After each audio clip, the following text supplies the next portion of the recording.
Okay, I'm back. I had something to eat. I can think clearly.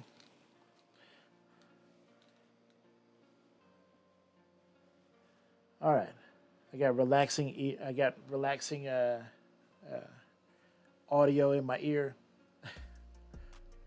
Okay, so had a great conversation with Joe Picasso in Discord.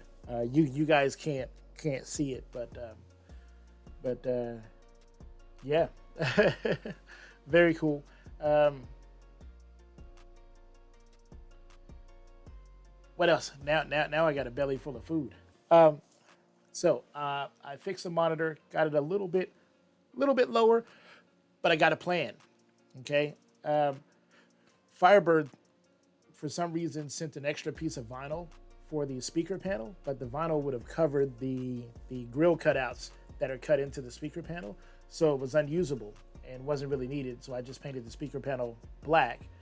But what I'm gonna do is I'm gonna make a border either at the top of the screen or at the bottom of the screen on the plexiglass to kind of cover it up. You know, when you go to the arcade, you look at an old school like Street Fighter 2 game, there's a border on the glass in front of the monitor, um, and that usually has like the move set on it, right? It has like the special moves that you need. Well, I was thinking, well, shit, I can just use that vinyl for that border. It'll be perfect. So that's what I'm gonna do with that. So, and I finished eating my dinner, and while I was having a conversation with Joe, I hooked up the speakers. So the speakers are now connected to the amplifier. So basically, everything around back, I think, is done. So now it's just I'm gonna put on the back panel. I'm gonna run the power cord through the back panel, and then all I have to do is just basically just connect a few USB devices and snap in the button wires into the encoders, and I think we're good to go. I think we're gonna see, we're gonna find out. But first, let's put the back panel on.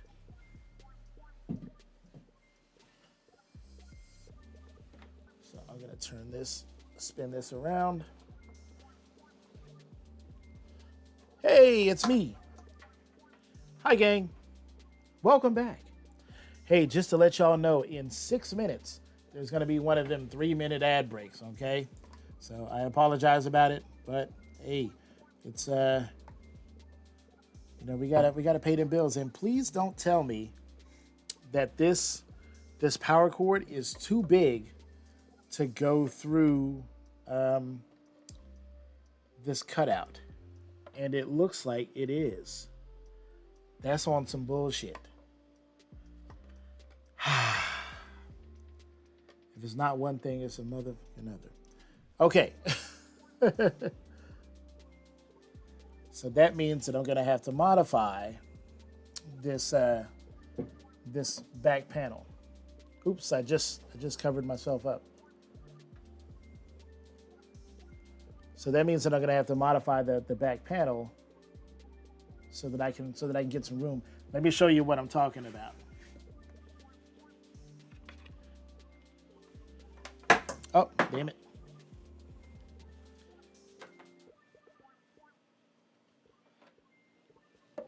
Let me show you how small is too small. So let me see if I can get that on camera. There you go. Probably the overhead camera will show it to you better. Okay, I can't get that through there. So see that doesn't go through there even if I turn it sideways. So I'm gonna have to wallow it out, which is gonna make my back panel look a little uglier than I'd like.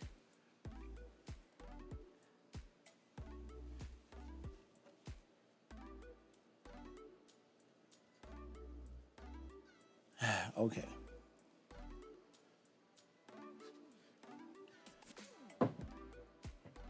Okay.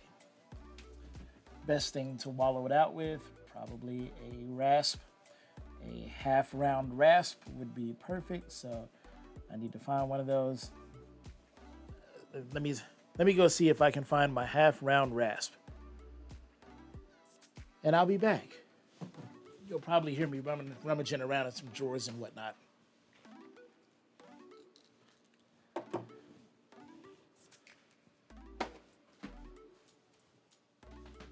Okay, half round rasp.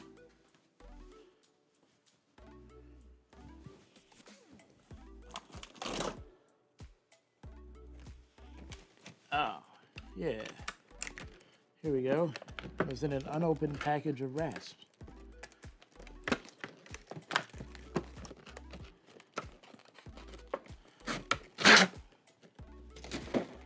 Oh yeah, that's exactly what we need.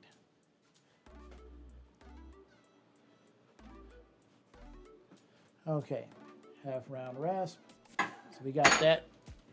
Now we need something to draw a line to so that we can know how much to file away.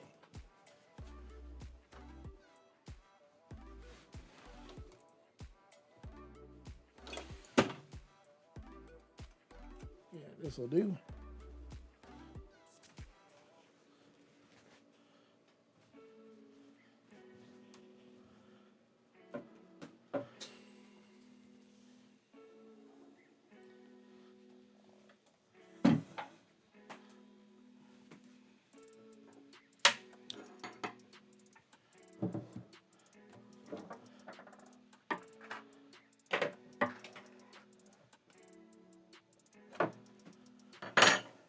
Okay. So we're gonna grab the power cord here. We're gonna stuff it on here. I'm gonna have to pull it off to the edge of the table here.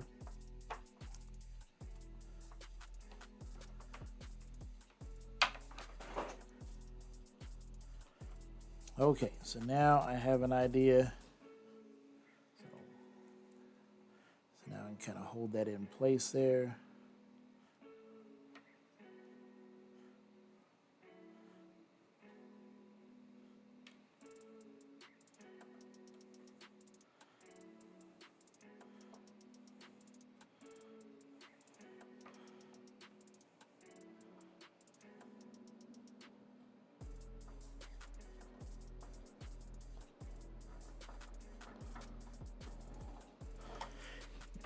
Okay, so it's not horrible.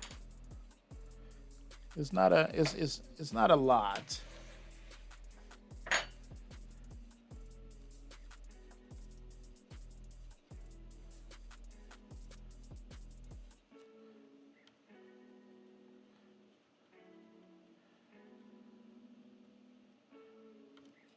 And I kind of have to think, would this be faster with a jigsaw rather than just using a rasp?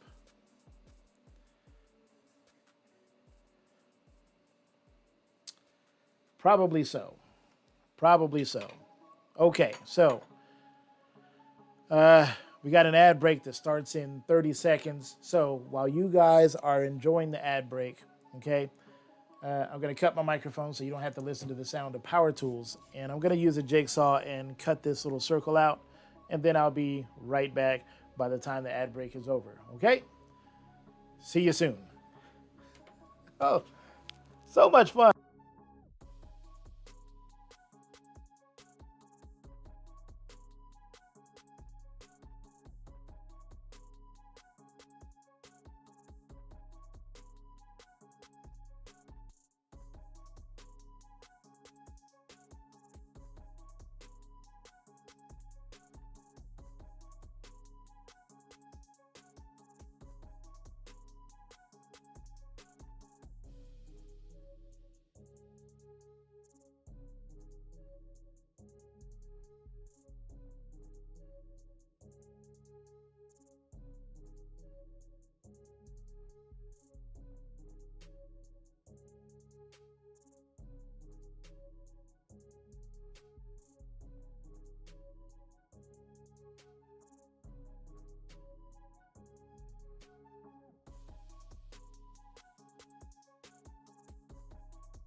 Wow, you guys are back already. All right. So, if you can't tell, we have a hole that's a circle now.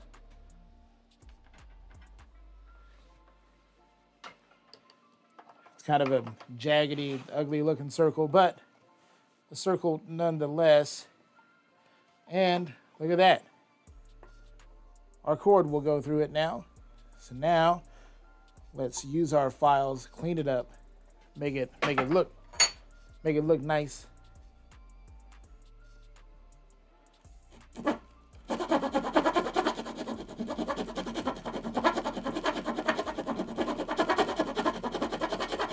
So half round rasp is what we're using.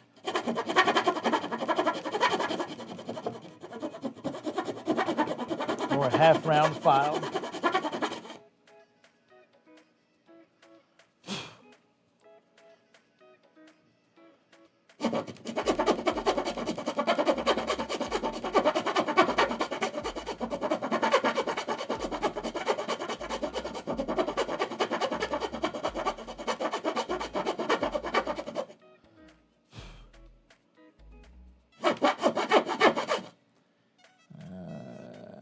Should we get more aggressive? Yeah, we could. Just to get into it a little faster.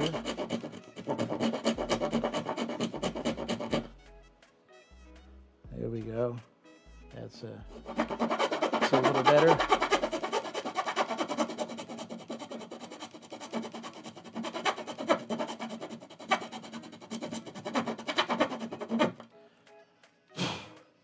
Okay. There we go. You only ever need to do just enough to make things better, not worse.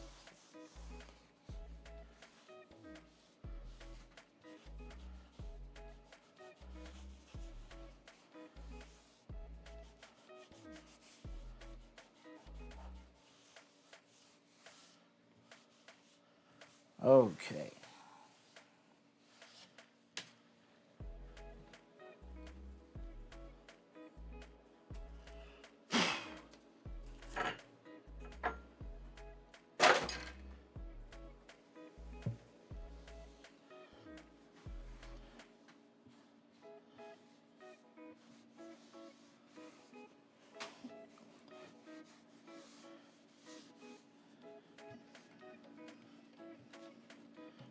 And no one ever looks at the backside of things anyway, right?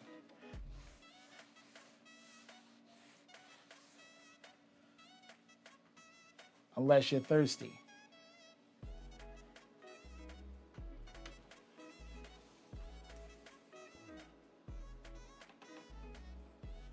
Okay. Now we're going to turn our panel this way.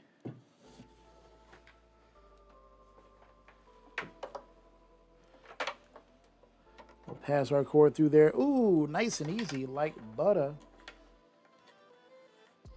Cool, cool, cool, cool. We like things that are like butter. Ah, I love the sound of that magnetic clicking when it closes.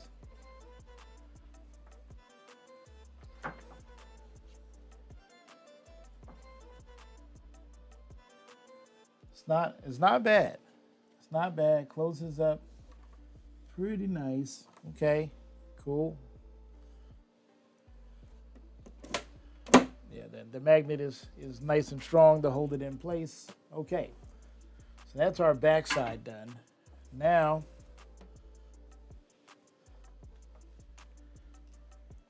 let's lift up our button panel. Oh my God, look at all this freaking spaghetti. Okay, so we got a few things to clean up here. So let's remove our button panel, hopefully for the last time.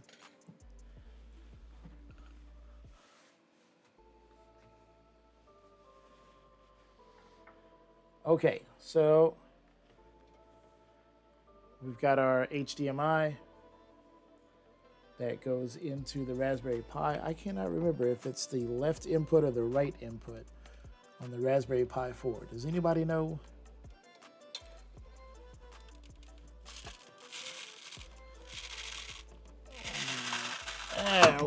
Oh, the whole thing came up. Well, that's okay. It hadn't cured yet.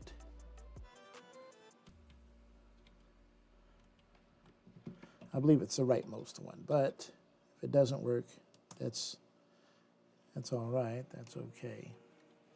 Okay, so we'll get that stuck down again. So we're going to need our USB pass-through.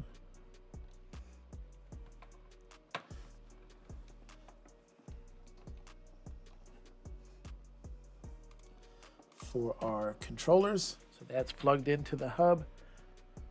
And then we have 2 more items to plug into the hub, and those would be the USB encoders. So let's grab our cables for that.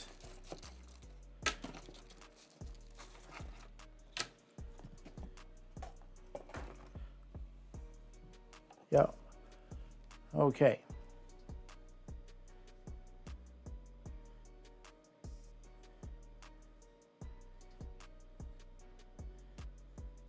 And actually, I don't even think that I need to stretch these cables out really too far, to be honest.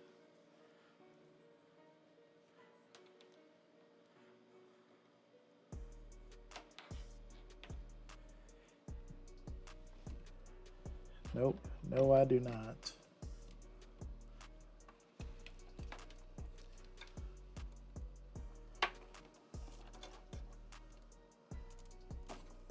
Okay, we'll unhook our HDMI for now.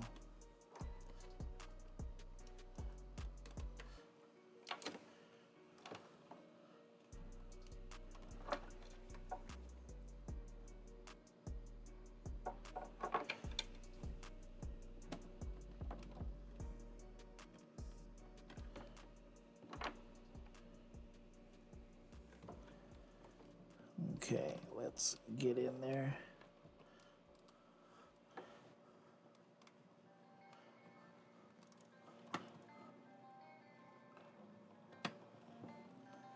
All right, there's one HDMI, or not HDMI, USB. One USB in there. And that one can go over here. And when you guys look in this, please don't laugh at my rat's nest, okay? It's a work in progress. I don't come to your house and laugh at your rat's nets of wires behind your TV or whatever, okay? Don't be coming to do that in mine, okay? Be nice. Be kind, rewind. All that jazz.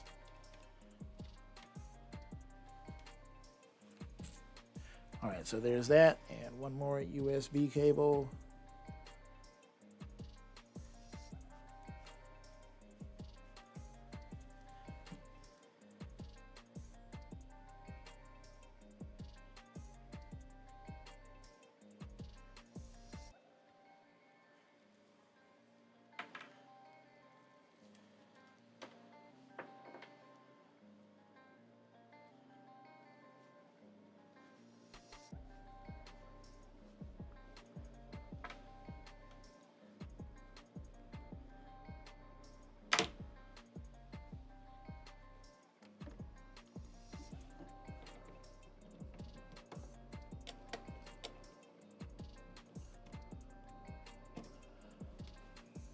Okay.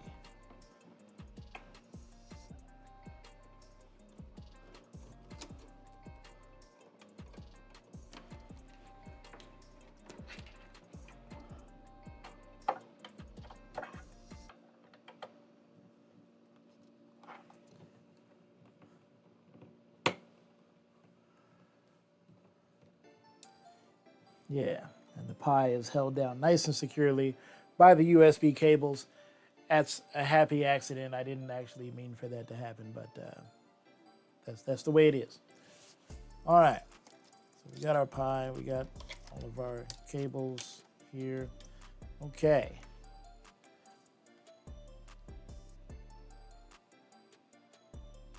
Now, before I do anything else, I want to,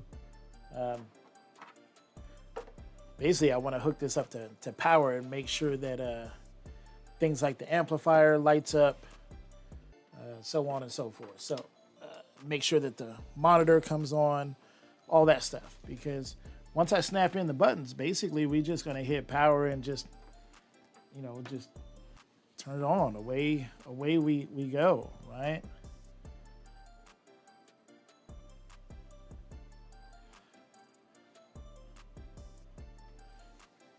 Is it me or like is my webcam is all kinds of covered in dust and shit? Oh, that's a little better there. Okay.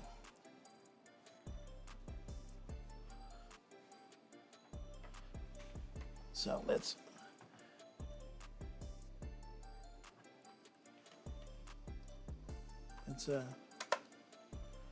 give it some juice.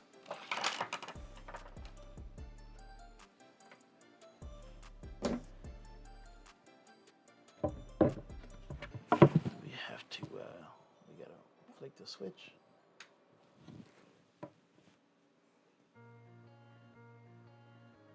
Okay. So cool. We got lights on the USB hub. We got the LED lights going, doing their thing. We got lights on the encoders. All right, this is all good things.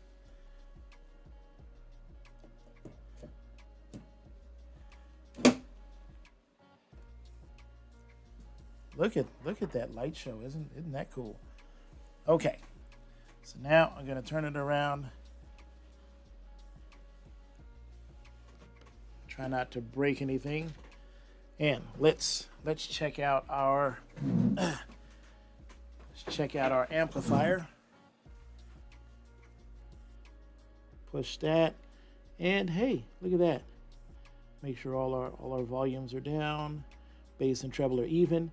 So we got an amplifier with a green light on it. Oh, it's kind of RGB. It changes colors. Okay, well, that's cool.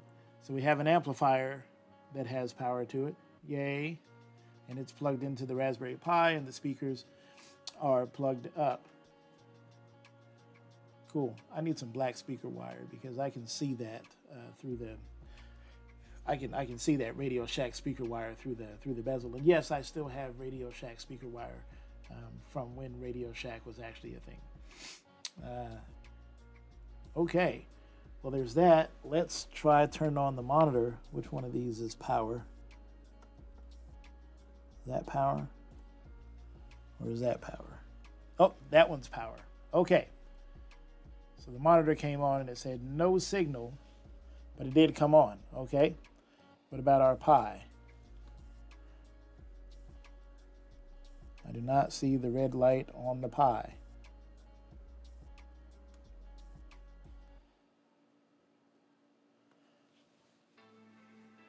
Now this Pi power cord has like one of those little, it has like a switch on it, and sometimes it's a pain in the ass because you don't know if the switch has been switched.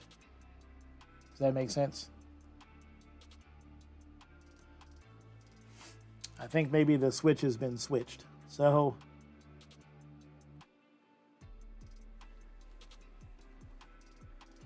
here's our Raspberry Pi little switch thing. Let's click it. You got to click it. Click it good. Do do do do do. You must click it. Now I did notice that when I clicked that Raspberry that switch off, my encoder is also turned off. The lights on the encoders. So let's push it back in. Now my encoder lights come back on. This must mean that the Raspberry Pi is receiving power. And Firebird said that sometimes Pis can be a bit finicky with like how you turn them on and stuff. So I don't know about that, but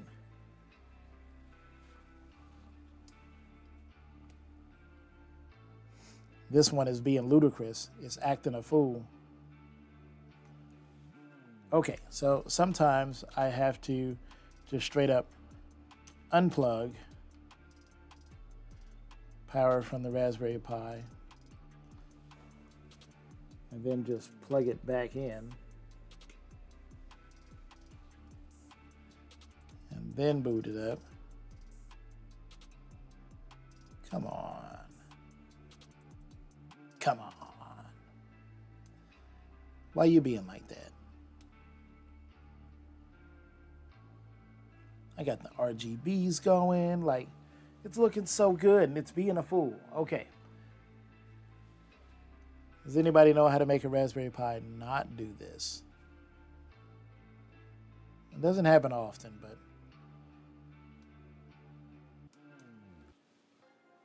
it sure is a pain in the ass when it does happen. Okay, so the times that this has happened, what I end up having to do is basically just like unplugging the Pi and plugging it back in, which is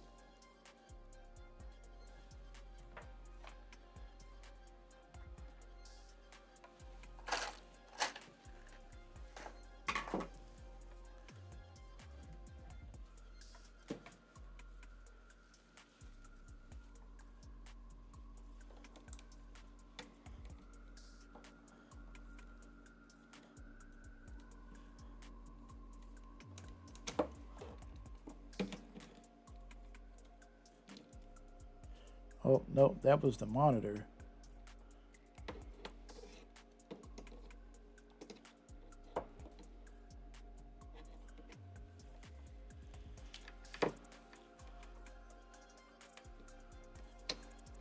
That's the LED lights.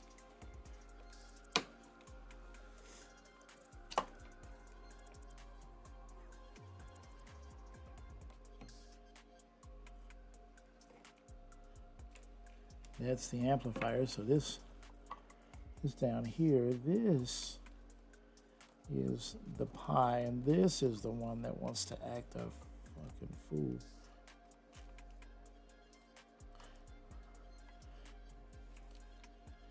It's actually hard to get out of here because there's a amplifier in the way.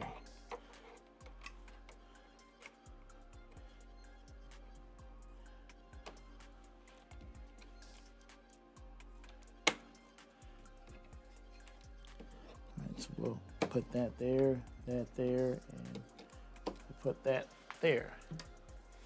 Okay.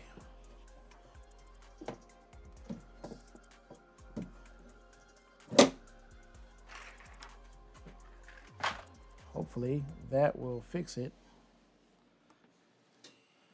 All right, so we got power back on all of the things.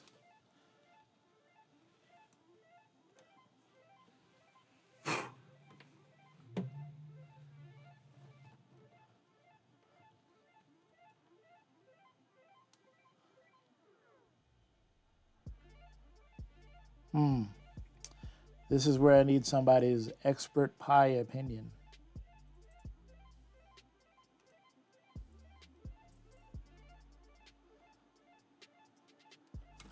Does anybody know why my Pi won't turn on?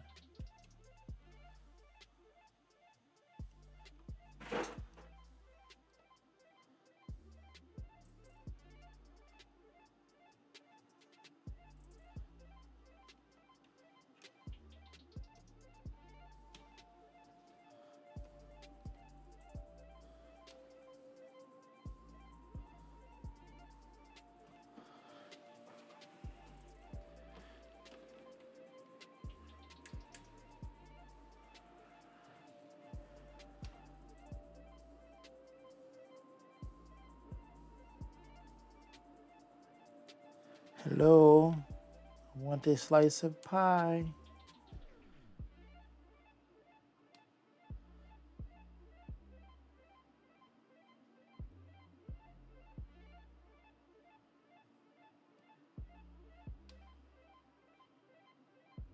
Uh,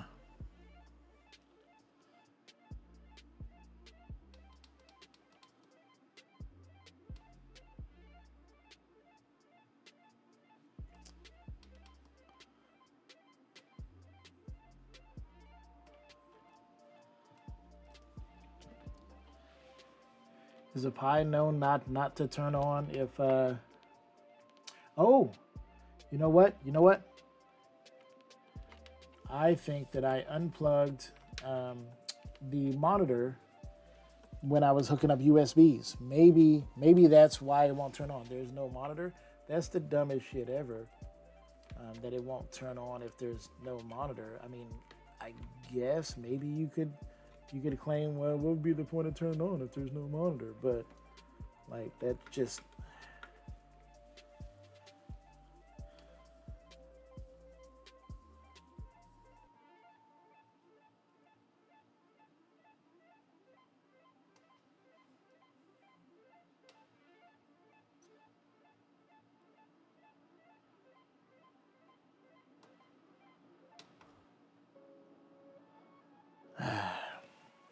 okay.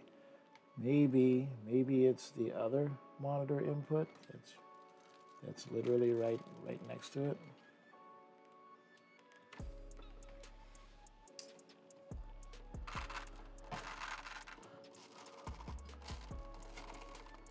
Okay. Who knows why my pie isn't tasting very good right now? Does anybody know? I just want a slice of sweet retro gaming pie.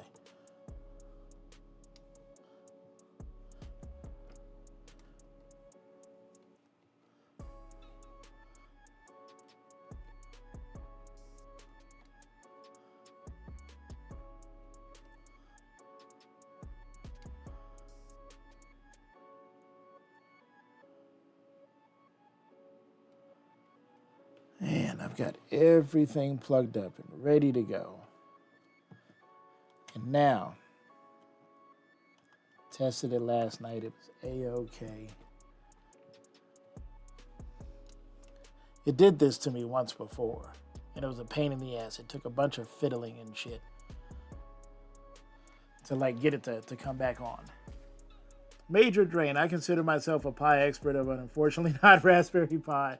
Hey, no problem. Hey, Major Drain. I don't know why it's not coming on.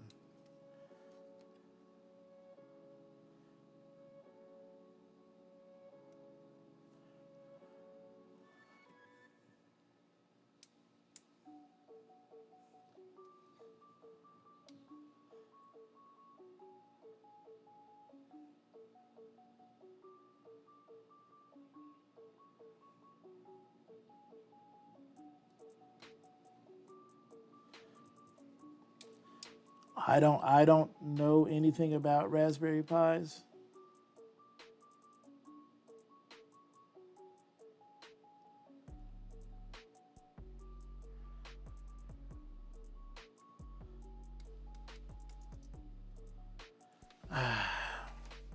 Man, it sure is frustrating. I've been tuning in sporadically, watching you put this together throughout the day. It's been super fun, and I'm so close. All I need is for this pie to turn on. I just need it to turn on before I start closing things up.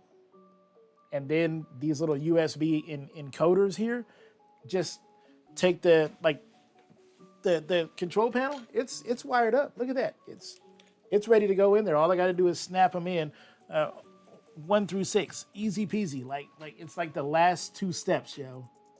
Yeah, it's the final hurdle. Like it essentially what it feels like is when you build a computer and you've been building computers for a long time and you're waiting to hear that post beep. You know what I'm talking about? That little beep, and then the fans come on and you're like, yes. And then you see the post screen and you're like, cool, it works. That's all I needed. Like that's this part. Okay, so what I'm gonna do, let's just unplug everything.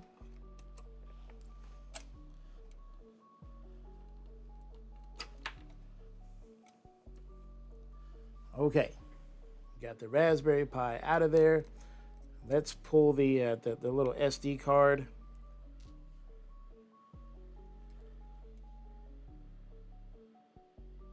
Yep, there's our power button. There's our charging button.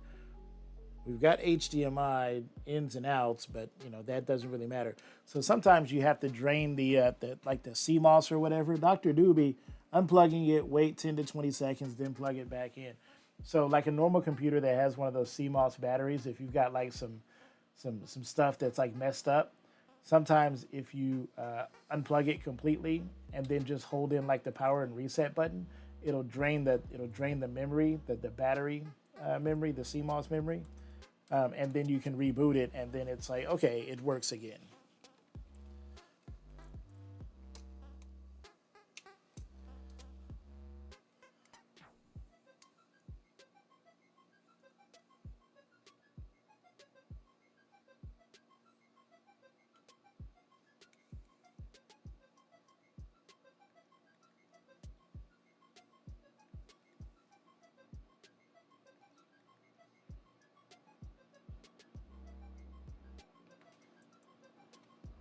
No? Do you like have to have a keyboard hooked up?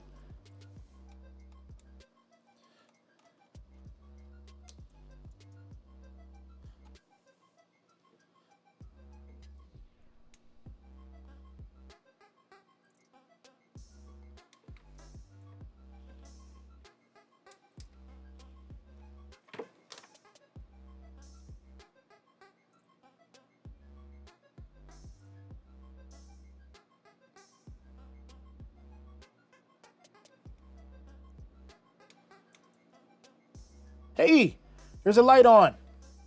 Sweet. There's a freaking light on. All right, that's quick. Let's plug stuff. Let's plug stuff back in before stuff goes all sorts of fucked up. All right. So now we just had to figure out which one of these mini HDMIs is the right one. We'll start with that one. We'll push our power button. Monitor does not have an LED to like tell you that you push the power button.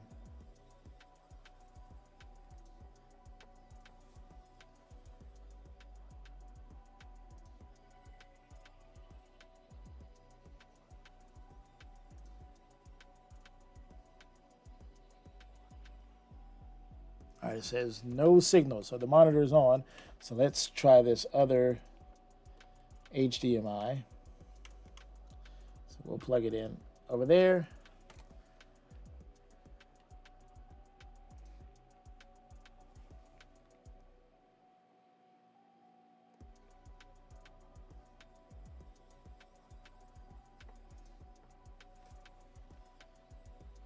I wonder if this is the kind of monitor that just completely powers off if it detects no signal at all.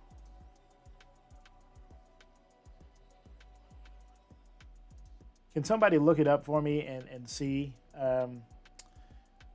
which HDMI connection the Raspberry Pi uses for its output? One of them is in and one of them is out. It's either the left one or the right one.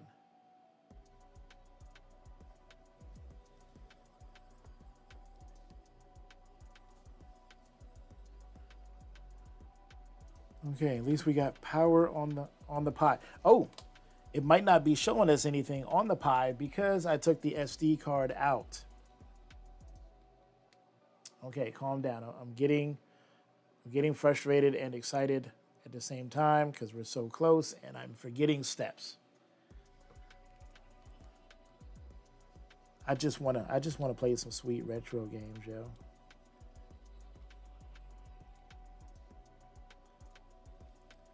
I wanna play some Dolphin Blue. Don't y'all wanna play some Dolphin Blue?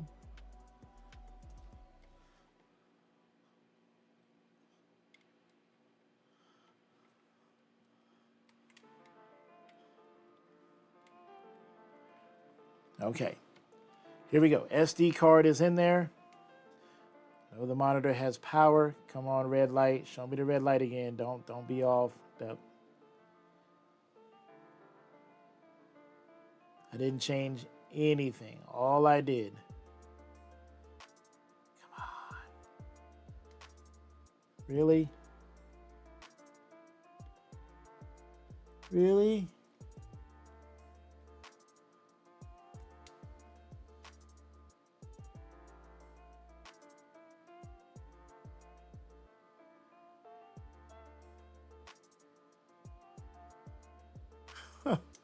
Oh, come on.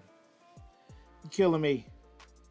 Internet says the port labeled HDMI 0. Well, yeah, so I put the SD card back in it. The case that it's in doesn't have any labeling on it as to which HDMI is which.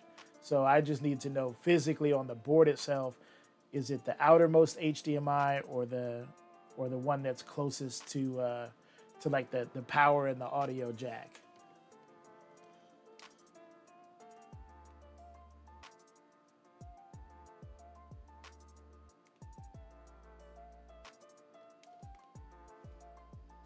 Okay, red light. SD card is in. The monitor should still be on because I didn't touch it.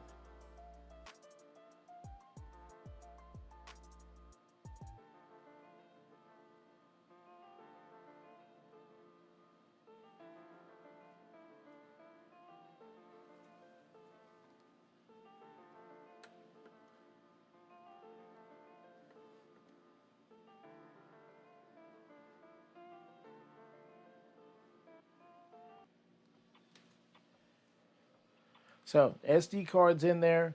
The Pi is on. Feels funny to say that. But I need like the monitor to turn on.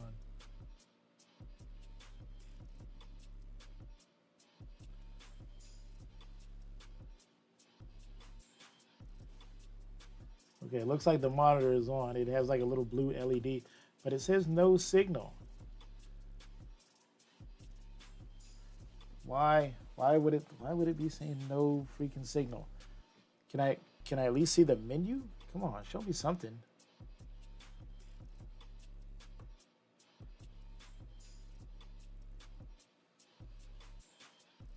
Okay, there's HDMI 1.4, auto select, yep.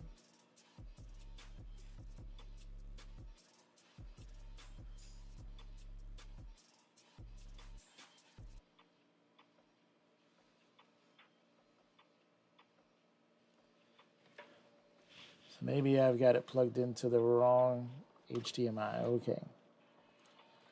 I had it plugged into the innermost one. Let's go with the outermost one.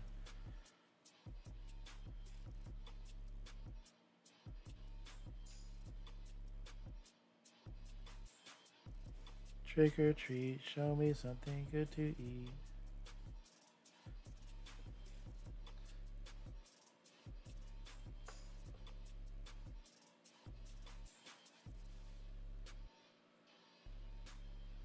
And so we got power. It says HDMI 1.4.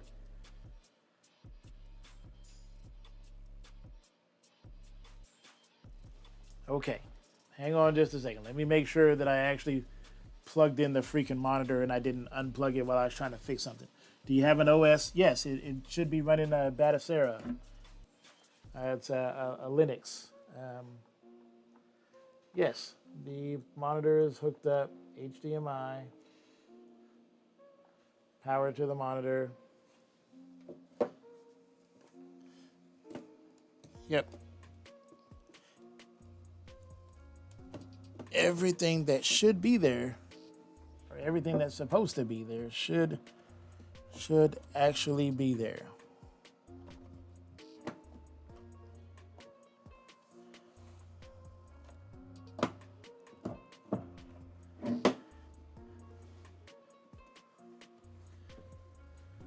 Yeah. So we got a red light on the Pi, but like nothing. Okay, excuse me. Hang on just a second, guys.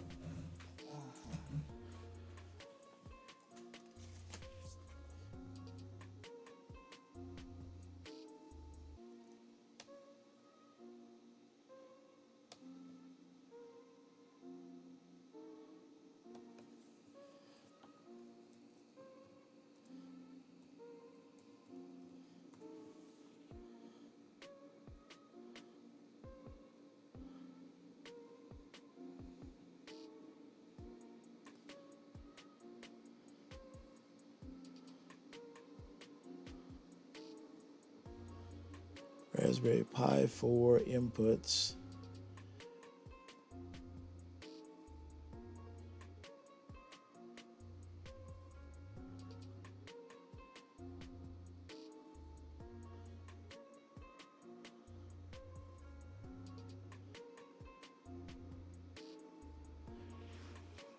Okay.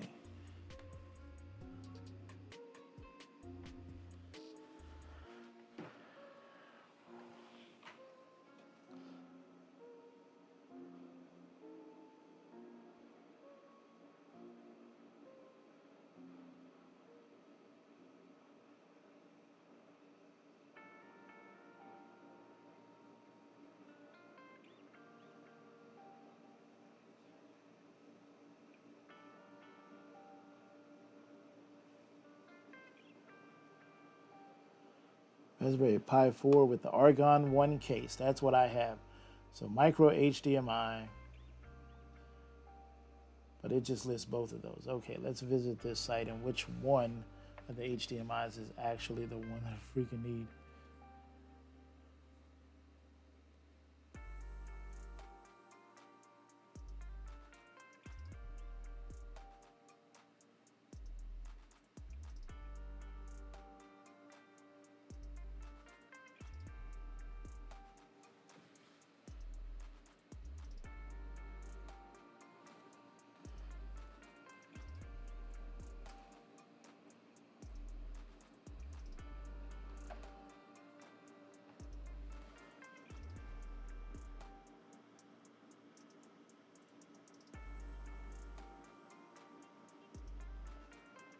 What? No, I don't.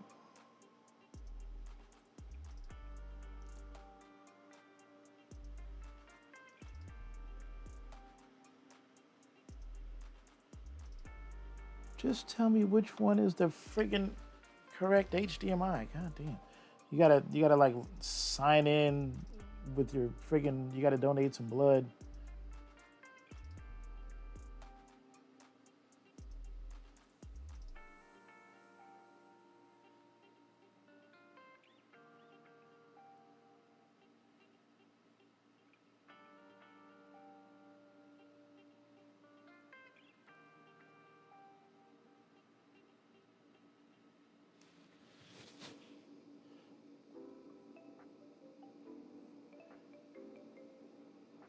Oh, and this one is the V2. We don't need the V2. We need...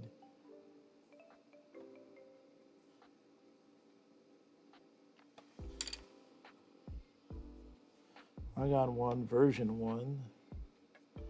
Thank you.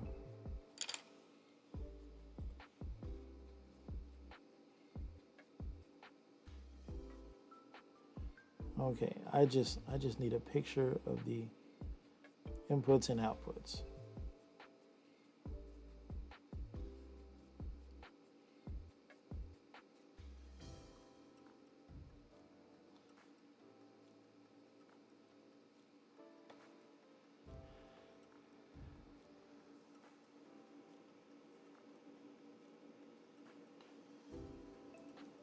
I apologize, guys. Like,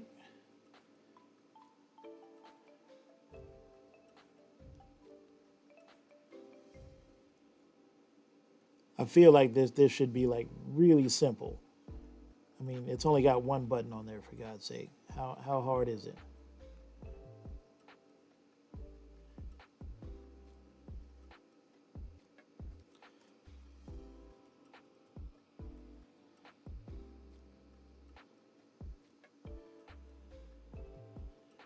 See, but every time you Google like inputs, it just points to them both and it says HDMI, which is the dumbest thing ever. Nobody's running dual monitors off of this thing.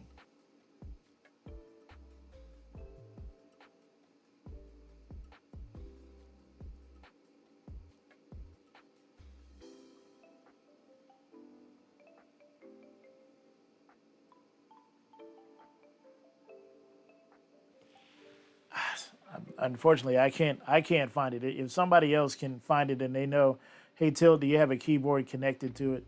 No, there's no keyboard. There's literally not a keyboard that's necessary. Okay, it's the furthest away from the audio port. Okay. Yeah, I'm super close, which is frustrating, and that's what I have it plugged into. So I'm not sure if it's the monitor that's acting a fool,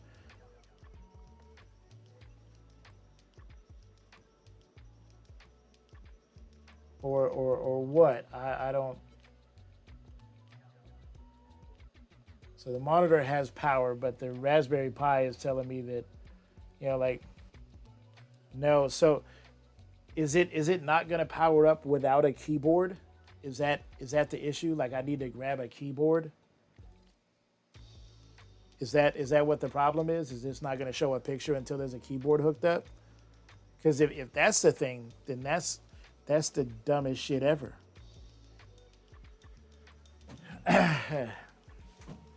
That's like ancient. That's like ancient Windows. That's like Windows 95, Windows XP, Windows Millennia. When you built a computer, it would not boot up unless there was an input device connected to it.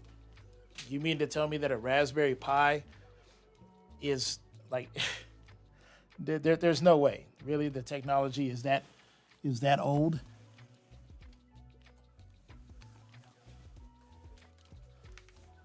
That unless you have a keyboard, it's not going to work at all.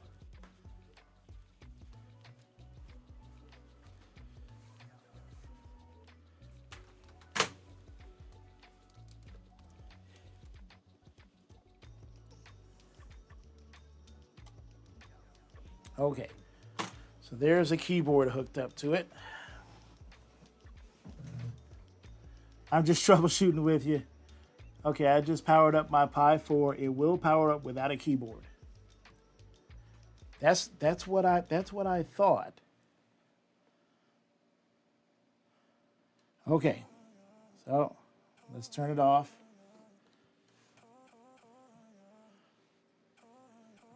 Okay, so it's off.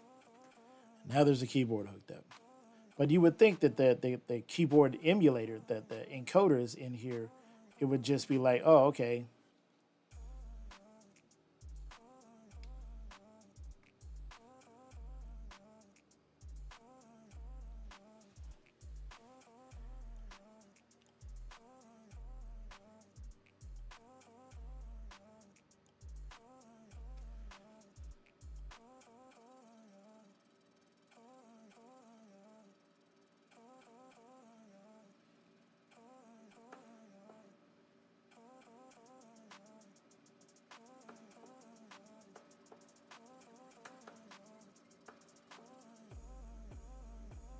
So auto select. So the monitor is working. The monitor is doing its thing.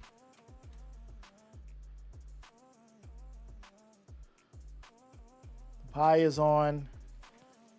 What is the power rating on your Pi power supply? I don't know. It's the one that came with it, as far as I know. But hey, let's check it out and see. Right?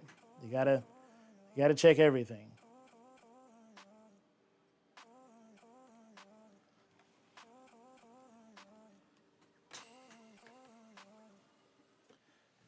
Okay. Lynn in Denver. How many amps? I don't know. It's the one that came with it. Let's see. It's the one that came with the case. So for that, we got to unplug the amplifier, and we'll get in here.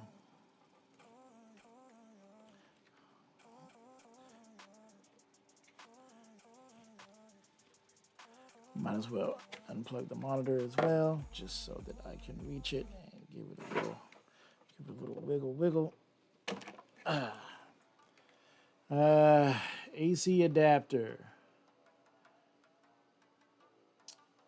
100 to 240, 6.5 amps max. The output is 5.1 at 3 amps. So 5.1 volts at 3 amps. I am using a 5 volt 3 amp. Yeah, that's what I'm using too.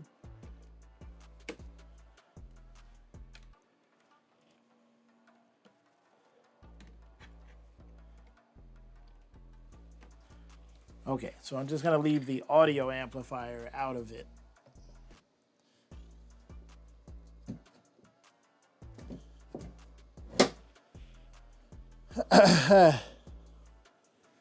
Yeah, so it's enough power.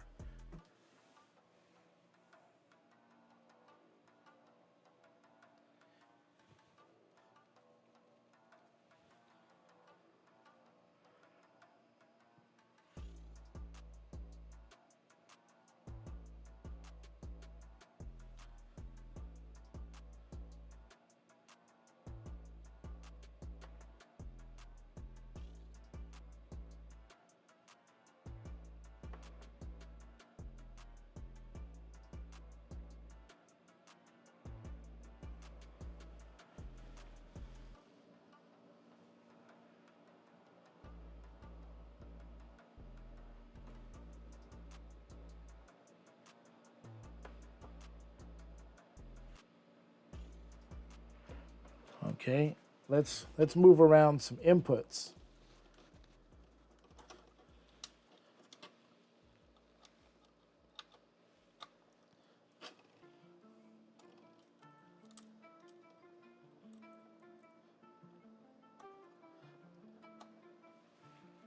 Oh, oh, oh, oh, something's happening. Something's happening, y'all.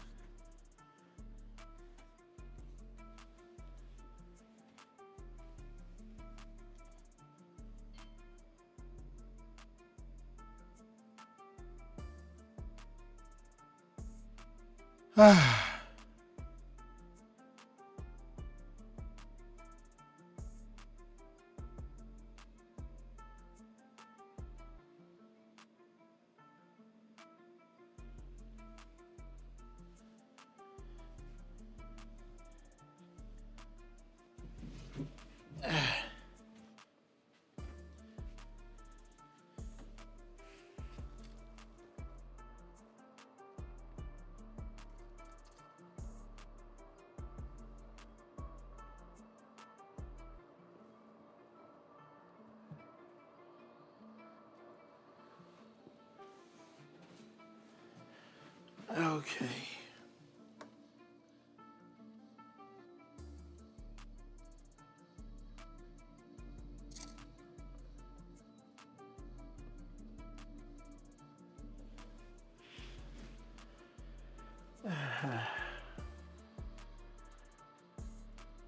It works, Till Gang.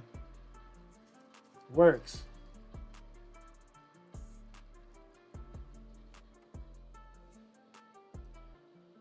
Okay. Yay. One more thing to do. One more thing to do, y'all. Okay? We need to plug back in the amplifier.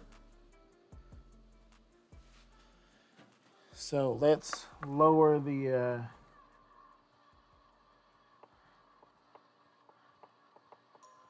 oh, that's screen brightness. Oh, okay, that just changes the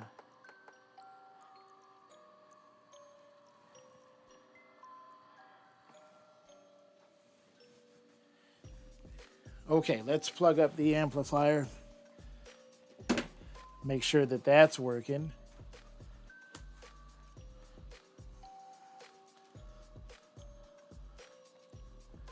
Looks like you got it. It was a sync issue. Well, the only thing that I did was the USB hub, which is a powered hub, so I think it's USB 3, and the keyboard were both plugged into standard USB outputs. As soon as I switched them over to the blue USB 3.0 outputs, poof. But I don't remember having that issue at all at any other time. So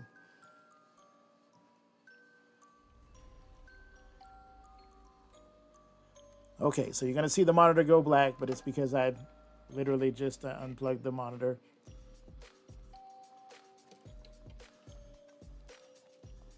So now we're gonna plug in the monitor down here.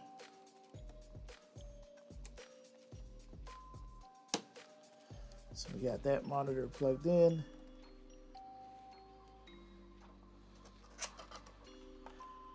Now we're going to plug in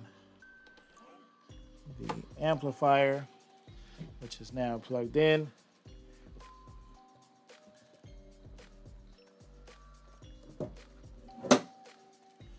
You need good amps to power the Pi 4. It's very picky about power supply. Well, I'm just using the power supply that came with the Argon 1 case, which according to the website and the information on the Pi, 5.1 volts at 3 amps is plenty for that. Okay, so now we can park the Pi back in its home.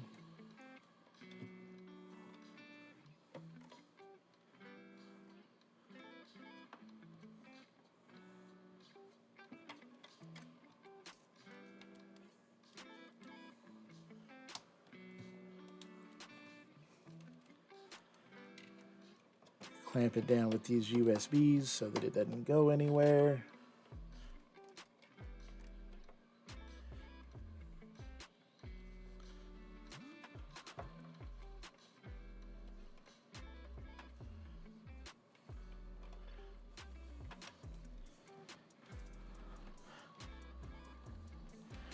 Okay. So now how do we, so there's the menu. Menu select, mute, reset. Nope.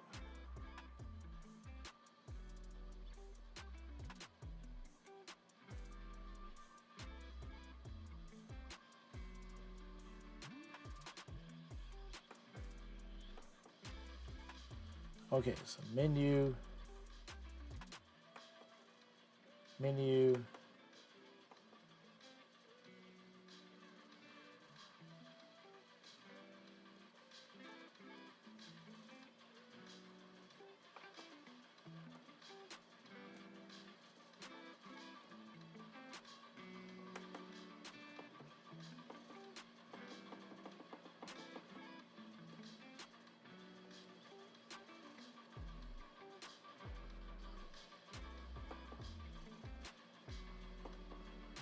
okay. Then if we hit menu, then we can scroll down to mute, hit the menu button. All right, so now we've muted our monitor. Good. That way we won't get sound from the monitor. Push the power button. So now let's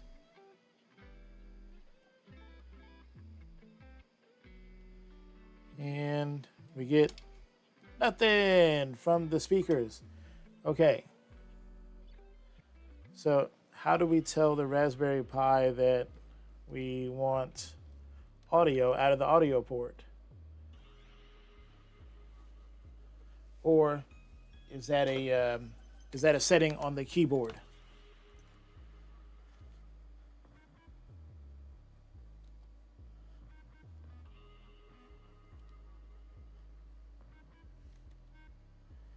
So push the space bar, game settings, system settings, English, power save modes, text to speech, audio, output,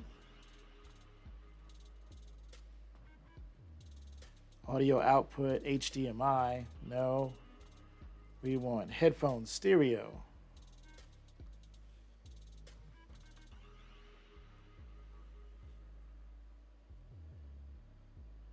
Audio profile is still set to HDMI.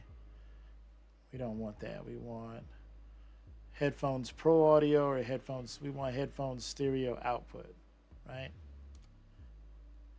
Okay, cool. So both of those are set to stereo output.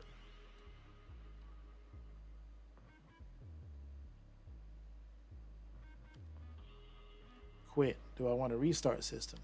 Yeah, let's restart system. We'll give it a little bit of audio.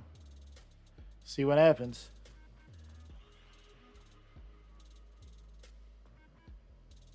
Yes, I get audio out of the HDMI port, but I just muted the HDMI port on the monitor.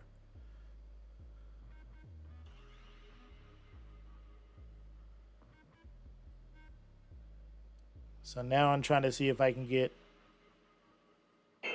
Oh, there we go.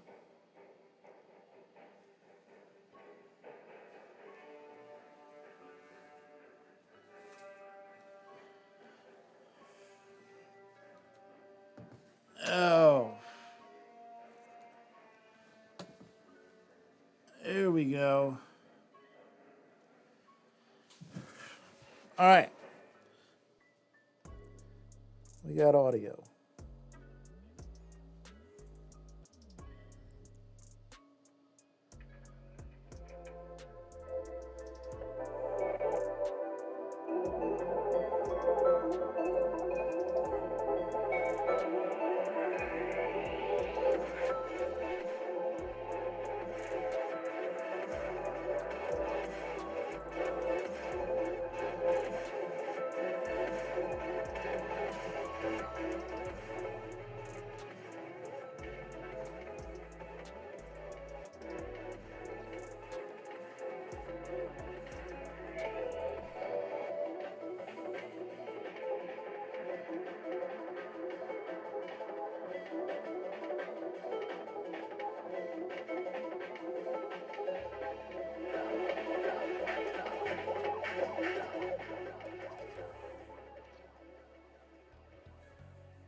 Cool.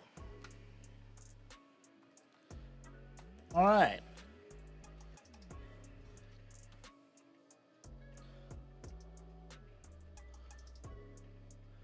So now we're going to quit and system shutdown. Shutdown, yes. Cool. Okay.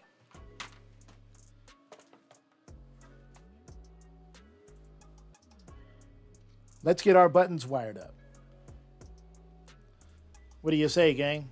Get the buttons wired up?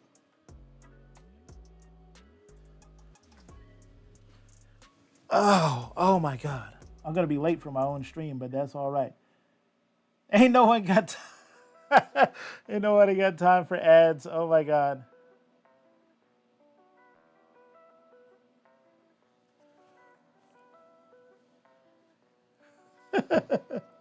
That sucks. That sucks so hard.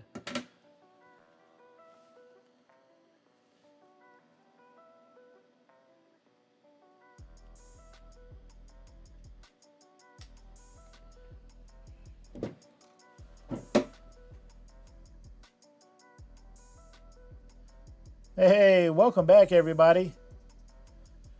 Dude, it was working for a hot second, and then it just straight up it just shut off, like just straight up. It was working, and then it was gone, yo.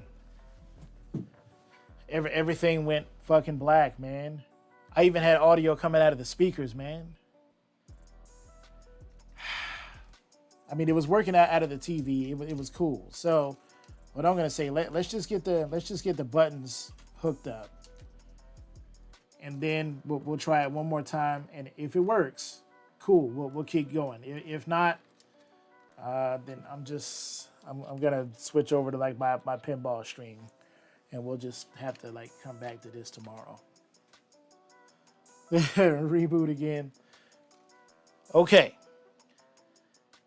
So now our button controller, right? So we gotta hook this up. We gotta put this in there.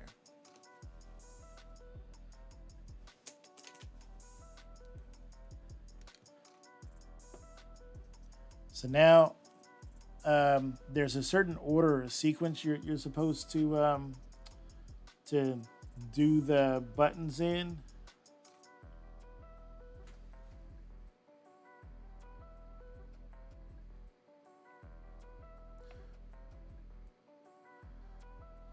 EG starts, USB encoder,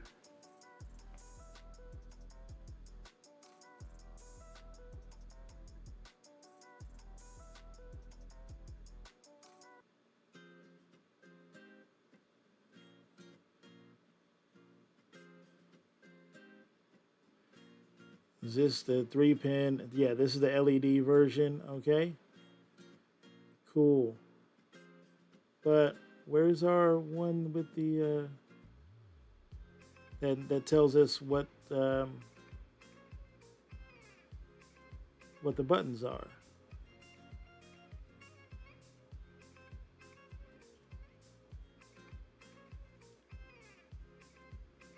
That's the one that we need, right?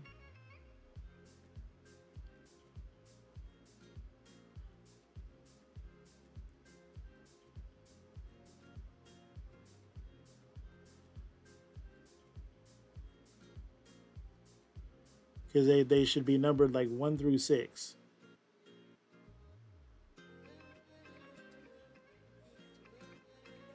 See, this says like left trigger, right trigger, all of that shit. We need the one with the numbers.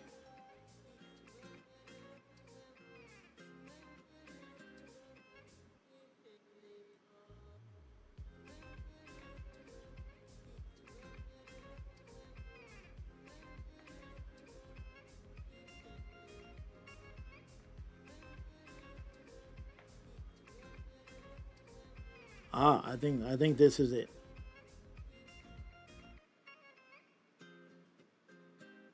Yeah, AliExpress is gonna be the one to tell you.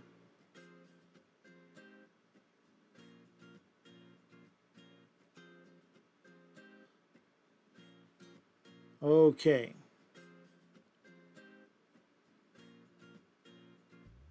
So basically, starting at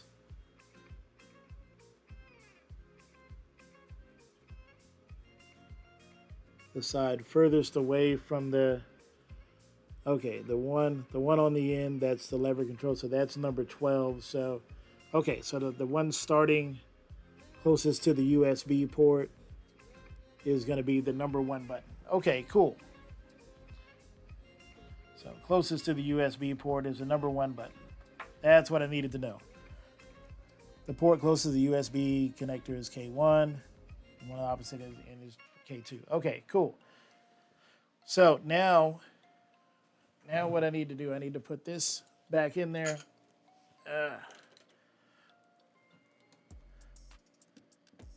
Gang, has this not been the most trying arcade day ever? Is that a thing? Have I run the gauntlet of emotions with a friggin' miniature arcade machine? Really? Really? A gauntlet of emotions with a tiny arcade machine? That doesn't seem right. Okay. Alright, so we'll lock that side in there.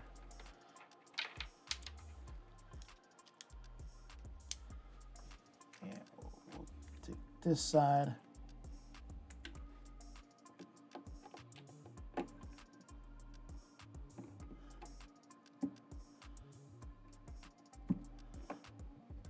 All right. So now that's locked in there, so we can wire it up now. SE and select. Oh wait, SE is select and ST is start. It goes in that order. Yeah, one through 6. Okay.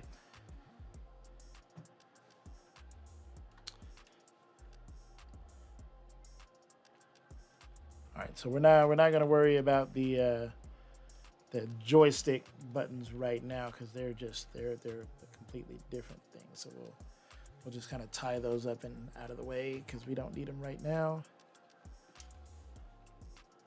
It'd just be in the way.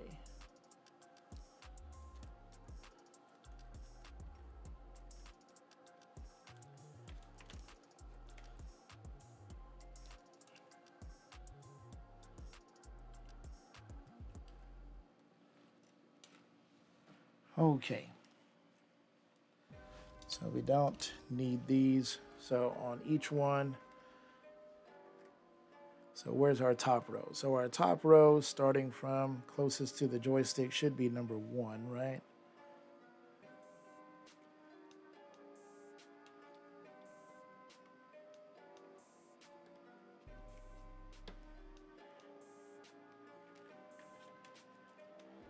Then number 2.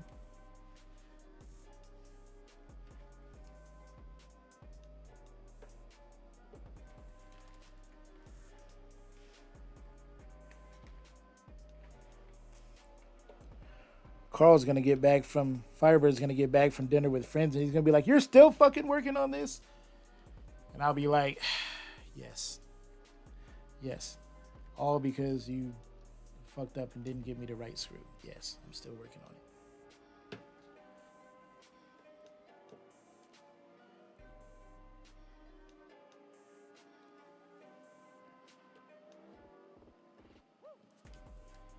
All right, so we got 1 going to 1, 2 going to 2, 3 going to 3.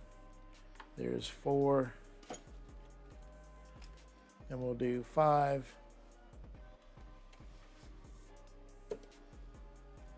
And button 6.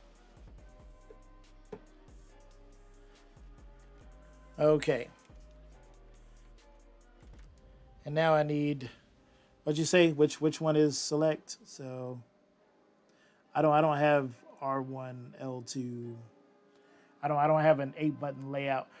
Firebird didn't think people needed an 8-button layout for games. I mean, I do, but he doesn't agree. So whatever. I can always drill a hole in this bitch. I think there's maybe enough room. It'll be close. There are 12 connectors on that side of the board. Yeah, there are. So L1, R1, R2. So we need to skip 4, and the 5th one will be select. Okay. So we need to skip 4. 1, 2, 3, 4. So that's basically next to the end. What is it? Select and then start? Then what is K11 and 12? What the hell? Oh, it's because I'm out of order. I'm always out of order. This whole chord's out of order.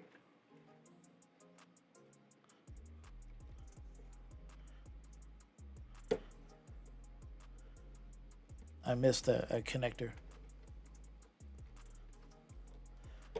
I'm getting excited. We're hooking up buttons, and after we hook up buttons, then it's plexiglass. It's just putting in the plexiglass. That's it. Okay, so then we got 1, 2, 3, 4, 5, 6. So there's 6 buttons in there, and then we just need to. So how many buttons? 1, 2, 3, 4, 5, 6. There's 12.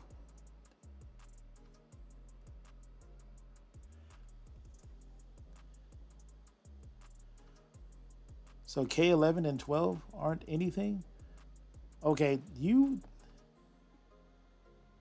Oh, okay. So select is going to be this one.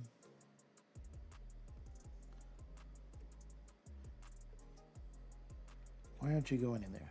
Turned around, dumbass. Okay. Yep.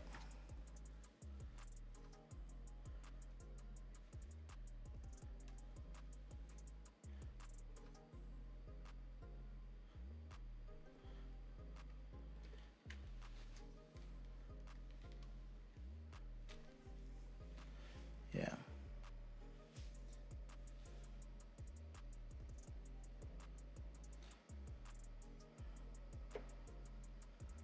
So some of these buttons I don't need.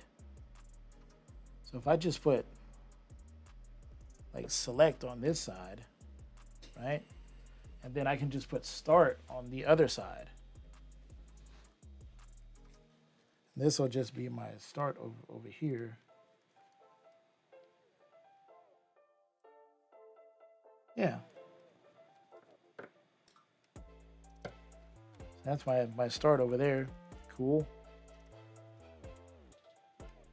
Now let's do this.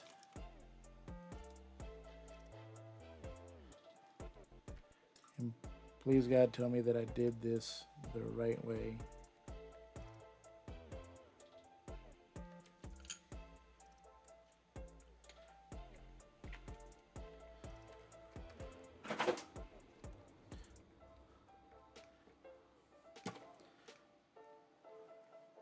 hell? Did I totally do that upside down? I think I did. Okay. We got it this time. We got it under control now. Okay. All right. So there's our one. It's hard working it upside down. There's our 2.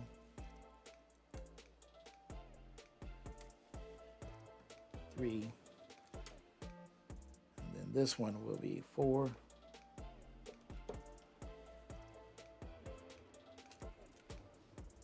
Yep, 5. And 6.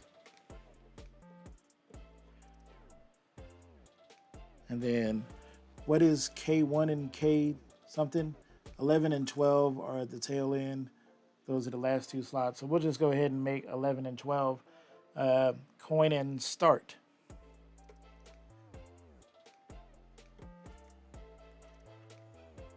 So remember it for me. 11 is coin and 12 is start.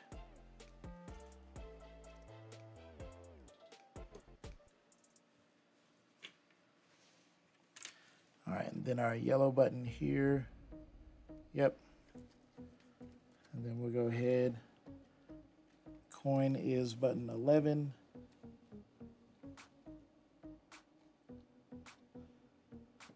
Yep. And button 12.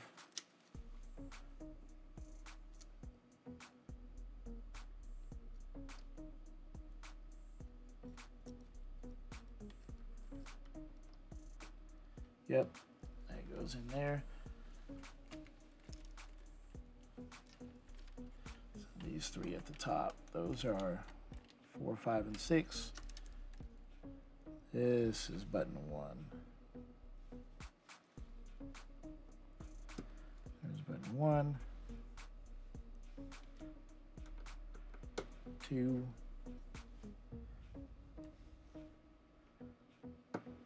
3,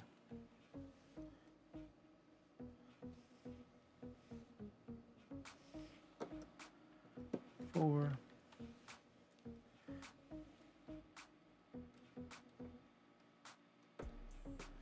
5, 6, 7.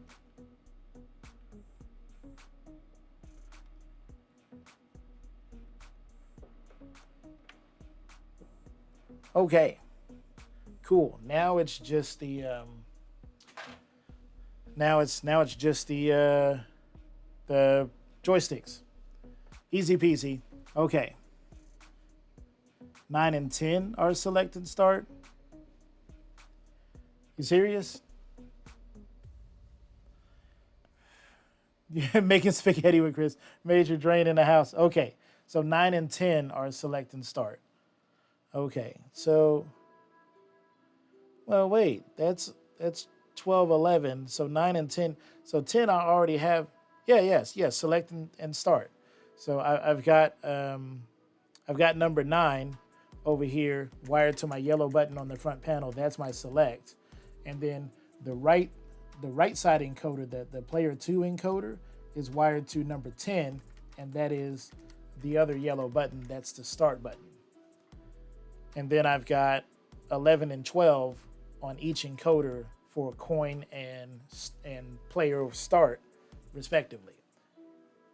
And then I've got 1 through 6 set up. So the only thing that I need now is to know which one, because this encoder has specific inputs for directions, right? Okay, so 2-pin joystick interface, HAP style. Up, down, left, and right. Okay, so there's the 5-volt input, so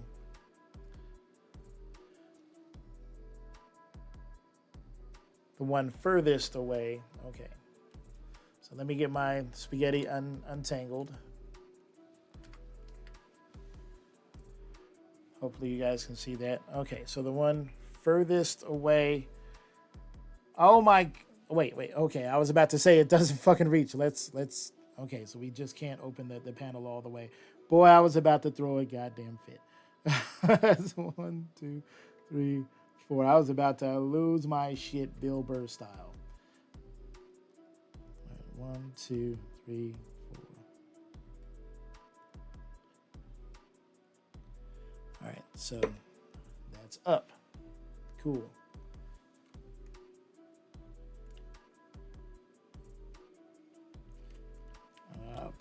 Please tell me this is gonna reach this one.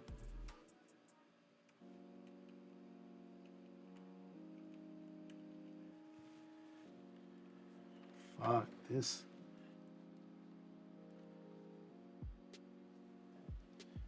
Wait. Wait. Is that? No, that's not right.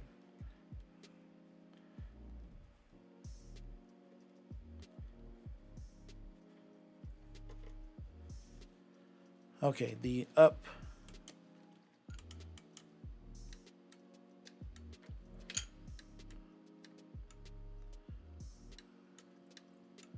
So this is the up encoder here, or the up switch here.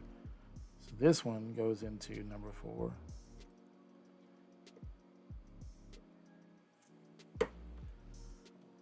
And then the encoder on the bottom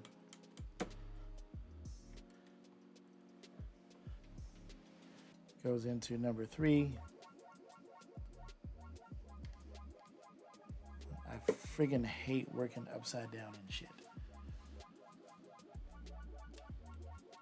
Okay, so this one.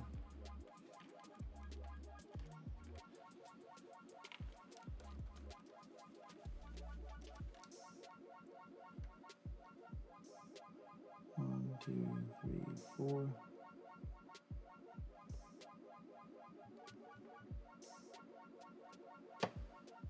Okay. And where's the down encoder? That's, or the down switch is this one. That one's gonna go in number 3.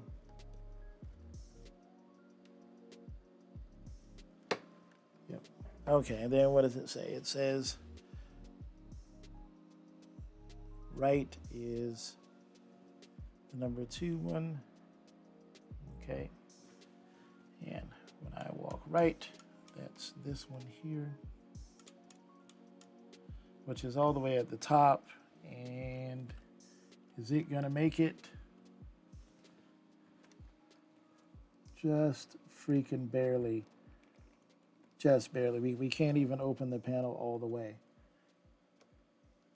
Yeah, definitely gonna need an encoder upgrade for sure. Yep, because that is in there tight now. All right, and then there's only one left, and so only one place for it to go.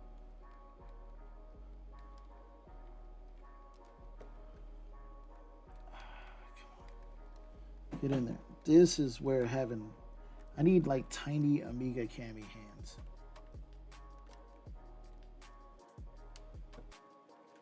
Okay. That control board is done. Walking right.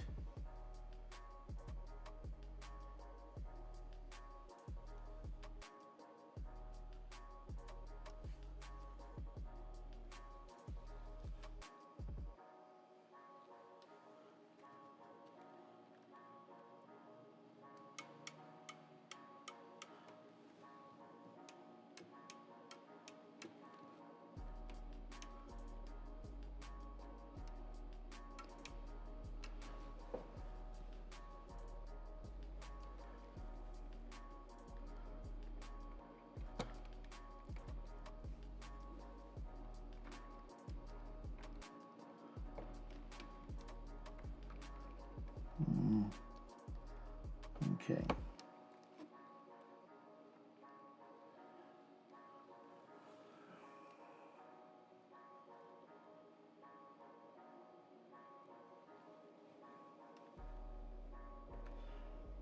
God, man, that's even tighter in there.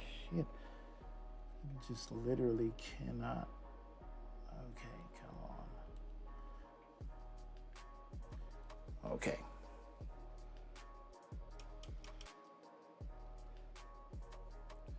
So next, I'll probably take these encoders out and switch around the facing of the encoders, or the yeah, switch them around. Okay, and then plug this one up.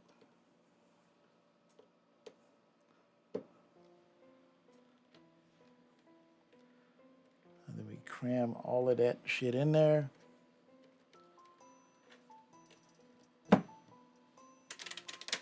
Okay.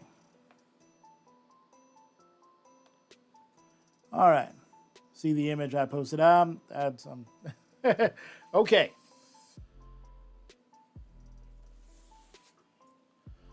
Okay, let's flex at the top.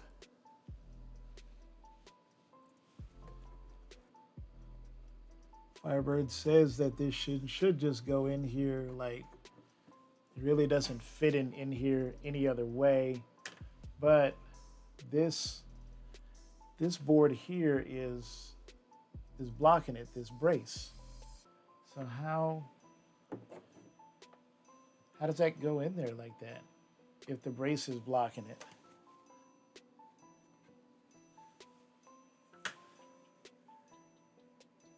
And the brace is on the correct pins.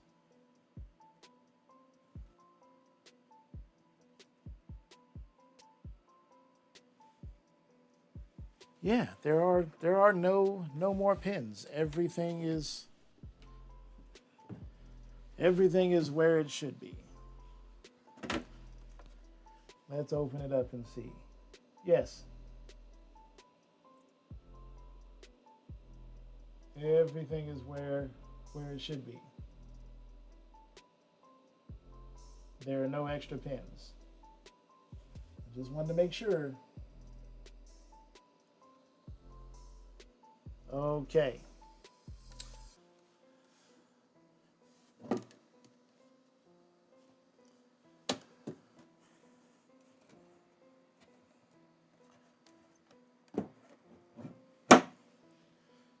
Okay, Firebird. So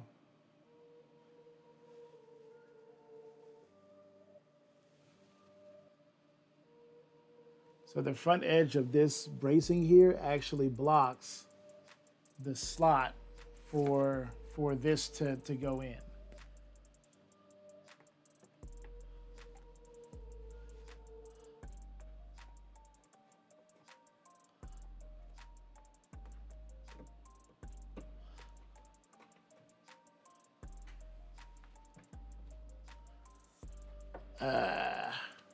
Okay.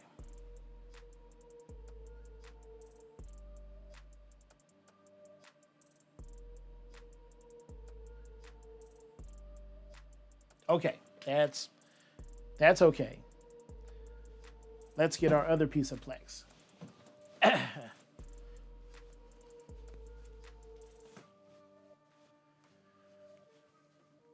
What I do with our other piece of Plex?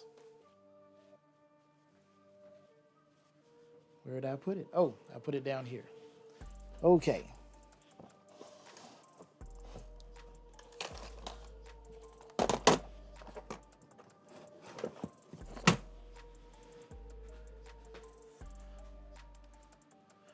So that's okay. I'll just have to take that piece out and run it through the table saw and cut off like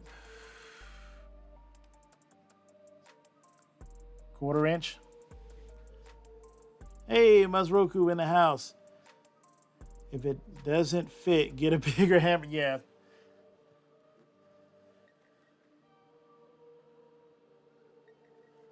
Okay, well, let's see how our screenplex is gonna fit. So this is gonna block y'all's view. So I'm very sorry, but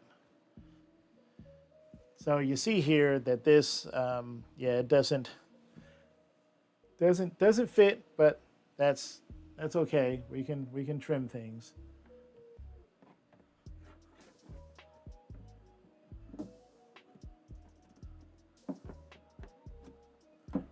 Okay, but it looks like with a little bit of bending, the plexiglass will fit in there. So that's good.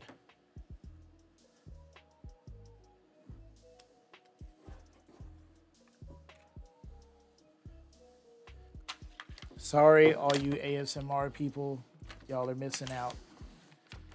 You're not able to see this.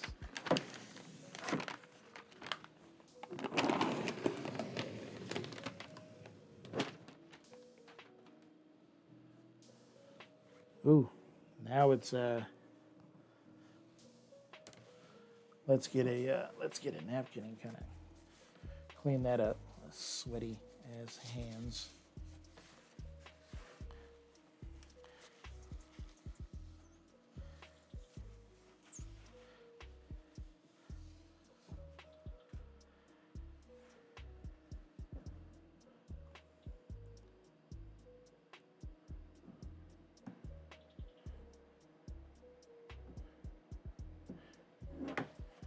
We'll go ahead and peel that away from the corners. Oh yeah, and we'll also need to clean the screen as well on the clean the monitor. I almost said playfield monitor. We'll need to clean the playfield monitor.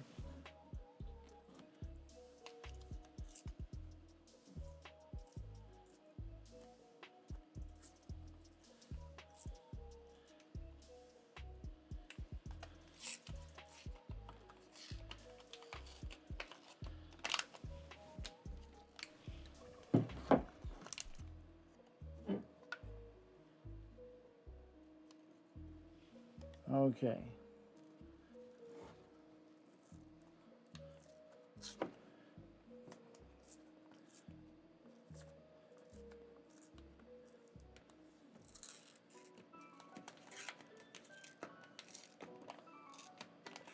Okay.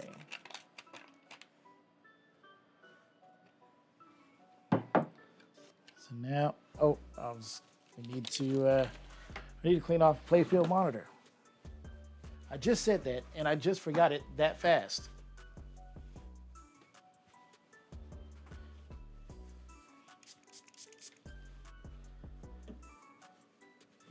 And I said playfield monitor, didn't I? Didn't I? I said playfield. I know I did. I know I did. I don't remember if I did, but I feel like I totally said playfield monitor. And does anybody know if a Raspberry Pi will play VPX?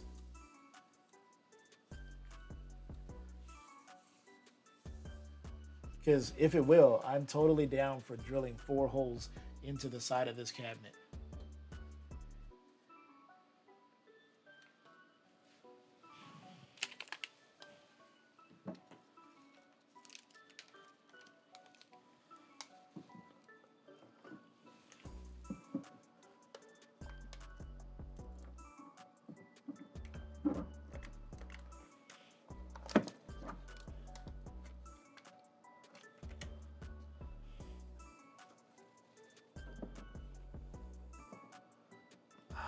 Okay. What am I doing wrong? Holy crap, that seems awfully wide. How wide is that? That's like 3/8 of an inch wide.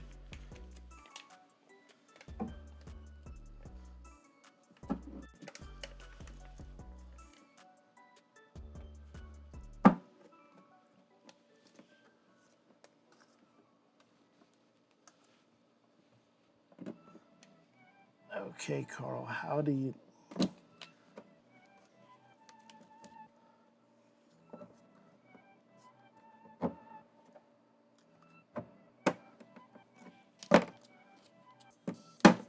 Bam! Okay.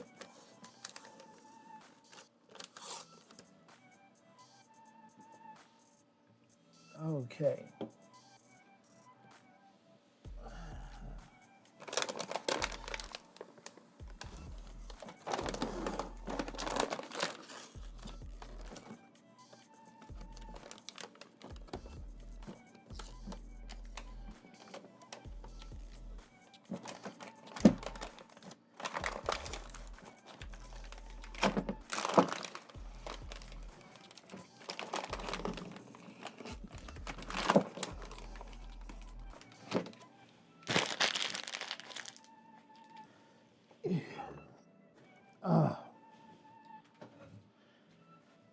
All right, gang. They're working on those for 10.8. What? Is it flipping yet? Well, Borg Dog, you showed up just in time. 8 hours later. Um,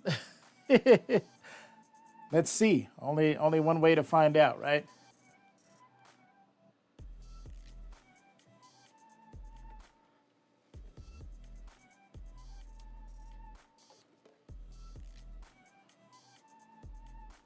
Oh, that's right. I turned off the main power.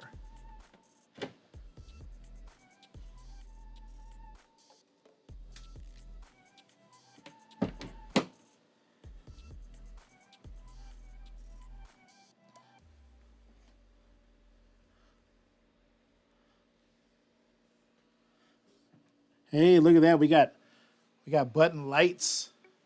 Check it out. You see the button lights? That's pretty awesome.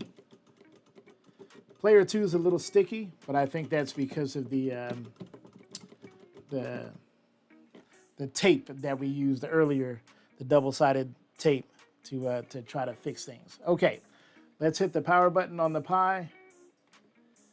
Short press. Looks like there's a red light on. Cram all the stuff in there.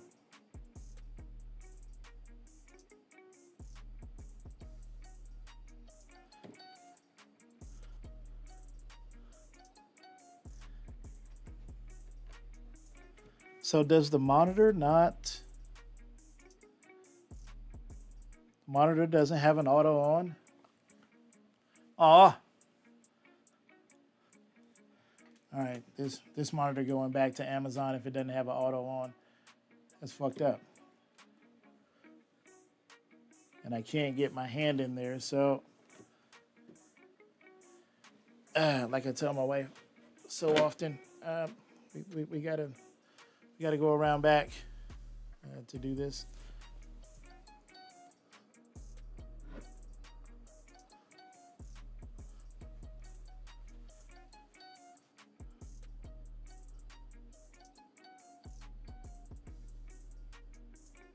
Hello, monitor.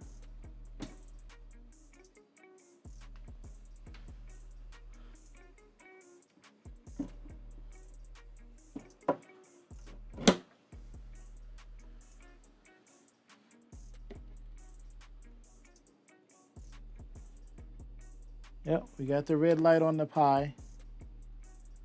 That's doing what it's supposed to do. Is there a new Pi 5.0? Yes. Yeah, there's the 5.0. Yeah, don't button up the controller yet. I think you may have an issue with button mapping. Yeah. Yeah, it's I'm sure there's probably something going on with button mapping, but right now I don't have a monitor again.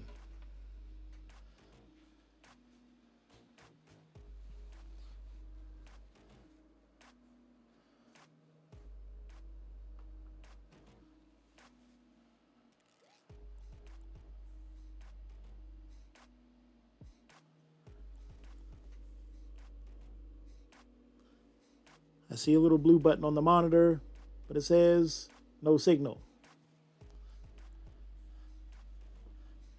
I see, so monitor has blue light.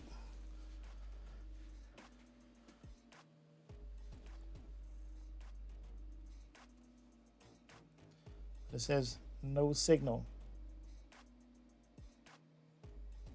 Something told me that I shouldn't have put the Plex in there. Really? Really?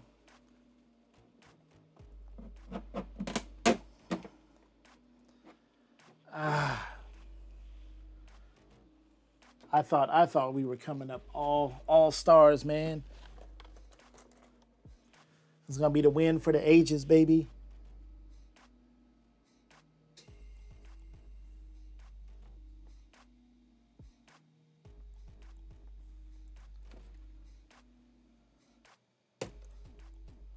Oops. And I lifted that up too high and I just ripped the button out of. out of somewhere.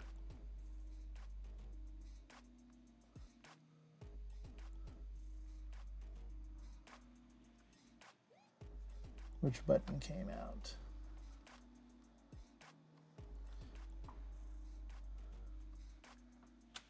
Well, we'll deal with that in a moment as soon as we get the friggin' monitor to turn on.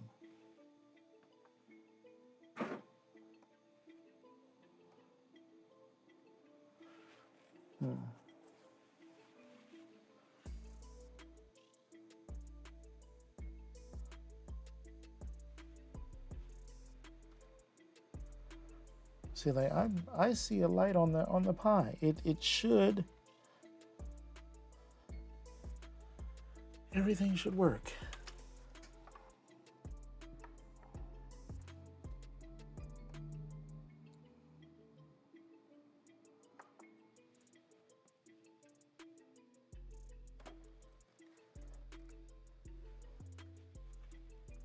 It just says no signal.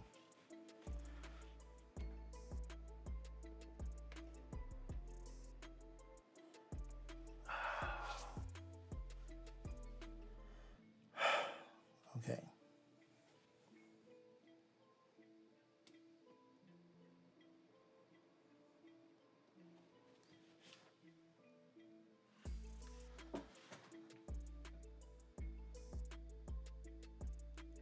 It looks so pretty, like a Christmas tree.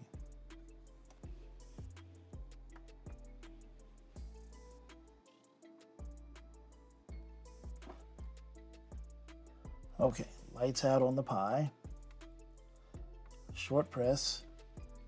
Light comes back on.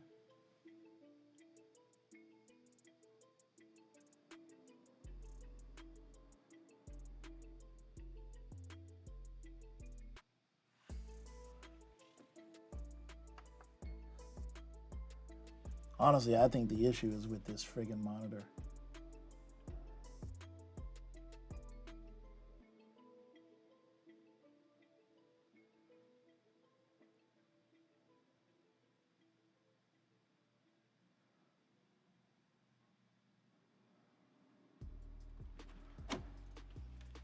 Okay. When I was messing around in the back, plugging stuff up,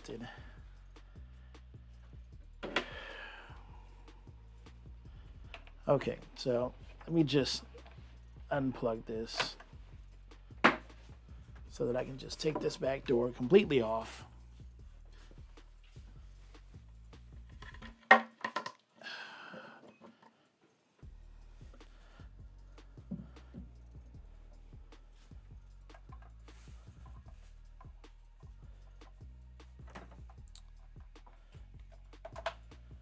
Oh yeah, this is like the first time I ever mess with VPX.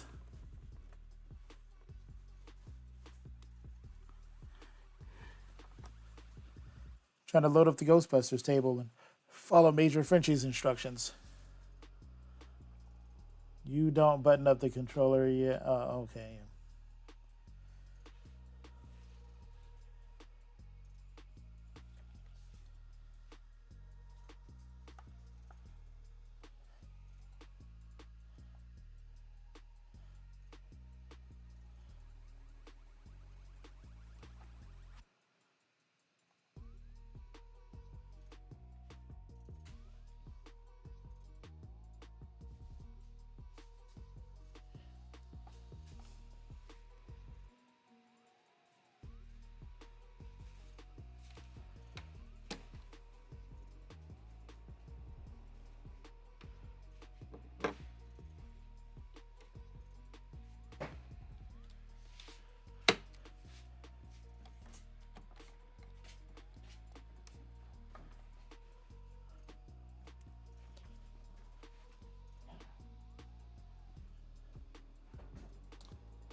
Is that color or something on the monitor? What is that? Oh, that's the Raspberry Pi color for you fucked up or something. Isn't that what that is? When you see that rainbow color like that?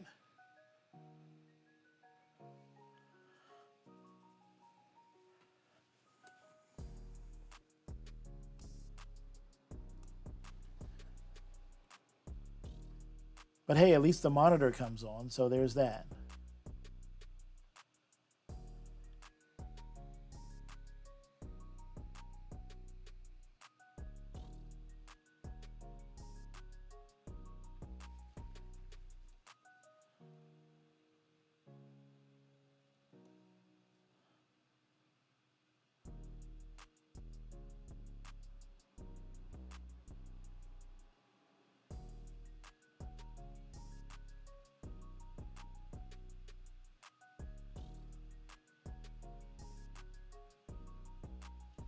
Okay, Raspberry Pi off.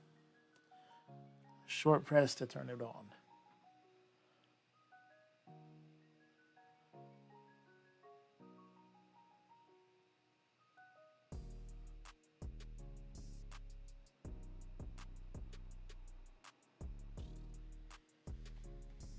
Let's look inside. Do I got a red light on the Pi?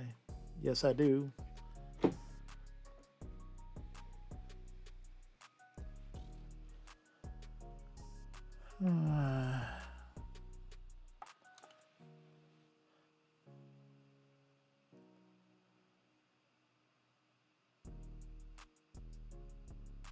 I think this monitor does have like a stay on function or something like that, but you actually have to set it in the menu. It doesn't come like out of the box like that.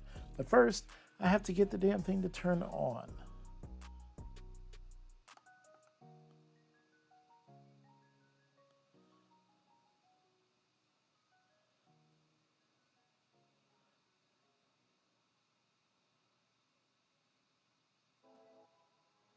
And then it says no signal, and then it just turns off.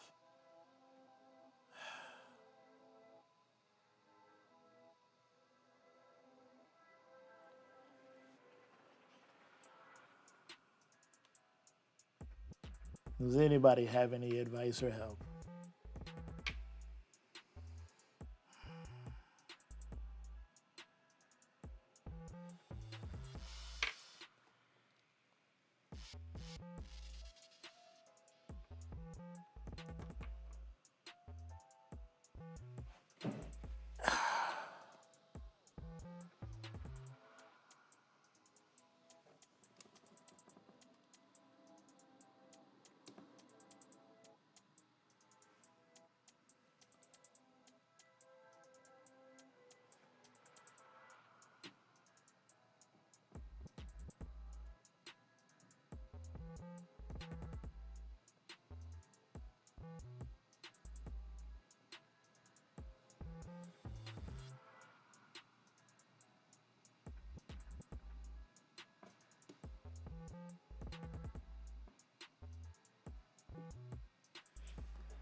Lights on the Pi.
Oh, for fuck's sake.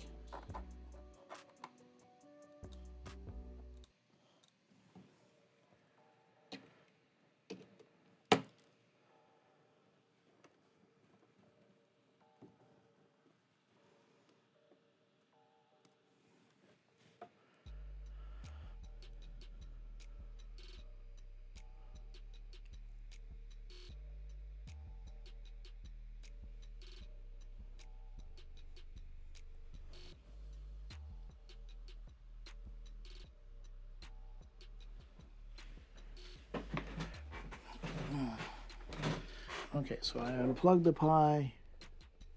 The Pi is back on. And there's still no picture from the monitor.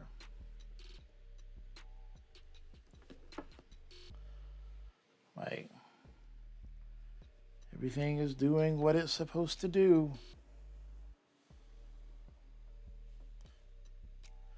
The Pi is tricky with video.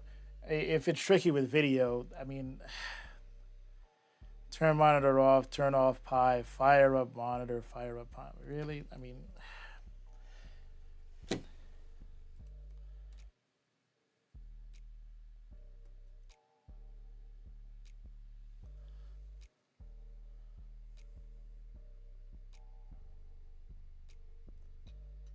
as somebody who builds computers a lot, if something that small with that few of features gives you that much trouble, throw it in the trash.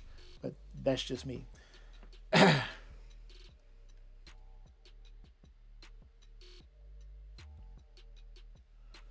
right, so let's make sure that the monitor isn't on. No, it's on. Let's turn monitor off. Short press on the Pi. Lights on the Pi.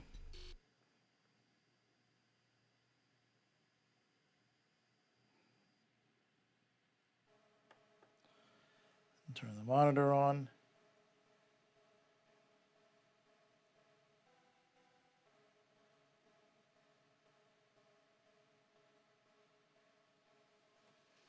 No signal.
I know you are, Mr. Crane. I appreciate it. It's just frustrating because I've been working on this for going on 9 hours, and there's literally nothing to this at all. And for it not to work is honestly frustrating.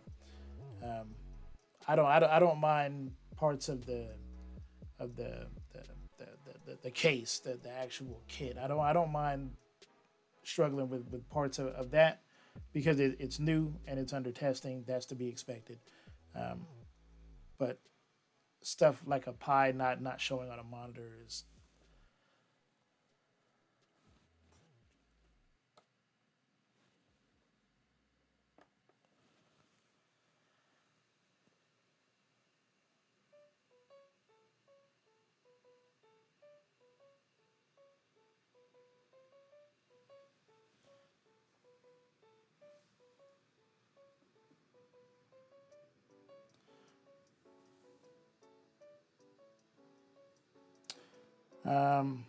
Yeah, that's what I'm thinking, is that the monitor itself is not um,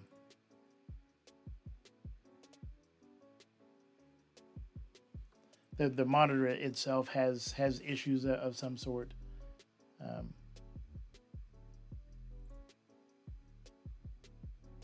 but it literally was one of the cheapest monitors. It was like $79 or something like that. Um, so let's try this.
Oh, and I remember, no, I can't send this monitor back because I bought it like a month ago.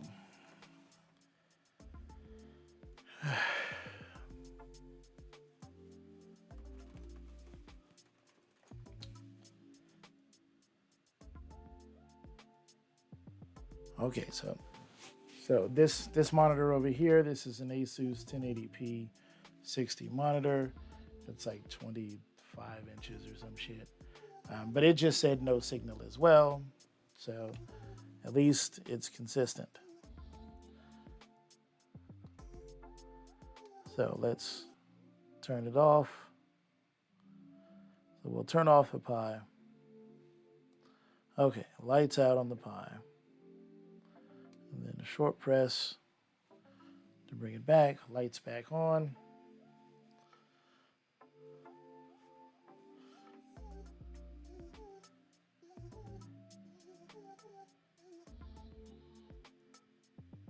Now, I was using this exact monitor with this Raspberry Pi for testing, so I know that this combination works.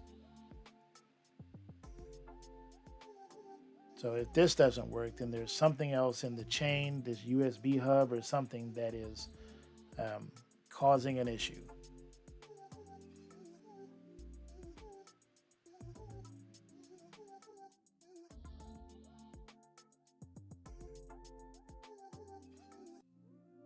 So this isn't coming on. So the next thing that I'm going to try is I'm just going to plug these USB encoders directly into the Pi instead of into this USB hub, and we'll see if that makes a difference.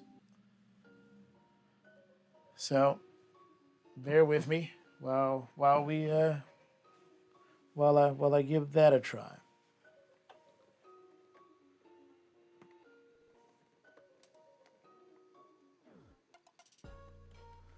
Okay, so I'm gonna turn out the lights just so that I can get to.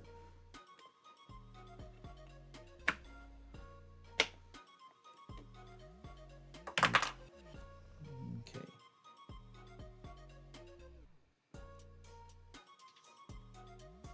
Oh, I was like, what the heck fell down?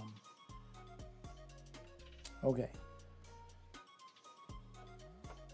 Now I've got my two USB connections here.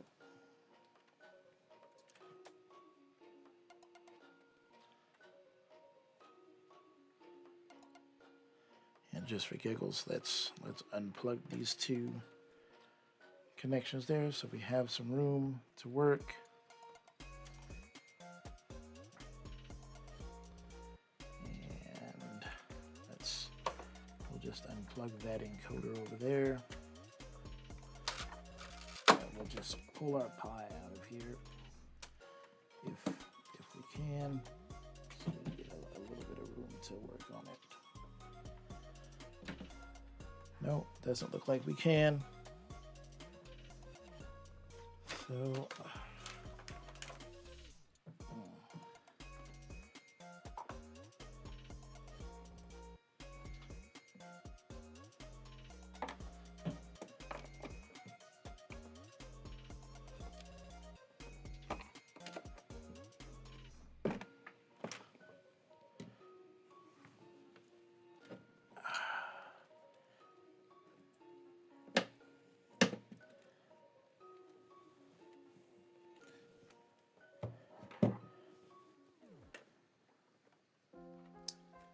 okay, so let's just unplug that from the pie.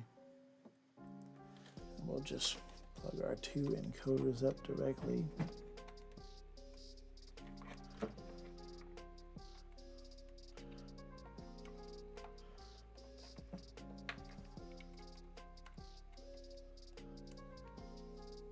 Hey, look at that. We got the Raspberry Pi Rainbow when I plugged up the encoders. So let's reset the Pi.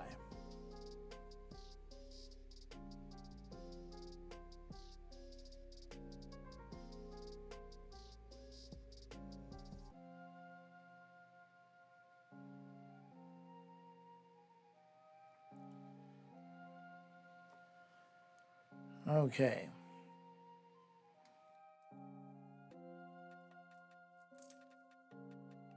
All right, Raspberry Pi is back on. USB encoders plugged directly into the Pi.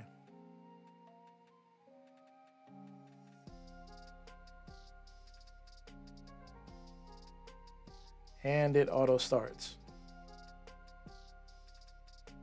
Kinda. It's having a little bit of trouble. There we go. Winners don't do drugs. Okay. So that's a good thing. All right. So Raspberry Pi back off.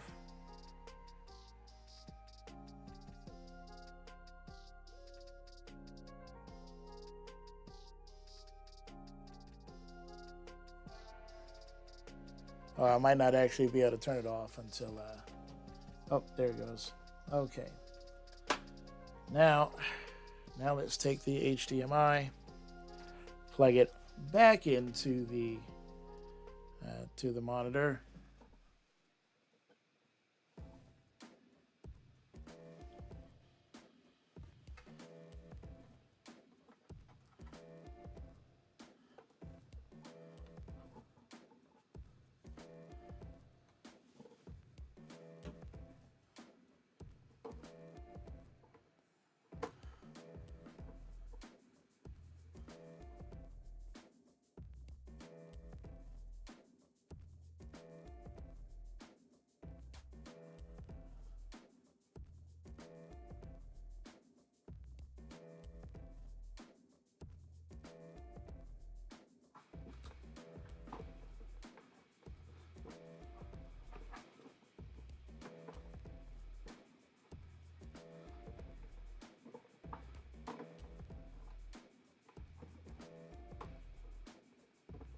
Okay. I'm really trying not to. I don't want to.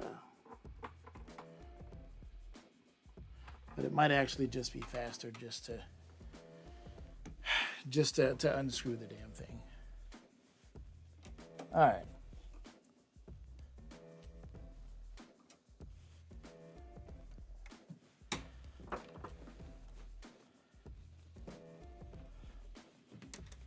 Oh, I think I left it unscrewed for this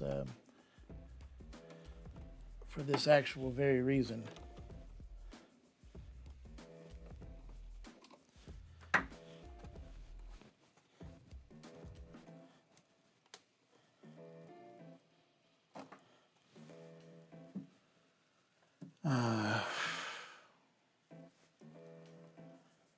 Okay.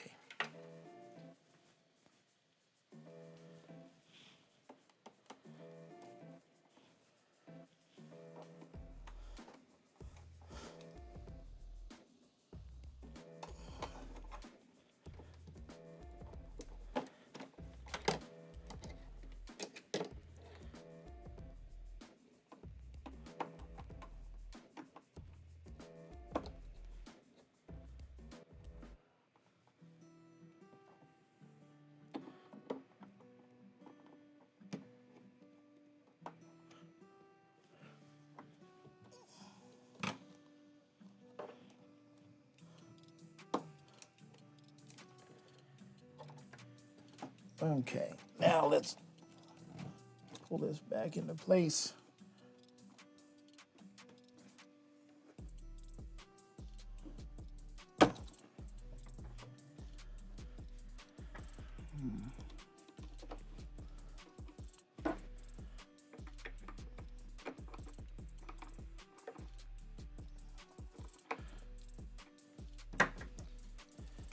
Okay, now let's turn our Pi on. Short press for on.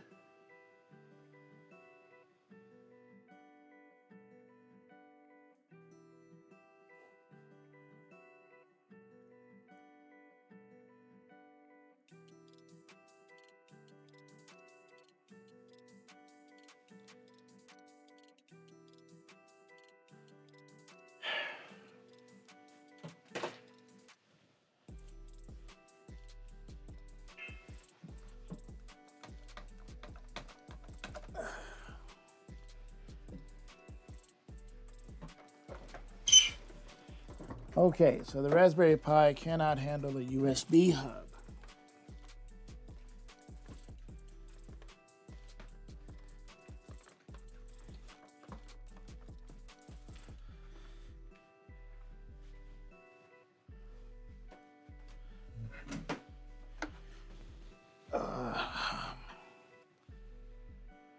Okay.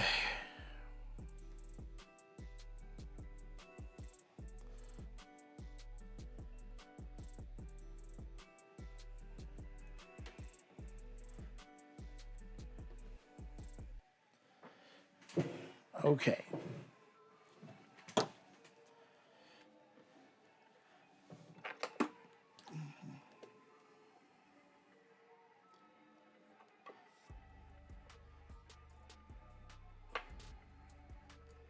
So we'll just leave the USB hub out of it.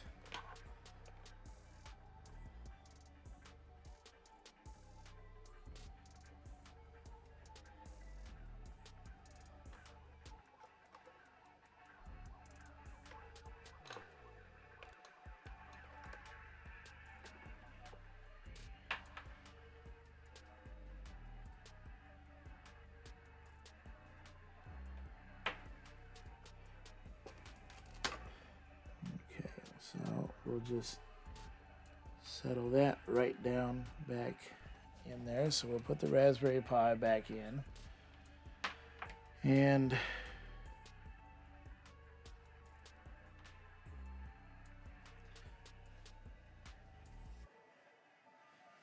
let's take out our keyboard. We'll move that one slot down. We'll put in our USB and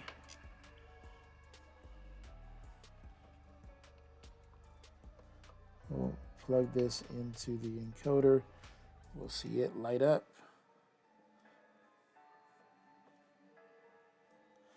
Maybe.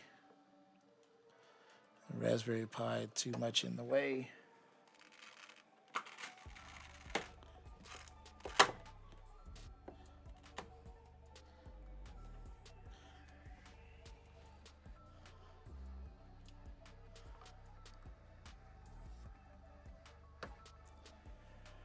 Okay.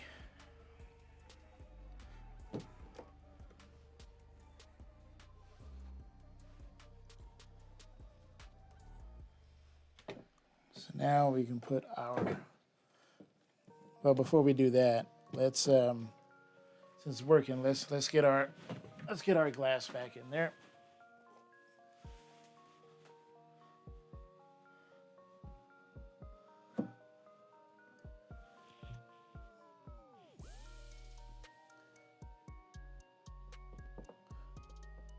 Just give it a little bend.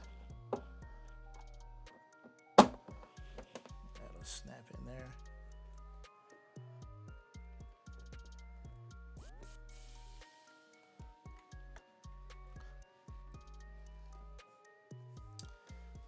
Okay.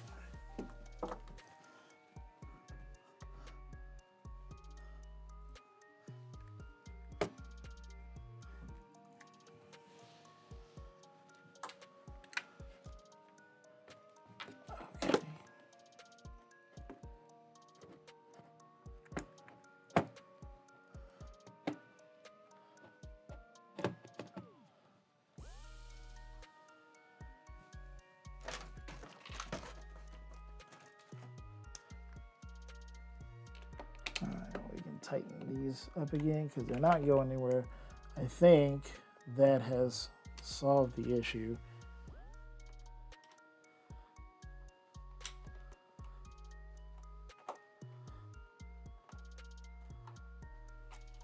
So now I can plug back in the connectors that came out.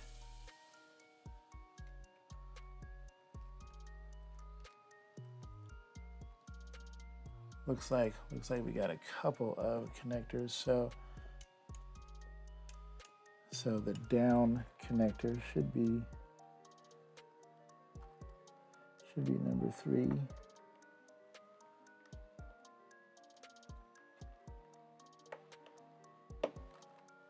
And that just leaves this one.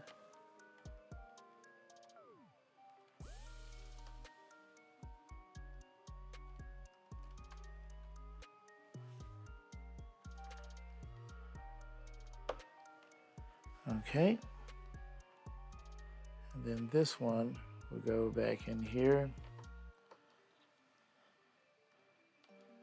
Okay. Let's tuck it all in. Like a baby going Betty by. Yep. Are you tucked in? Yep. It's tucked in. Although that side is not like all the way locked in or something. Yep. I thought something was weird. Okay. Almost there, guys. We just gotta check the buttons. All right. We gotta check the buttons. That's all. Okay, now put that in there. Closes up nice and tight. Up. So up and down. Up and down doesn't work on player 2.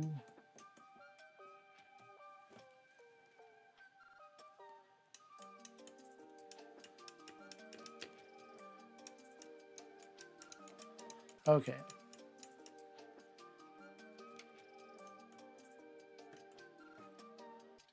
Is it catching on something?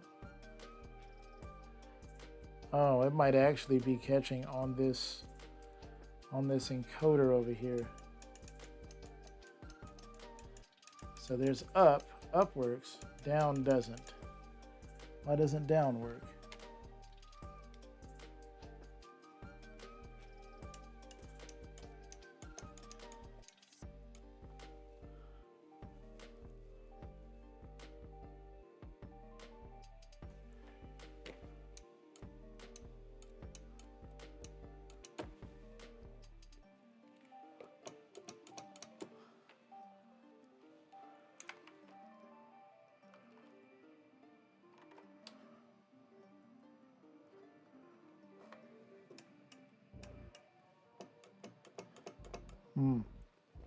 Mr. Crane, you were right. You blamed it on my tape. Let's see how it works. Okay, so player 2 is acting funny, but that's okay. So up and down works there. Okay, so back,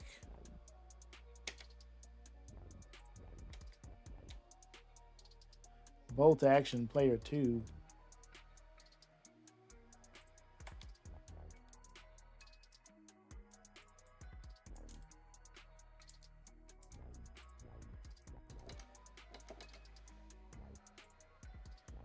Skip to the next song.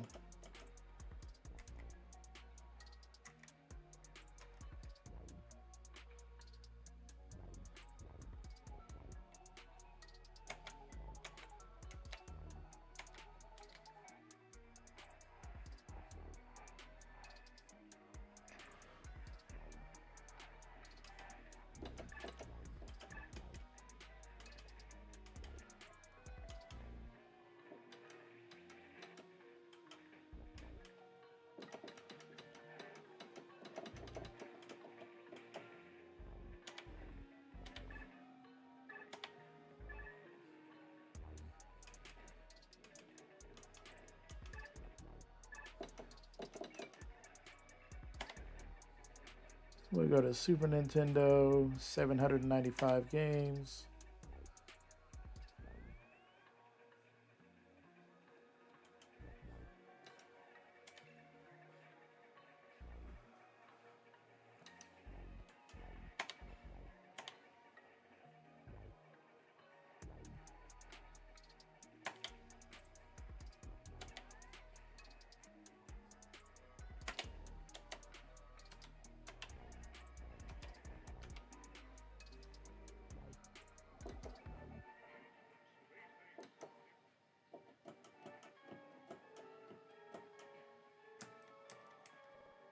Oh, that's a search button.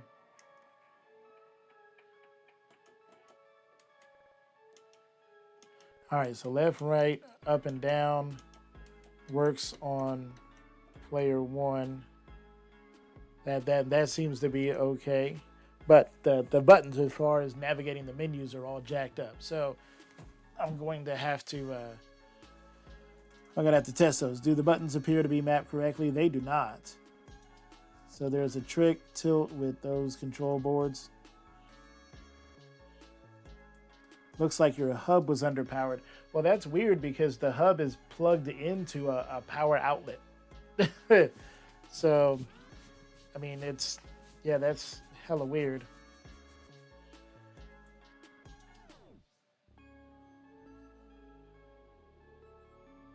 And the Raspberry Pi was plugged into the power supply directly. So, nope. So now I need to get back to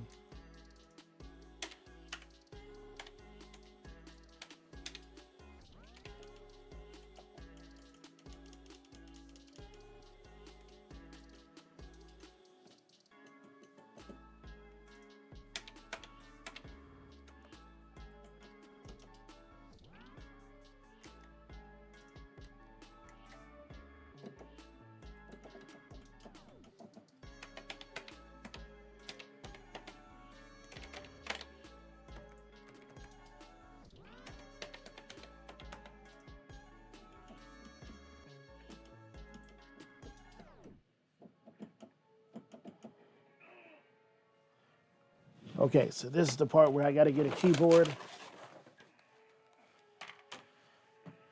Okay.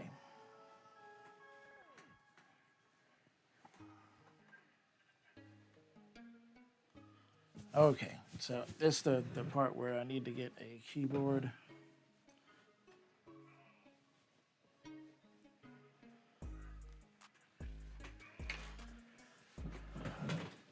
And we gotta map some buttons. Not necessarily a horrible thing. So we'll go in here, controllers and Bluetooth, configure a controller, input 1, drag and rise it something. Okay, and it shows a 0 and a number 1.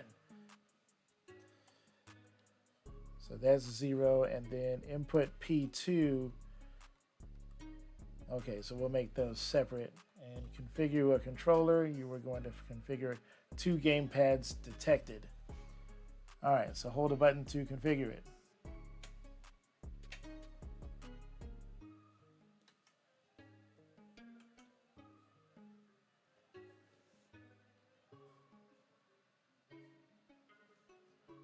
All right, so for up, what do you mean already taken?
Okay, can you guys hear me now?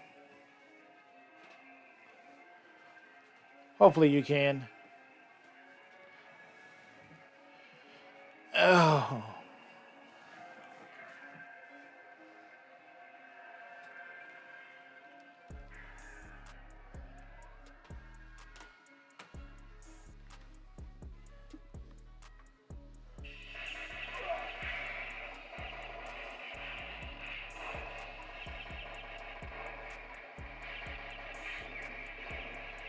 She lives.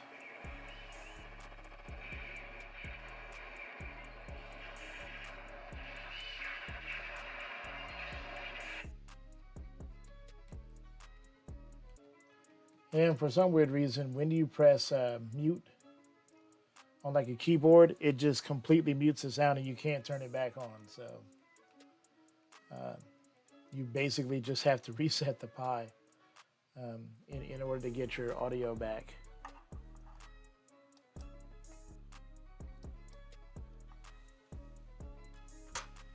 And I don't know why that is.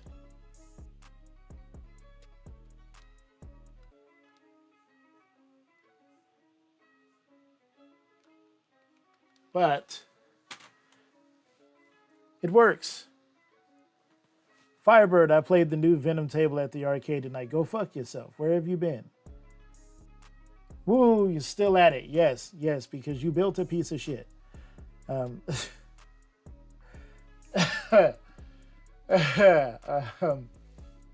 no, I'm joking.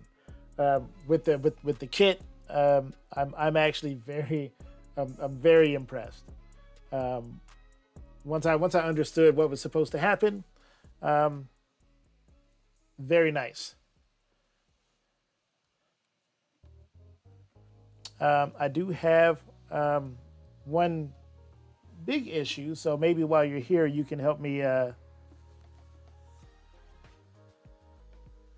Bird, do tell me what's the button mapping normal K1 through 12. Yeah, it should be. Oh, that's Muzz Roku. You got to play a Venom tonight. Was at a Venom launch party event. Hey, Muzz.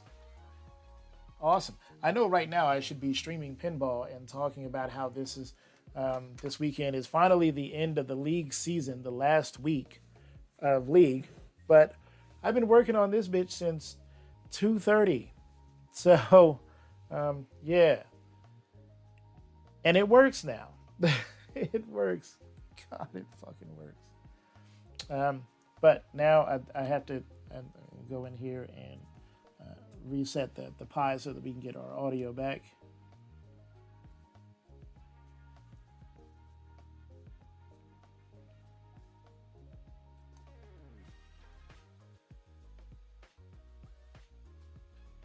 Hello, turn off Pi. We don't need you anymore. Turn off. There we go.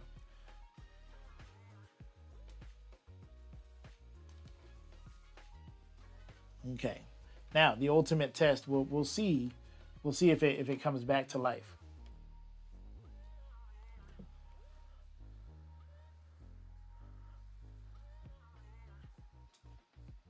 Keep losing audio. No, I don't keep losing audio. It just there's a thing with the Pi and with this particular wireless keyboard where if you can turn the sound up and down, but if you mute the audio, you have to reset the Pi in order to get your audio back.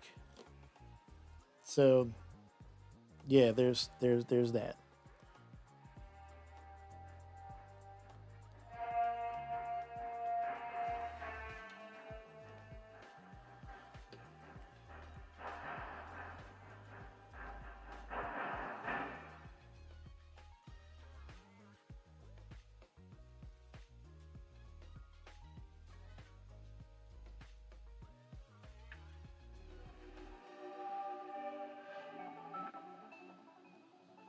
So we'll set the Pi to around 50% internally, and then we'll just, because that's what we got the amp for.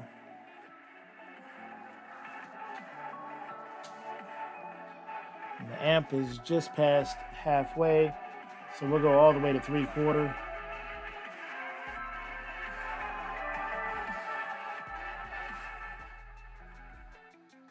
There we go. Now, okay, cool.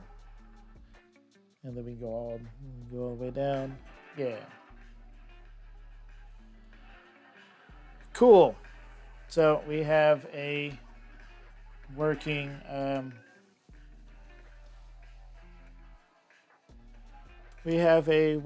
main cabinet. Everybody tell Firebird thank you, and how easy this was. Just so ridiculously easy that you would have to be damn near retarded to not be able to do this.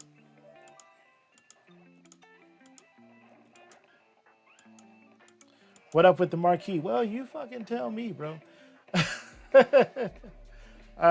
For some weird reason, the top brace is in the way of the slot where the marquee goes in. And then even if it wasn't in the way, it seems like the marquee is slightly wider than it should be.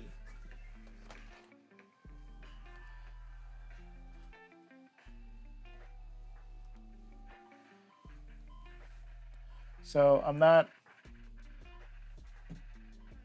sure why that is. I'll show you what I mean. So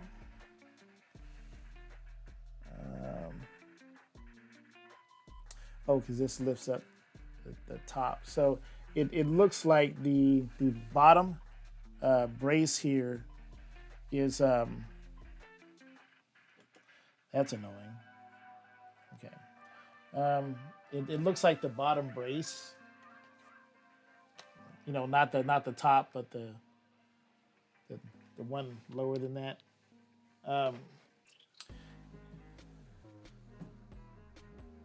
And I checked to see that it was on the correct pins, and it is. And the speaker panel is in the right place and all of that, but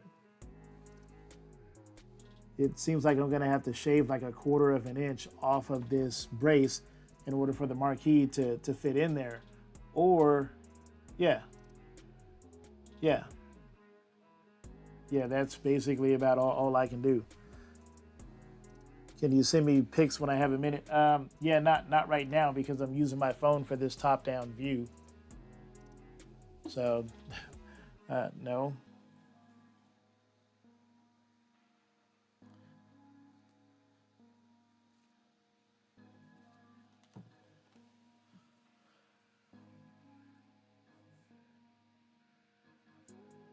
And when I looked around the back side for like extra pins, like, oh, did I miss a pin? Do I have something in the wrong place? Nope. Everything's in the right place.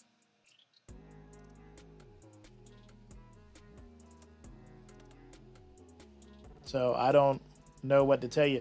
I did have a let me turn this off, and then if you don't mind me, everybody here knows that we're, this case is a test. I think it's kind of cool that people understand what is involved in,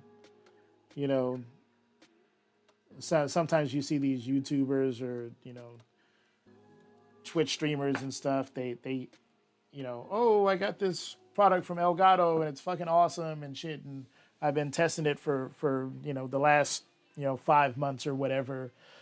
And they never see that, they sent them a product that didn't have any labels on it. It didn't have, it wasn't feature complete. So they had to just continue using it and just report issues every time one arose. So if you don't mind, I'll talk to you about some of the lighter issues. It really went together for the most part. It went together pretty well. But here's one that it's not really an issue, but I'll show you why it was a particular issue for me and why you might want to change it slightly.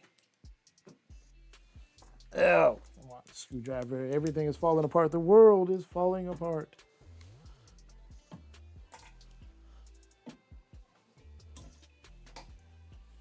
How did the monitor mounting go? Um, F you, Firebird. That's how it went. Okay, go yourself.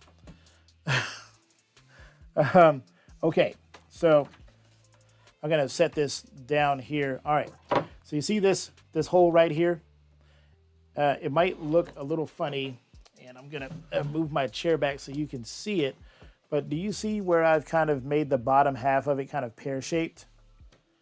The reason for that is that the power brick that I have in here has an outlet, has an end of it that's shaped like a circle.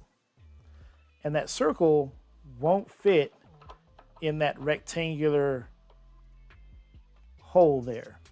So what I had to do was I had to use a half round rasp and kind of, you know, take a little small circle out of this side and a little small circle out of that side.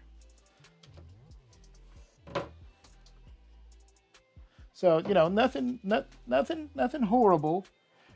But I was just like, man, you know, people have all sorts of different plugs and stuff. They're gonna want to be able to get that through there. So, you know, it wasn't a hard thing to fix, but at the same time, I also put a lot of work into making this thing look pretty, and then I had to kind of eat up the back of it a little bit to, you know, which is like little things, you know, minor things. It's like, who cares? Who's gonna be looking at the friggin' back of it, right? So not a huge big deal there. Let me see. Like Lynn said earlier, it's super awesome to have super tight tolerances, but there's no wiggle room. So just like getting the Plex screen in here, like I painted the inside walls nice, you know, flat satin black, and they're a bit scuffed up from having to scrape the edge of the Plex against it. It's not horrible. It's not a, you know, it's not a huge big deal. It's not the end of the world. Nobody's gonna die or nothing.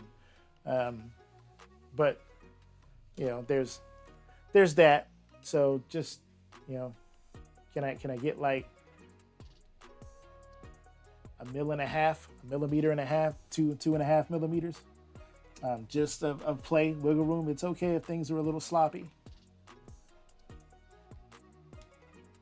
The same thing with this control panel that I have to lift up and open often. Oh, I should probably plug this in if I'm actually going to attempt to to play it. I'm a fucking dumbass. So just having that little bit of extra wiggle room there would mean that every time I open this, it doesn't, you know, leave that scrape mark there where I now have this circle where that hinge is rotating. So it doesn't look as nice as I would like it.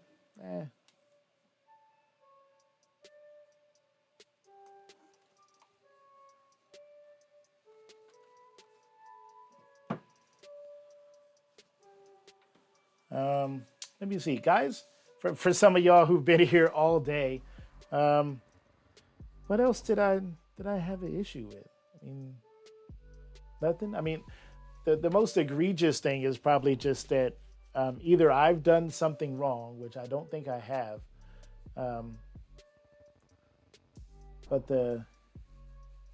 this brace does not fit in the top slot here. Maybe I don't have the brace all the way down. Let's try that. Let's take a look at it and see. Let's make sure that I've got the brace all the way down.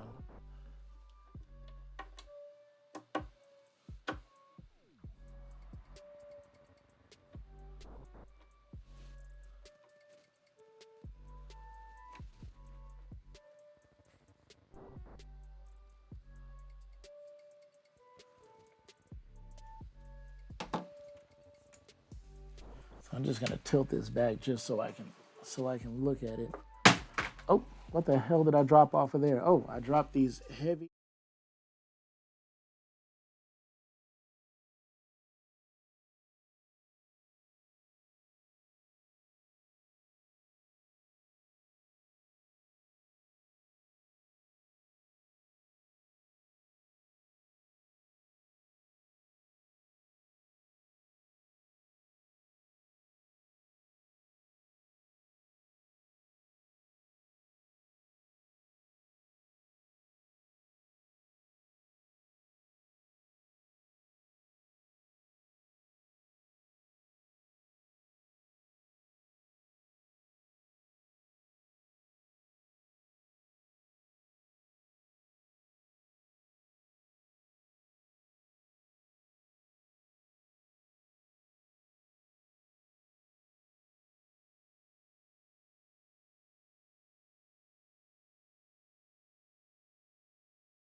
Hey, do you got me now? Tilt talk about the hub issue. Oh, but that's not a Firebird issue. That's not a like nobody's gonna get sent a Raspberry Pi to to to go with this, right? And most people are probably not gonna use a USB hub. Maybe they will, but most people aren't. Unless you muted it to cuss us out. It's a goddamn. No, I was doing that earlier. um, no. No, that okay. So the USB hub. Um, so I bought the USB hub because I was like, okay, well, I don't want to overload what little processing the Raspberry Pi has. So I was like, I'll just put everything into a hub, and that'll make it easy to plug and unplug, right? Um, so I had the hub plugged into the Raspberry Pi, and I had the two USB encoders plugged into the Raspberry Pi. I had the uh, what else? The LED lighting kit plugged into the Raspberry Pi. So there was two USB encoders, the LED lighting kit, and the front USB input, all plugged into Raspberry Pi. And the Raspberry Pi it would start up, but it would not display an image. It wouldn't do anything. And then one time it actually did work, and I was like, okay, cool, it works. But then after that, it never worked again. So I tested it on a separate monitor and even on a separate different monitor because I thought maybe it was the cheap ass monitor that I bought. That didn't work.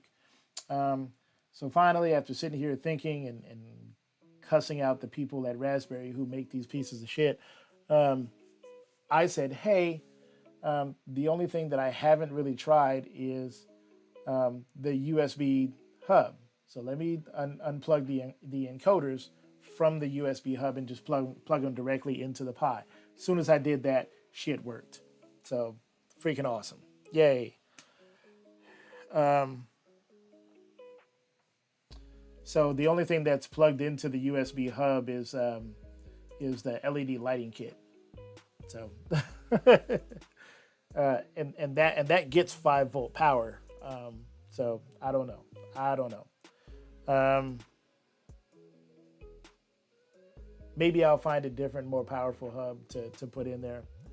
Um, I'll probably look for a hub that has like the quick charging, so the red ports on it will probably work better. But that worked okay. I mean, the joysticks, oh my god, just feels so tight and instantaneous. I've got a little bit of that weird glue from the glue residue from the tape that we used, the double-sided tape that we used earlier on Player 2. But I don't have any friends, so nobody's going to be playing with me, so I don't care about that. But I am struggling with like button assignment kind of stuff. Um, I do wish that the Plex was slightly taller, um, because it doesn't completely fill the channel cutouts by a quarter of an inch, and this might be done so that there's wiggle room, for it to kind of go up and down and wiggle back and forth. But I feel like if the slot were half an inch longer, or better yet, if the slot went vertically past the speaker bezel, um, and then extended at the bottom of the slot down another quarter of an inch to maybe 3/8 of an inch, that would make the Plex meet the bottom of the speaker panel, and it would also meet the top of the control panel. So I think that would work better. Assigned them in main, yeah. I haven't assigned them in main, but I did assign them, and I'll have to tweak that assignment. But I did assign them in Batocera, just so that I could get through the menus, and that works okay. But I'll need to tweak it a little better. But the joysticks are really good, so I can't wait to get to play some my favorite Street Fighter 2 Hyper Fighting, either that or Street Fighter Alpha 2 Zero. Um, I like both of those a lot. Um, but as far as the build, just building the kit, that's but besides a little growing pains, and most of that was on my part. I definitely do not recommend to anybody completely tightening down everything, until everything is kind of assembled together, because it makes the sides so tight that it's hard to get a board in there. Um, Now, the boards might slide around up against each other better if the inside of the cab was unfinished. Um, this I just painted it yesterday, so even though it's super dry, it still has that slightly plasticky feel, and it's not going to be dry for like friggin' 2 weeks or whatever. Um, Oh, and Dr. Doob gifted a sub. Hey, thank you, Dr. Doob. And Lynn, if you're still here, thank you very much for your for your sub. Thank you. Um, yeah, I didn't really have an issue with it. I think it's really cool. I think the size, what I was thinking of a bar top, and how much room I would have to play like side by side with my wife. Um, Yeah, I think it's a great size for normal sized human beings. Me and my wife, we're big people, so we'd definitely be hugging each other while we were playing this, if we were playing a two-player game.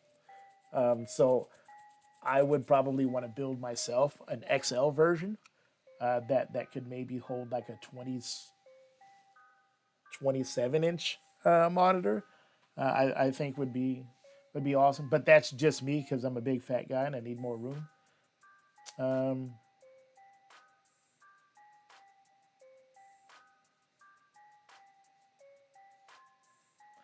Maybe if somebody, I mean, it would be hard to do that. I was just about to say, like, as part of the art package, like if somebody orders vinyls, there should be a vinyl border for the Plex that goes around the screen. But it's hard to tell what screen they would have, and vertically where it would sit. So if theirs vertically sits low, it's going to be cut off by that artwork, and they wouldn't be able to see past it. So you really couldn't do that. But what I would do maybe is print two separate strips, um, maybe about an inch tall for each one, and then whether they need it on the top or the bottom, then they could apply that strip there.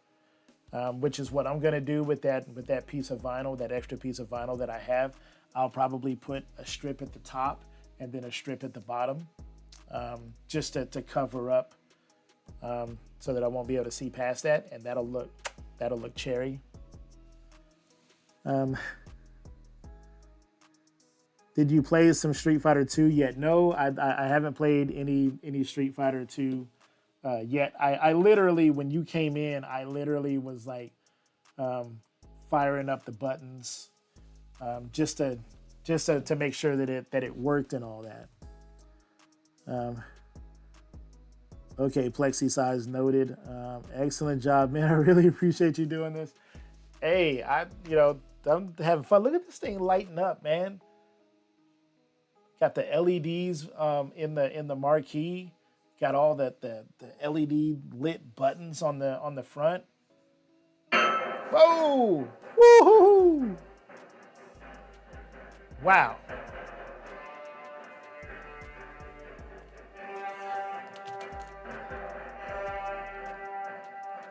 I gotta remember that every time you start this, it starts at max volume. Holy crap. Wow. But yeah, I added the flashing, and that was like, I don't know, like $10 to $15 on Amazon for that little LED kit. But it basically goes like all around the back glass. It basically goes all the way around, not the back glass, but it goes all the way around the back side of the interior of the cabinet. And then I had 2 rows, top and bottom, inside the marquee to really light the marquee up. And even behind the screen, there's a glow from the LEDs from the interior of the cab. So you get kind of this, what do they call it when you buy those? Is it called bias lighting? It's like bias lighting for your TV. Remember when the Philips Hue TVs came out that had like the RGB LED lights that would react to whatever you were watching on screen? Like, it gives off that kind of feeling, except for it's not tied into the screen. But it's just a glow that comes from around the screen, from inside the cabinet, that looks really cool. So the whole thing just lights up really, really nice. I'm trying to think of more issues that I had. Oh, probably the third big issue that I had, which is so I would find a way to add some standoff blocks for your monitor mount. And what I mean by that is this TV that I have, this monitor that I have in here is ultra thin. Like, except for the very bottom of the monitor, like the bottom 2 or 3 inches of the monitor, the rest of the TV up is like pencil thin. So it actually stands quite far back from the plexi. The bottom, I would say that the bottom from the plexi is probably 2 inches, and at the top of the monitor it's probably 2.5 inches back from the plexi. So I'll probably figure out a way to add an inch of thickness to the monitor mount, and then mount the monitor to that, and that will push the monitor up against the plexi for an even sweeter look.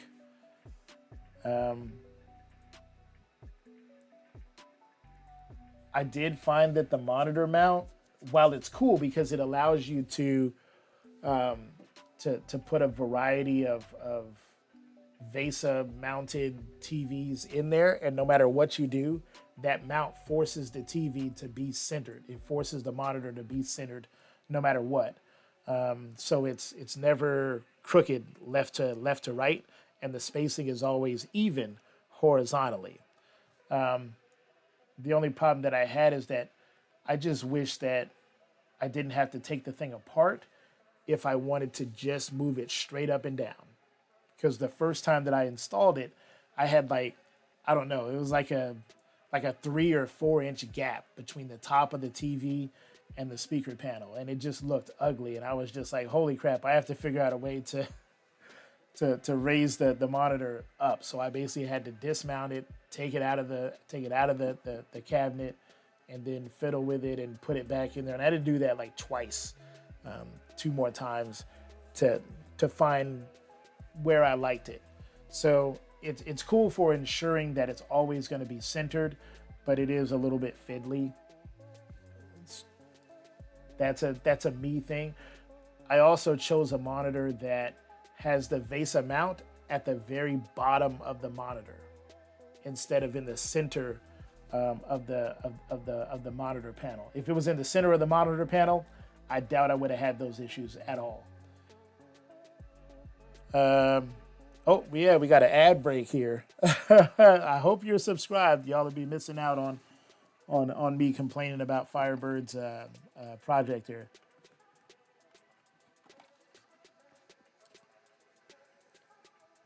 The marquee issue has me puzzled. Looking forward to seeing those pics. Yeah, no problem. I mean, if I can get it fixed, like I don't remember yesterday when I kind of just pieced it together, having those issues. I don't remember that at all yesterday. Remember I sent you the pictures of when I just kind of laid everything out. I put it on its side and just kind of stacked everything up like Legos, just to see if it would go together. I don't remember it having any of those issues. Everything kind of lined up pretty well. So it's probably just something that I've done.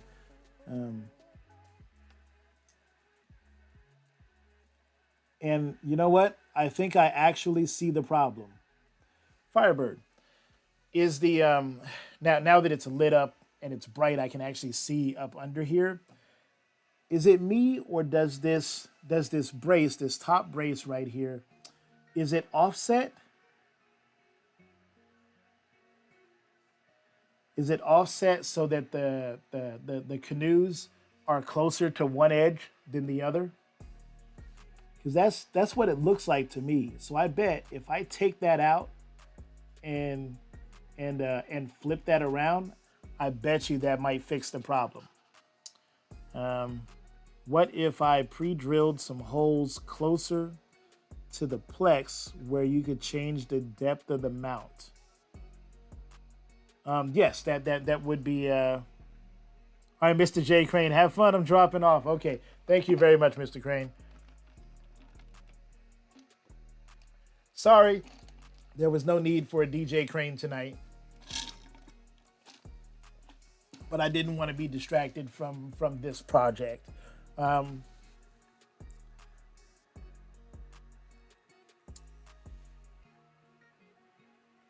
Yes, that's what it looks like. Okay, let's do another part of this project, gang. Let's troubleshoot a little bit.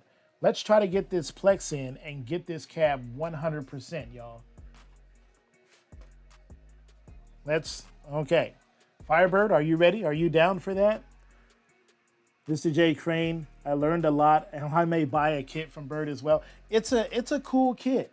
It really is. It really is. And I think with the tweaks that are coming up for it, it's really gonna be cherry.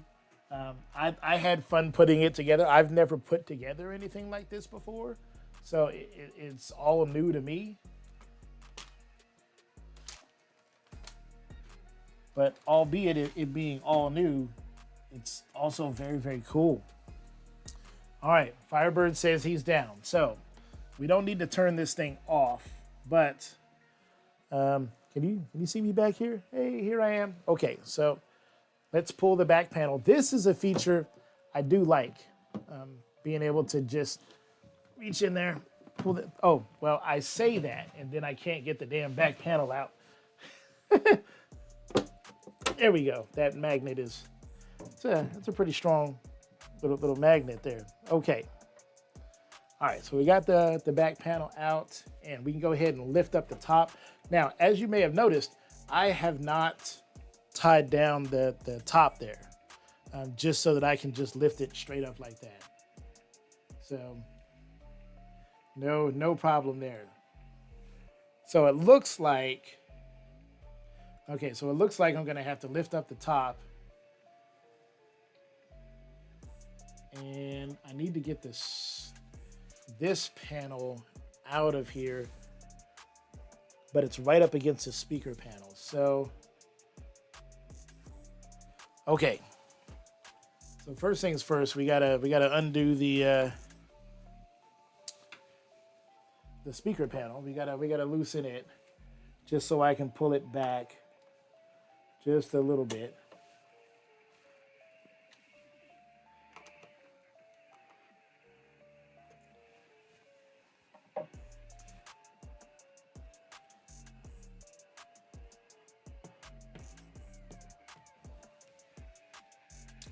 Oh no, I can't. Okay, it doesn't work like that. It's not pulling back the speaker panel. It's the speaker panel actually goes down. Okay. That's a different issue. Okay. All right, let's think about it. Let's think about it. What do we got to do? Okay. So we don't we might as well tighten back up the speaker panel because unless I just disassemble all of this LED that's in here. I don't really want to do that.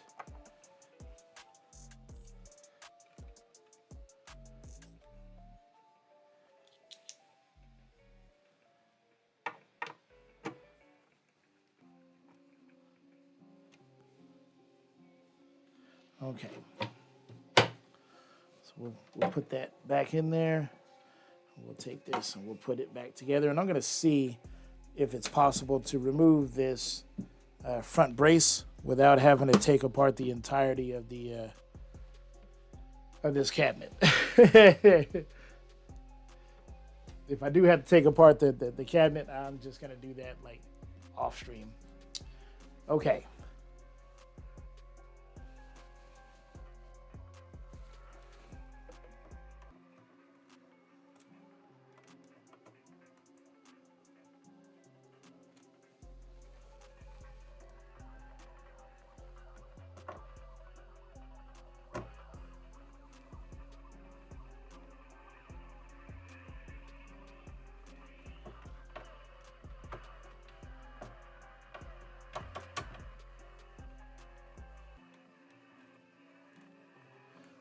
Okay, so we're loosened up there.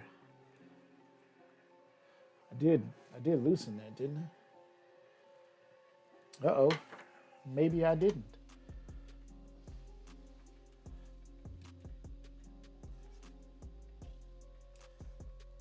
Pretty sure I did. Okay. Let's put her on her back.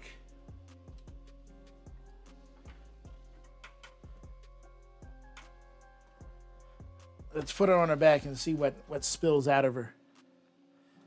That just, please nobody clip that. That is not at all what I meant to say.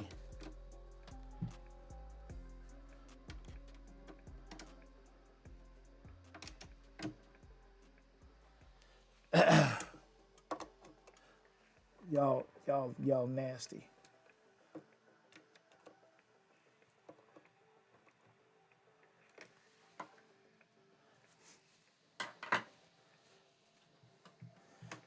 Doob, you better stop it. You don't want to get banned from the stream, dude.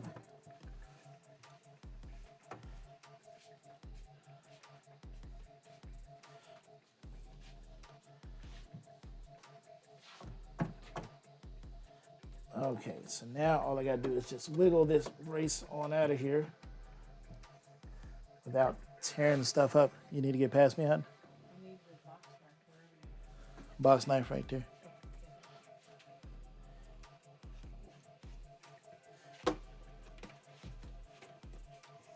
Yeah. You see what I mean, Firebird, about these tolerances? I can't get this panel out of here because it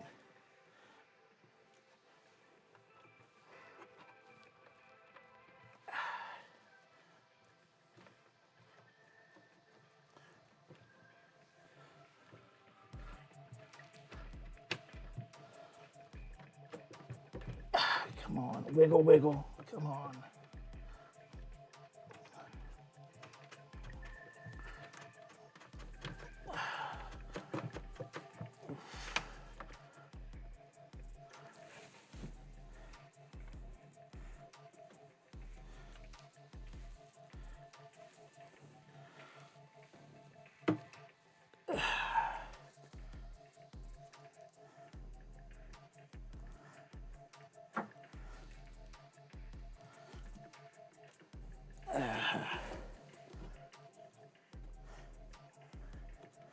Well, it's I really don't want to beat on it.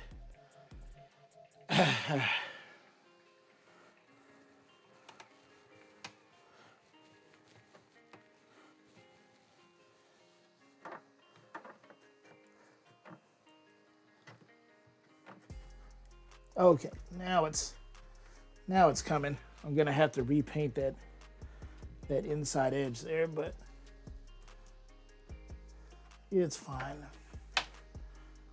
Okay.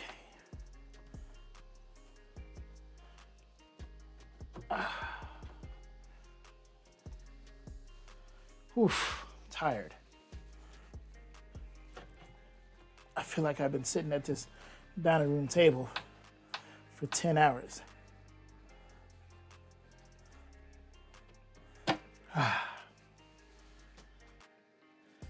Yes, it is biased by about 1/4 of an inch. Okay.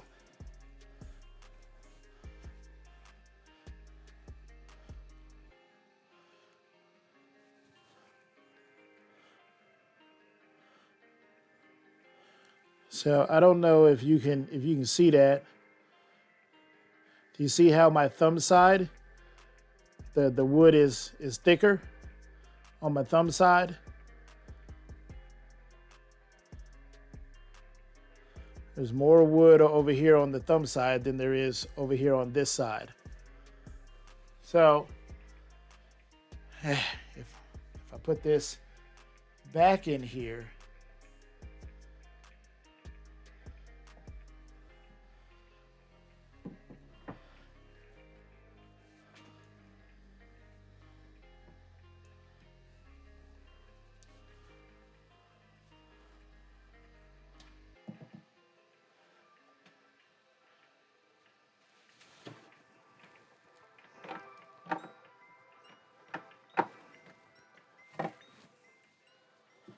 so you put it in backwards. Yes, a lot of things I either was about to put in the wrong direction or put in backwards or whatnot, because there was no direction for orientation.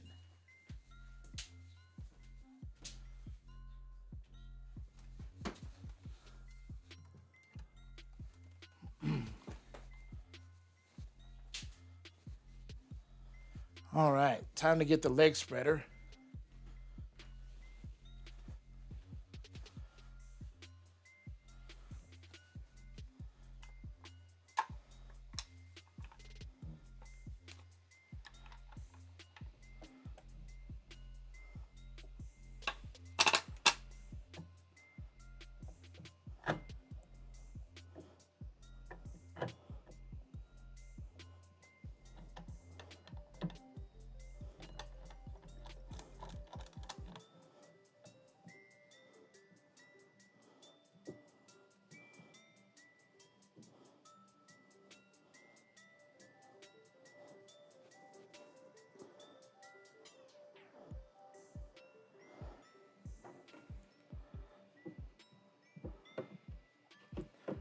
Oh wow, and she just drops right in there.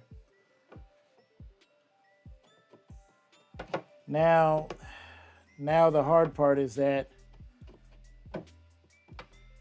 she won't fit because the speaker panel is in the way. Okay. Think, Chris. Think. Would it be possible to rotate the speaker panel out of the way? Yes. Yes, it is. It is possible to do that. See, and now she's back to being really tight.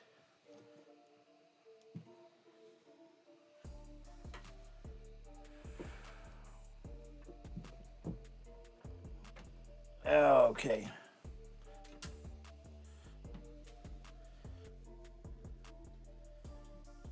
Well, no, it's not necessarily the screwdriver. That's not an issue. The major issue is that I've got these LED lights that are installed in here, and so moving things around could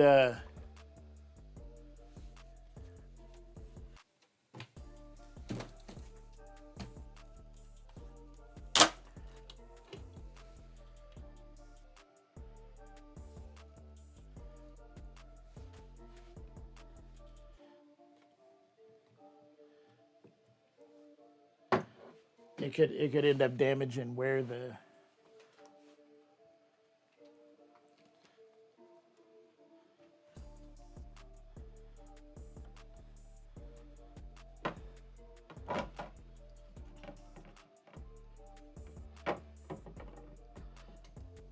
I just need just a little bit of room.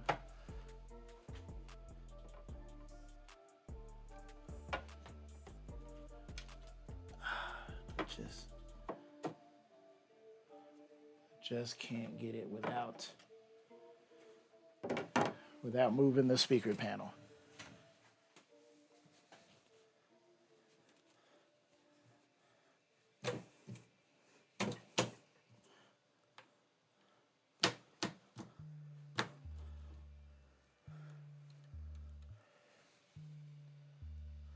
So in order to make this work, where'd I put my screwdriver?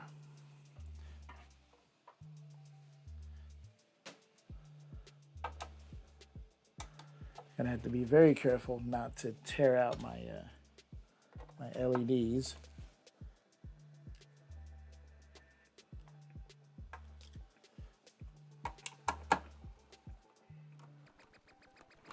Oh, shit! God damn it!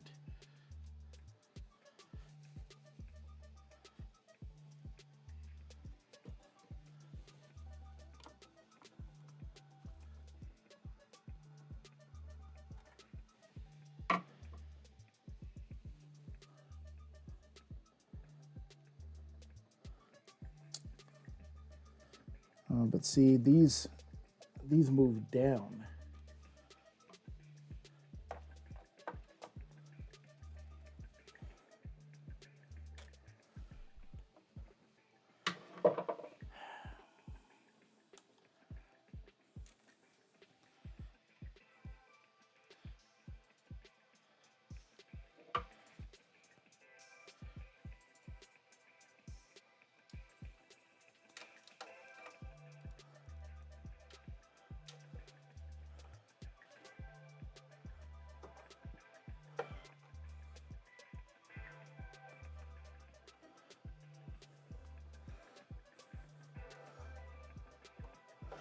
I'm gonna hold on to this big heavy clamp just in case the cabinet opens up wide and releases this clamp.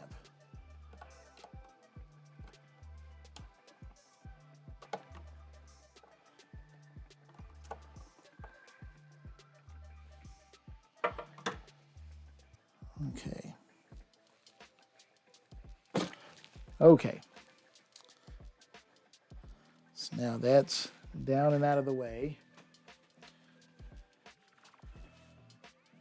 Now let's put this brace in.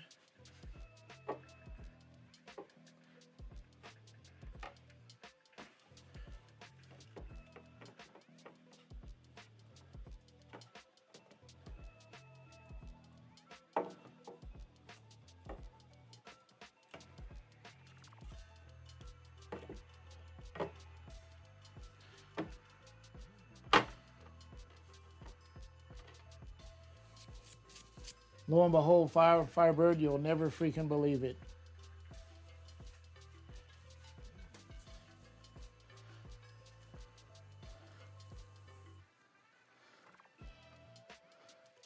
Now, okay. So now that's a different problem. So is the speaker panel supposed to go in front of this brace?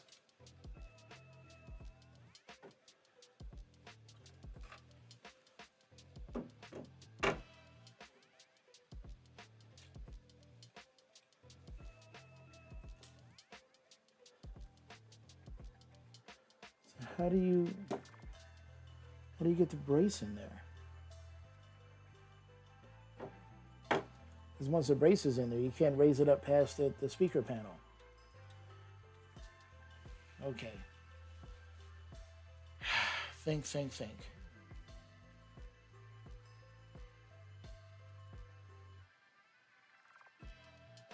This means that I have to remove the speaker panel. Fuck.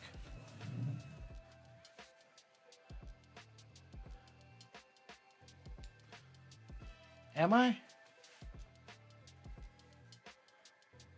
No.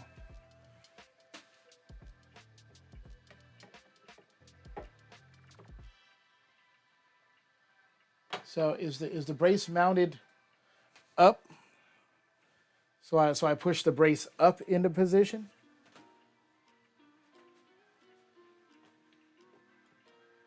Well, if that's the case, that means that I painted the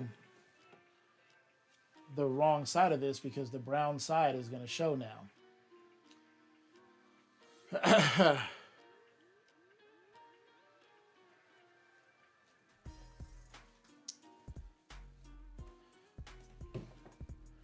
Okay. Give me just a moment, lads.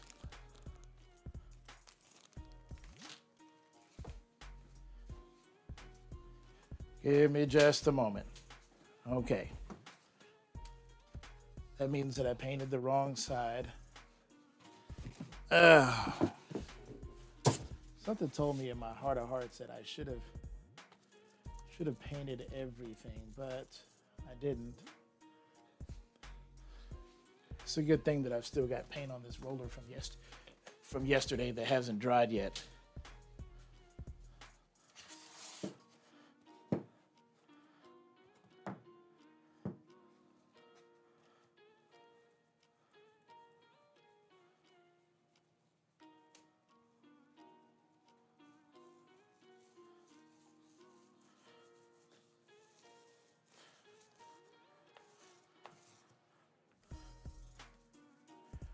Okay, painting.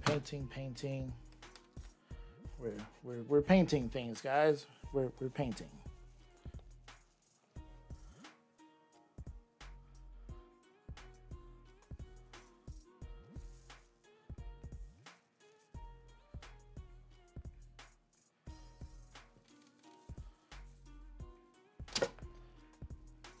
If y'all are wondering what I'm doing off camera, I am literally painting this as we speak.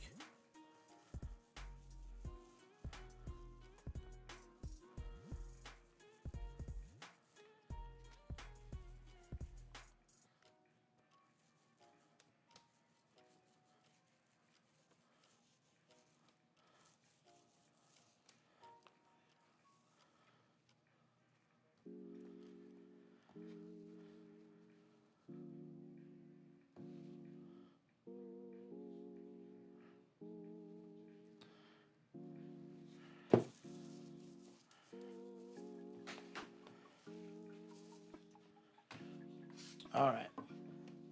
We ran out of paint. Off to the hallway closet, baby. Because we need black paint.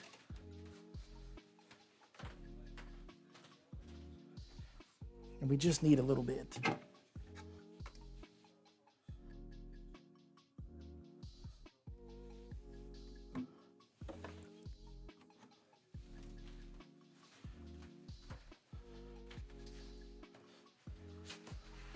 And if you thought I was joking, I'm not.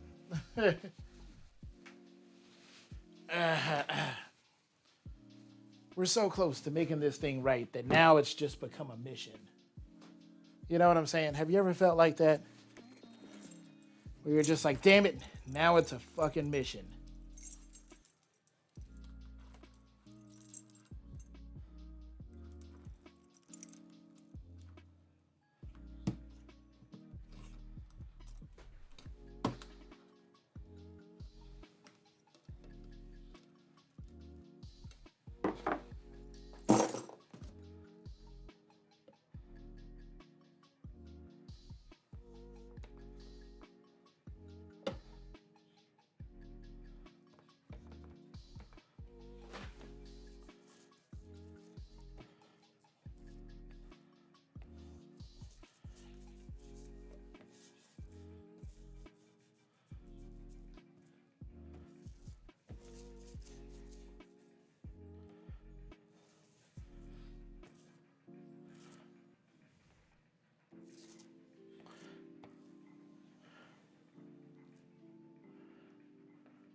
Okay. We're painting. We're painting things. Because now we've gone full Super Saiyan aggression.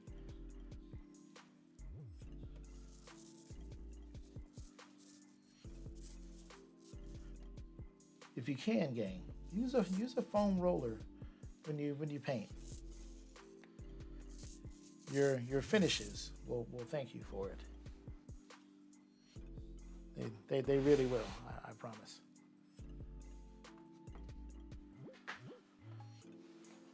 Okay.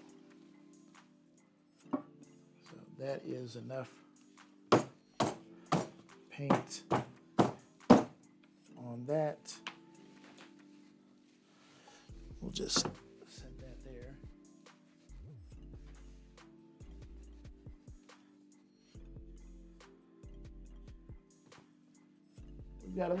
We've got the runs. We got the runs. Quick, somebody grab a towel.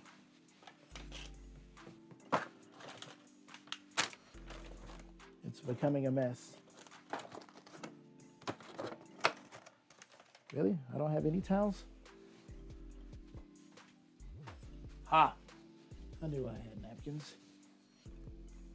Has a V-Pen playing Bartop building painter. Yeah.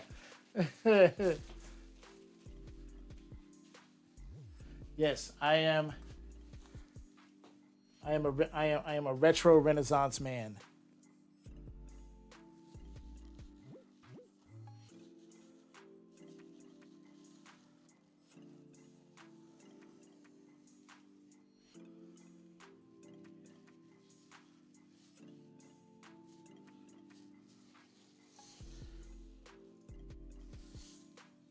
Okay.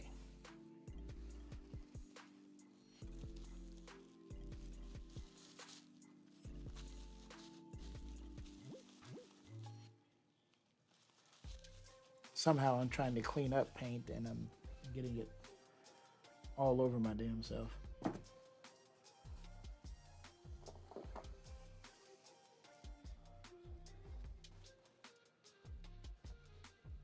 Okay.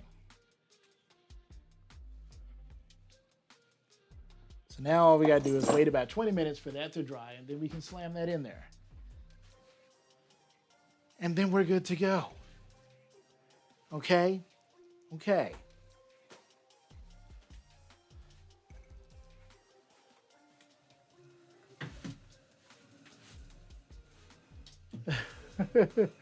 Oh my God. Is it okay if I take a break? Can I take a break? I've been working on this since 2:30. Am I entitled to a break? Can I?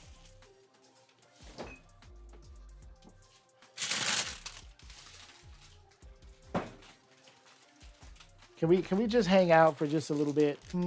Maybe just talk for just a little bit.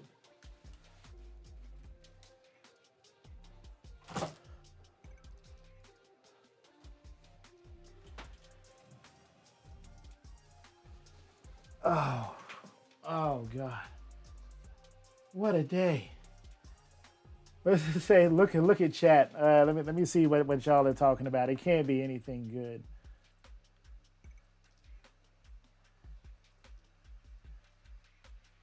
So you put it in backwards. I will fix it with a label. Wait, the bracket goes up. Yeah, so the canoes go on top of the bracket, and then I push the bracket up into place, right? That's what you're saying. So I had it mounted where the canoes were facing down, and that's what made it a pain in the ass. If I'd have put it in with the bracket pointed up, this whole issue would be a non-issue. That is a big ass fucking grape. Holy sh!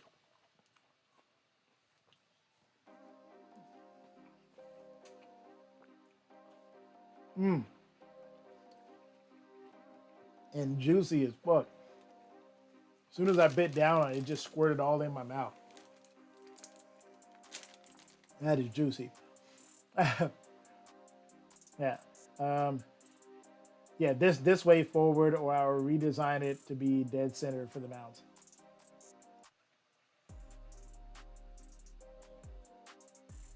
Ah, so that you don't see the brackets. Oh, because a little thin screwdriver will fit in between the top shelf and the support bracket. Okay.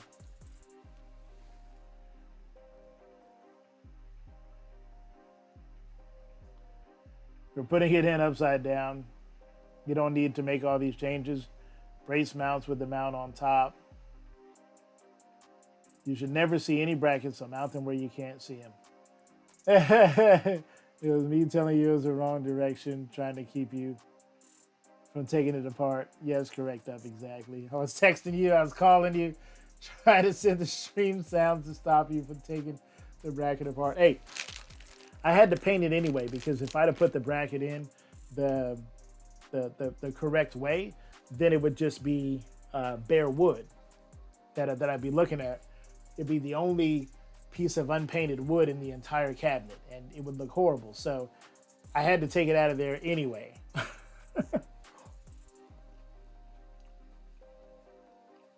So I get to chill out for a little bit. And if you wonder why I'm looking at the camera through the side, laptop's over here, you're over there. I do what I can. Yeah, basically what it boils down to, Firebird, is that your instructions suck ass. You need a complete and total moron to write your instructions.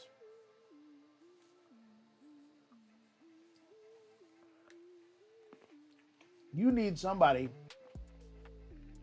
who went full retard to write your instructions.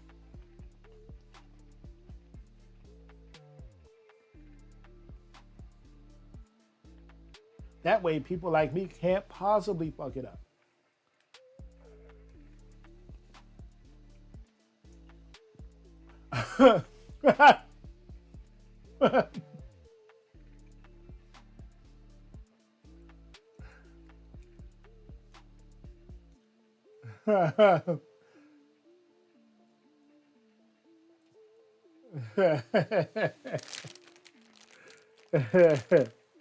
That's funny.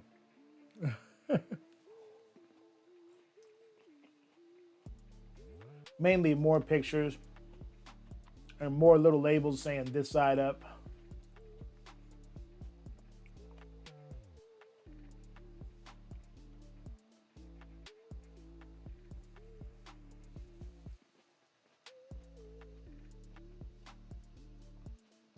Mm. These grapes are magically delicious.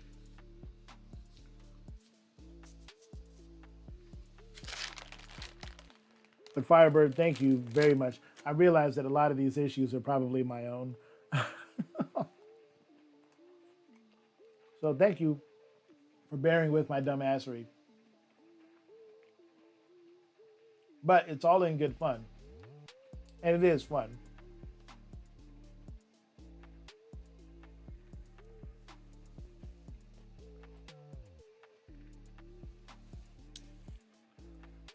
I'm gonna get a couple of small rig clamps and mount some webcams to this thing, so that way you guys can hang out with me on my retro gaming adventures.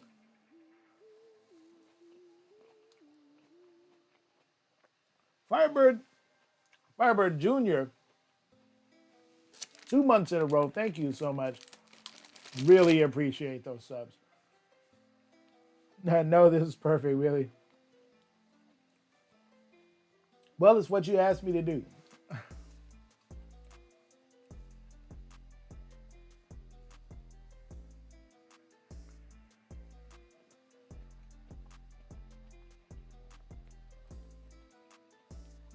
And I mean, the thing is beautiful. I mean, especially oh my God, it's last night when I put the vinyl artwork on, and then with the T molding wrapped around the edges, I was this close to just like, you know what? If I just go ahead and put this thing together, like nobody's nobody will know. I can just kind of put it together just to kind of see, you know, just put the box together. Not like any guts or anything like that, but just put the box together just to see what it looks like because I was so excited.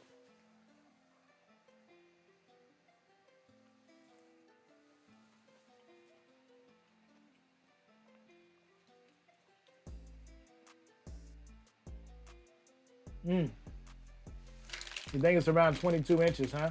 Well, I've got a 21.5-inch monitor in there.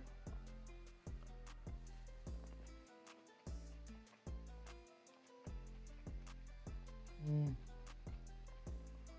A tape measure, huh? Okay.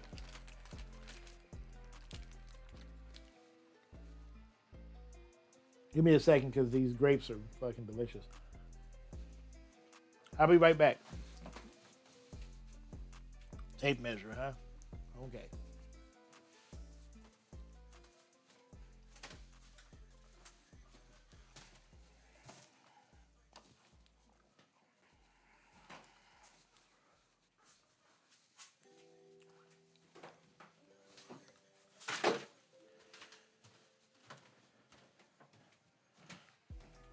Now, understand that I've got a my cabinet is stretched.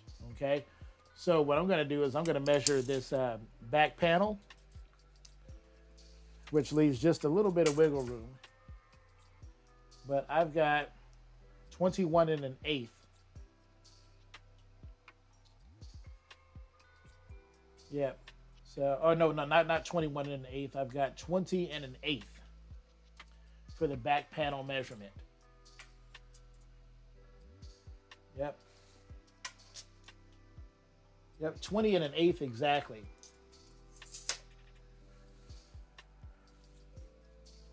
So 20 inches and 1/8.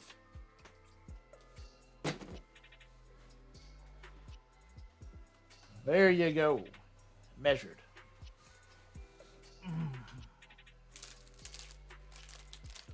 A 21 and 7/8 inch monitor on the horizontal, not diagonal. Uh, that should work. Hmm. And if you have to, you can probably always take the bezel off. Getting a couple of eighths like that.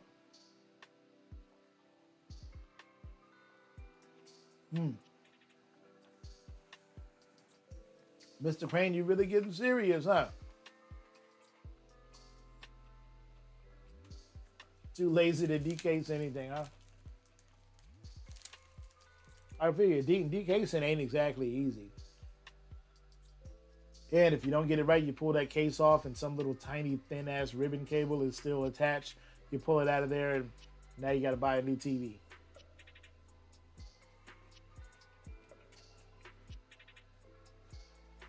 Yeah, well, thank you very much for watching my 10.5 hour long tutorial video on how not to do it.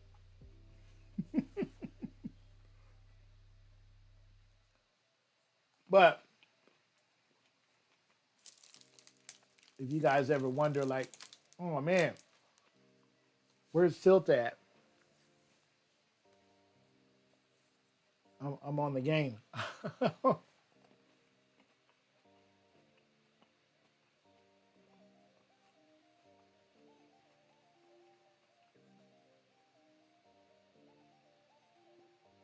Yeah, yeah, it's heavier than I thought it would be. It's you really got to give it a bear hug to move it around.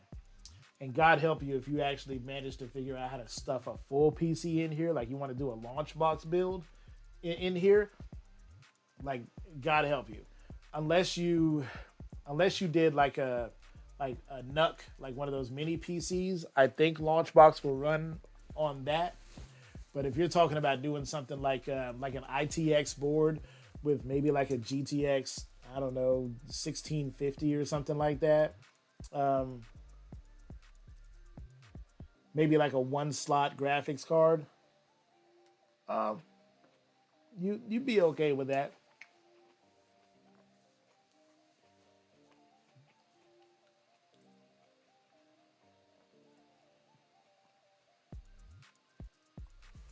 So um, my ideal launch box build to put in here. So um, and now that I have all of this stuff in here, I see how tight it is. Like it's really tight. You'd have to get inventive to put a full PC in here.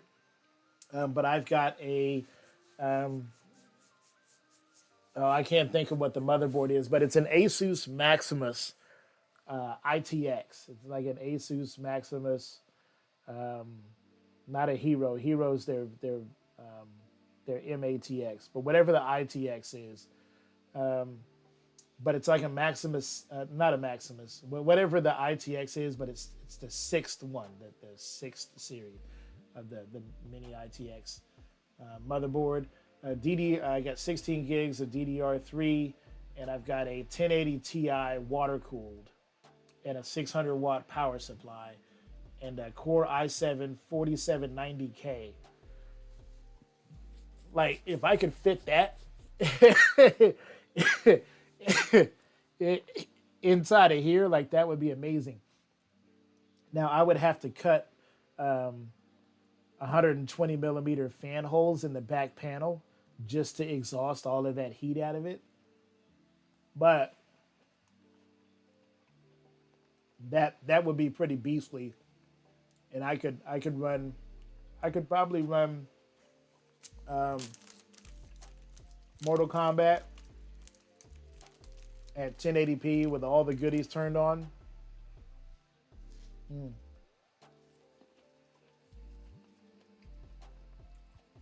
Mm-hmm.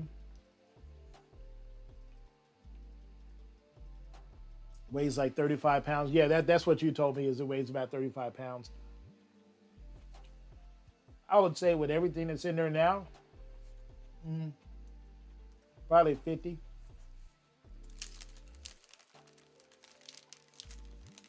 There's at least 2 pounds of paint on it, I promise you.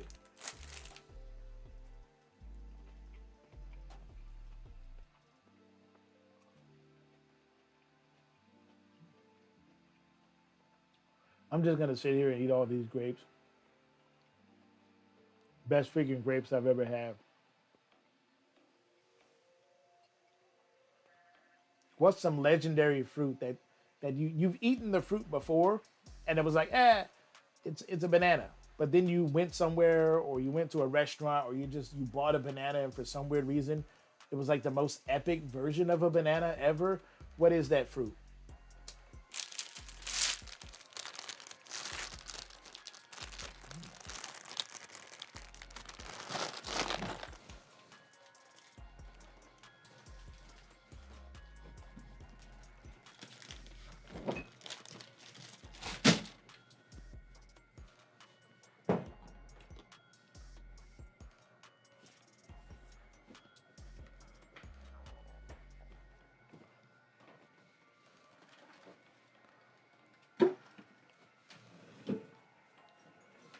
Oh, let's check on this paint.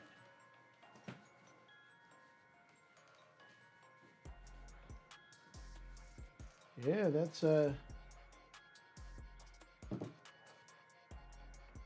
that's pretty dry. I'm gonna let it go maybe another 10 minutes or so, and then it'll be good.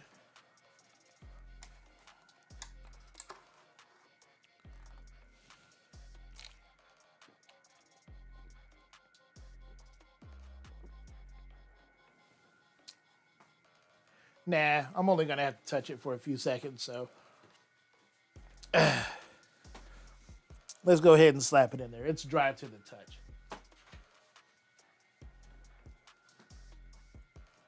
touch. Okay.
bracket side facing up.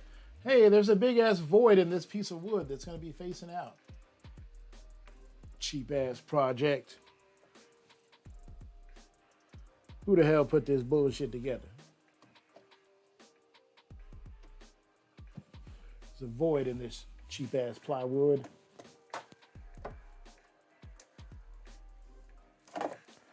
Oops, come on.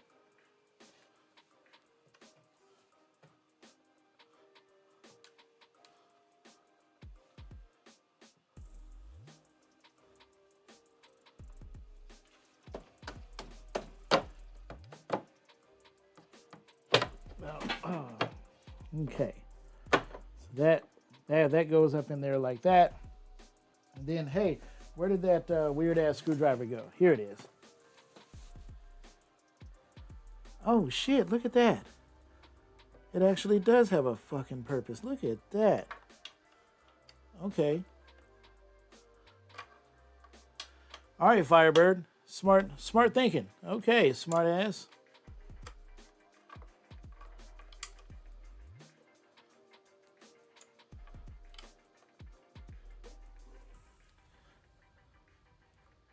Check out the big brain on bread.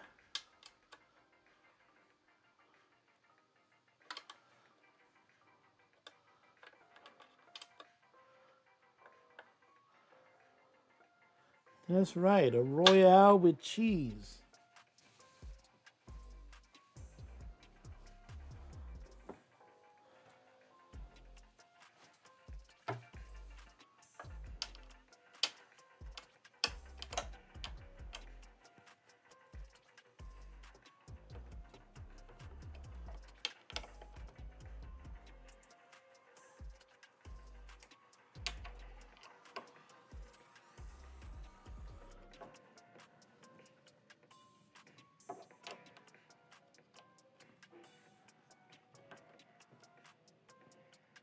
Okay.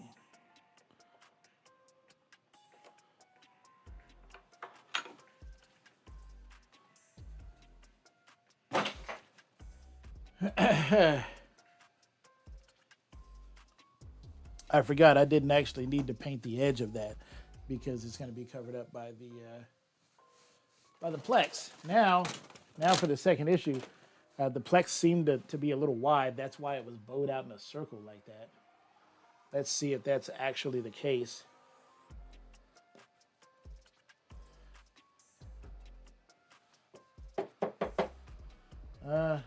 No, that's not the case.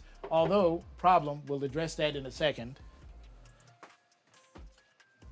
Okay, so now we just gotta tighten. We gotta tighten some shit down.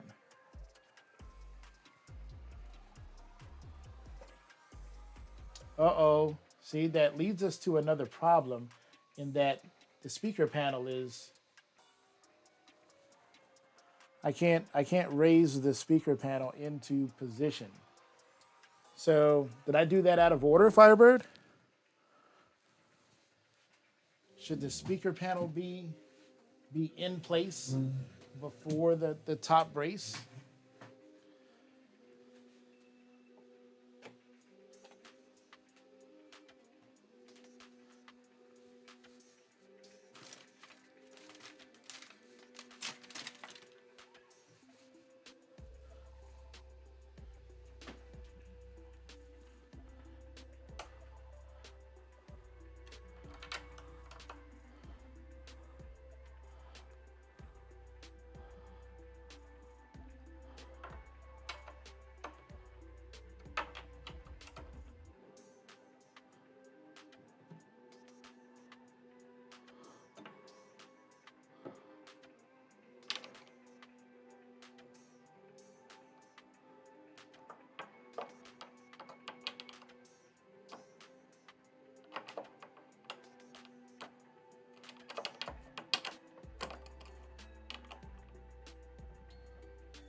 Okay, so let's pull that out of there. Okay. So we got to raise the speaker panel into position.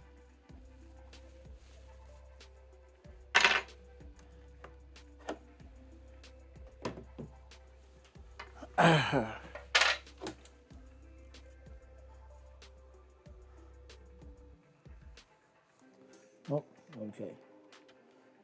Kinking my LED lights.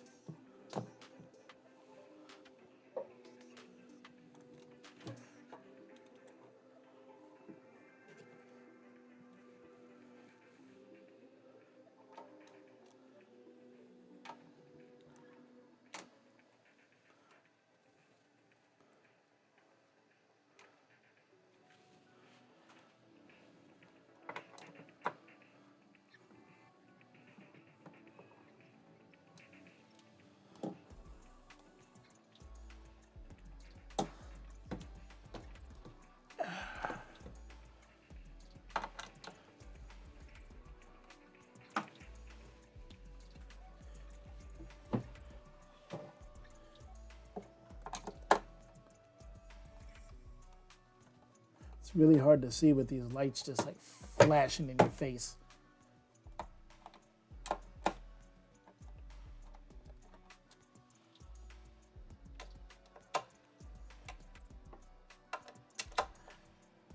Okay.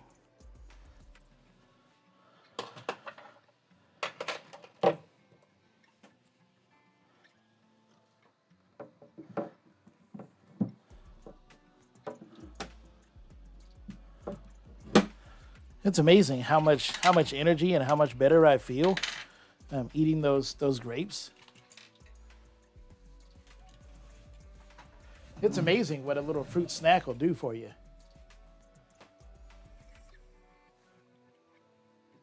Okay. So now what we got to do, we got to push this up and into position.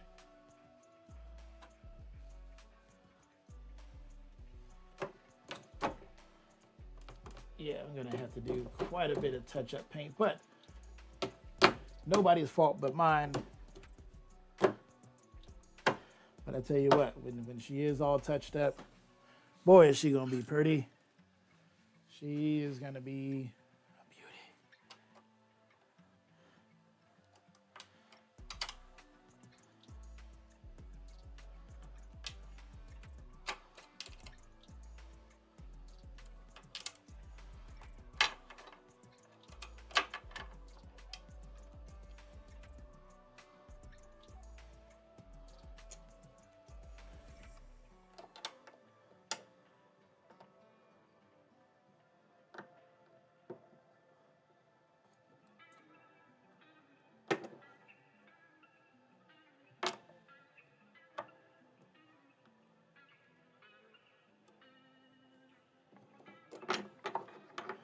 All right, the brace is in there.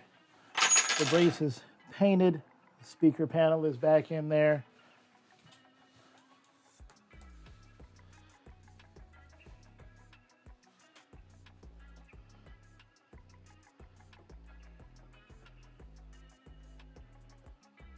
Oh, I know what I wanted to mention.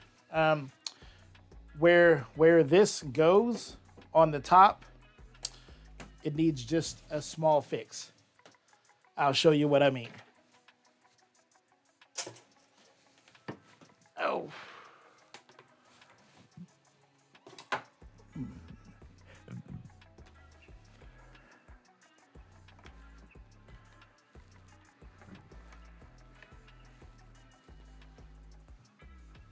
Oh, okay.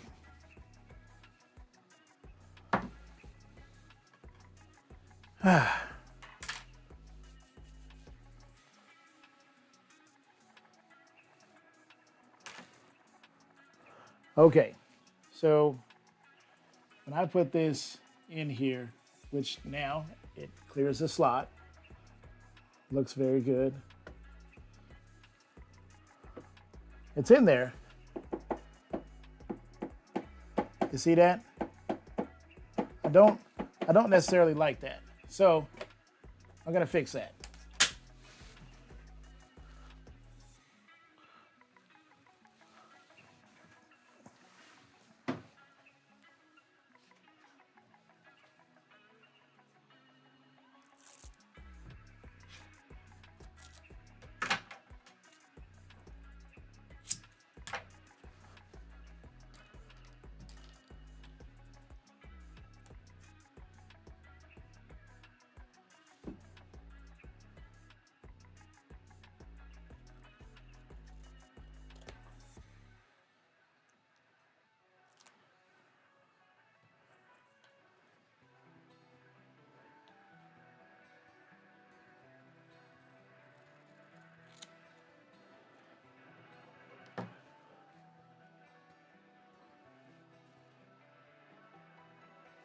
Now let's take the backside off of this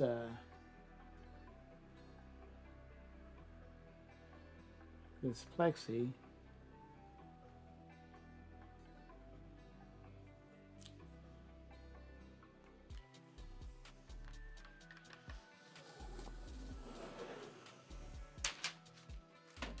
ASMR, y'all.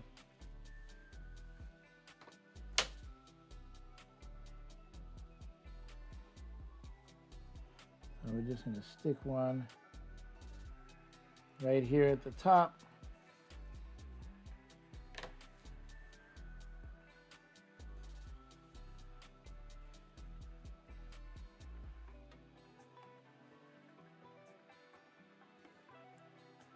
And then I'm gonna stick a couple here at the bottom.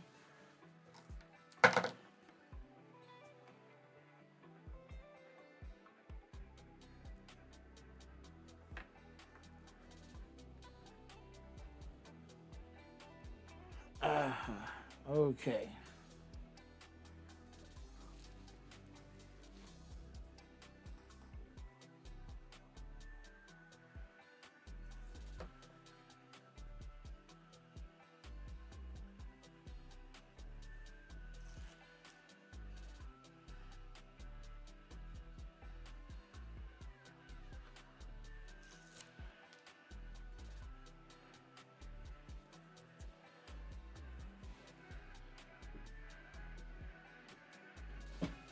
Yep, I'm gonna have to get one of those like Posca paint pens and just touch that up.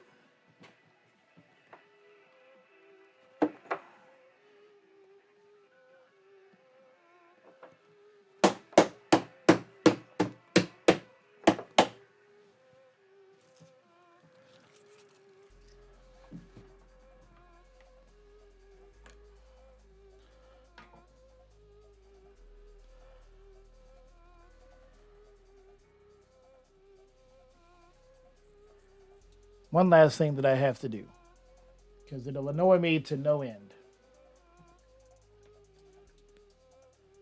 I need to pull the Plex and just get these gross fingerprints off of it, because they just look so bad.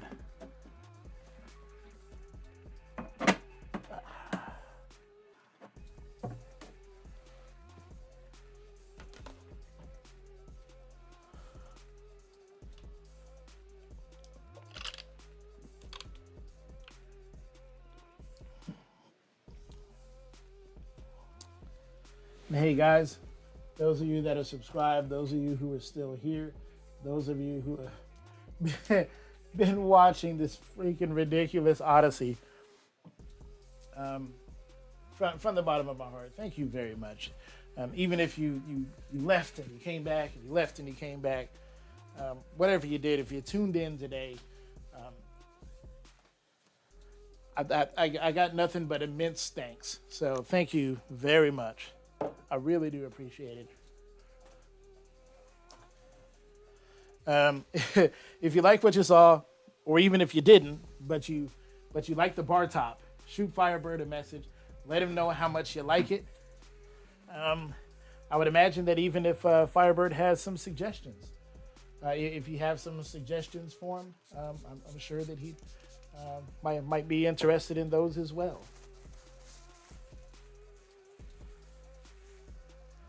But thank you. Thank you very, very much.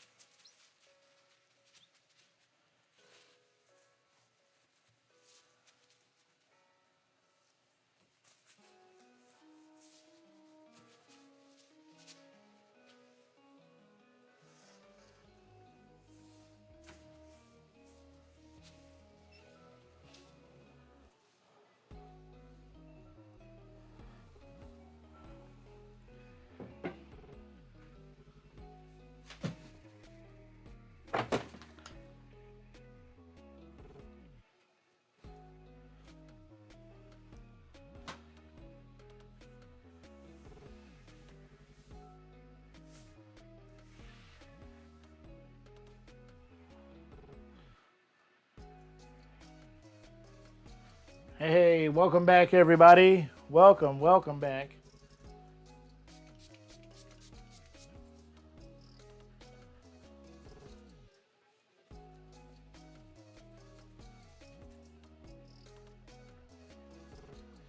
One hopefully final time cleaning the Plex. If you get one of these, whatever you do, don't clean it with Windex. This isn't a window. Windex is for windows. Windex will etch and frost this. It's got alcohol in it. Use something. Use the same stuff that's approved for like your eyeglasses. Okay.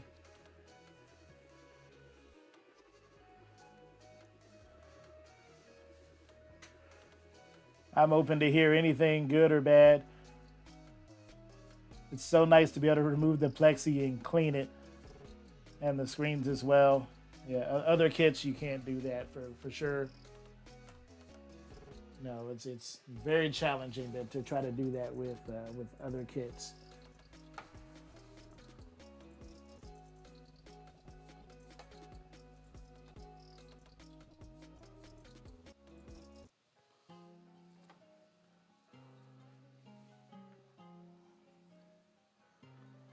Okay, so now for the hard part, try to get this Plex back in here without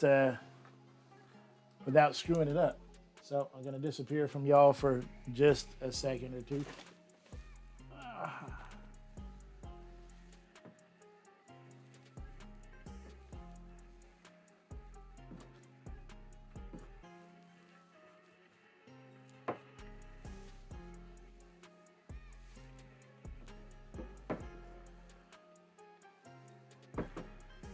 Why is there always stuff like right in the middle of the Plex?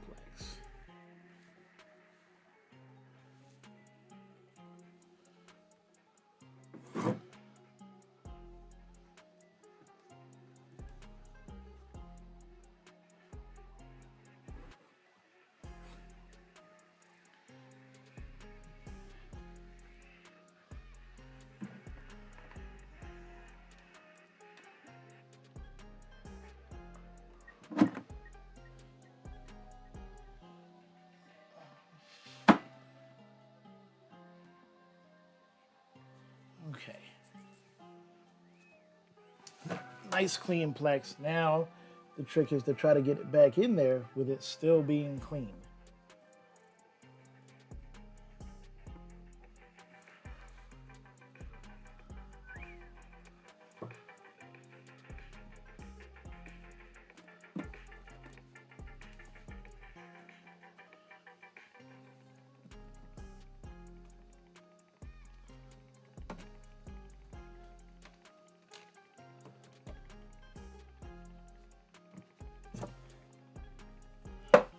Oh, I was like, what the heck is that friggin' fapping sound? It's a Commodore 64, some sort of chopper game. Like, I was like, Firebird, is this one of those games you was telling me about? Sometimes when you download a ROM set, sometimes you get you're like, I don't remember this being on Super Nintendo. This isn't Super Famicom. This is Super Fapicon.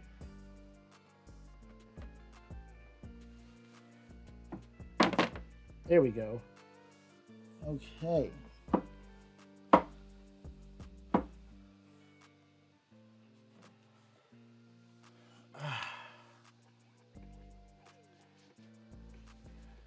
Yeah, scratched up the front of the bezel there, but nothing that a paint pen won't take care of.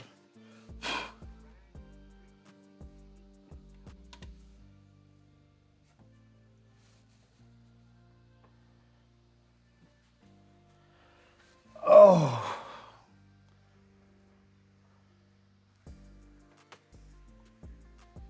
okay. She's all lit up with a fresh, clear screen.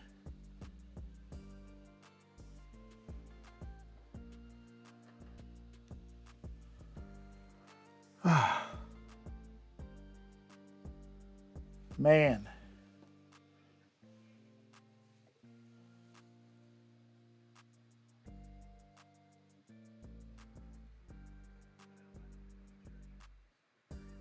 I'll tell you what, tomorrow I'm going to show you guys, I'm going to give you a tour and a walk around of the thing so that you can see it. Tonight I'm not going to do that because my little work area, I've made quite a friggin' mess here. But man, oh, I love the way that the LED lights are blinking and showing through the marquee. I wish they were a little brighter, but hey, that's okay. You know, the kit costs like $10-12 on Amazon or something. So no big deal there with that.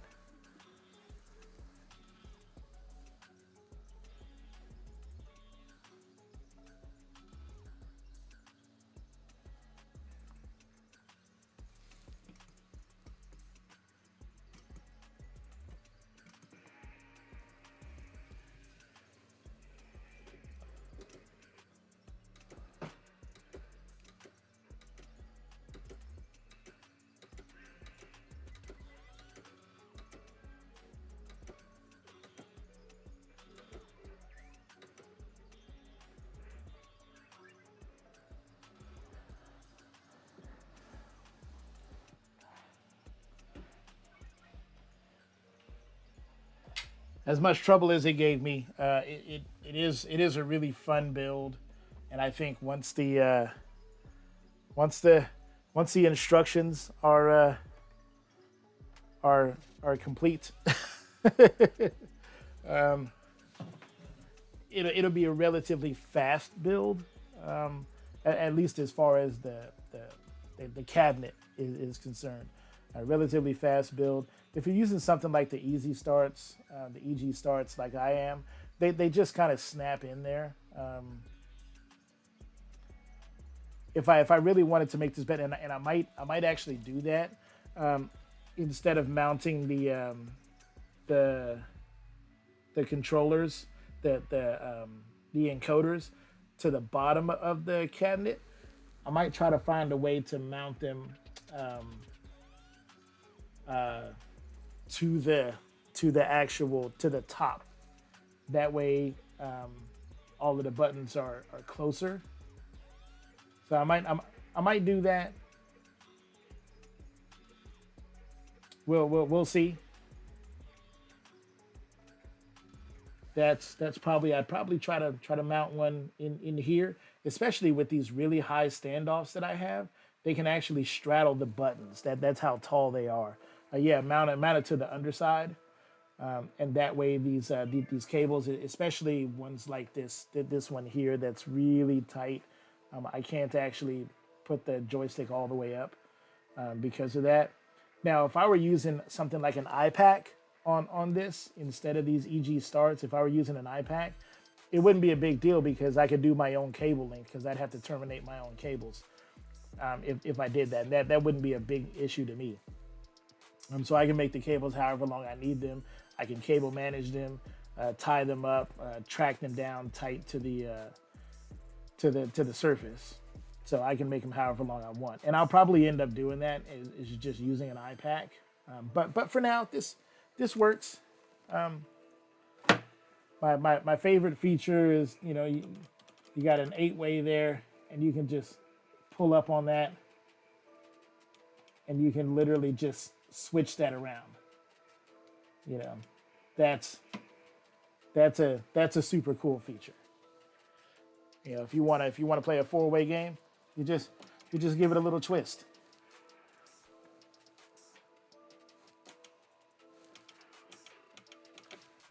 So super duper cool.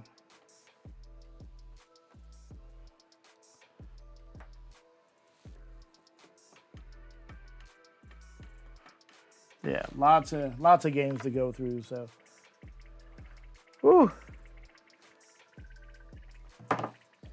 Mr. J Crane, yeah, I might do the same. Yeah,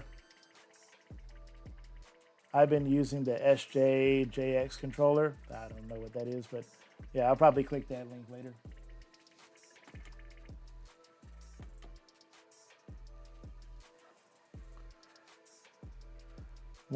Firebird says, once I have the store up for order, and we will put a code up there for Tilt, and he will get a percentage of. Oh,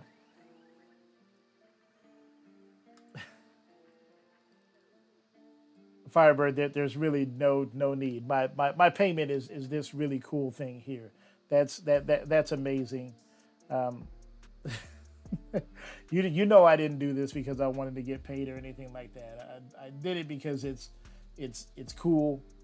It's yeah, it's really cool. Quite honestly, I always wanted an arcade machine, and now I have one with great controls, light up buttons, what feels like a million games to play. I mean, there's what just in arcade alone, there's 2,215 games.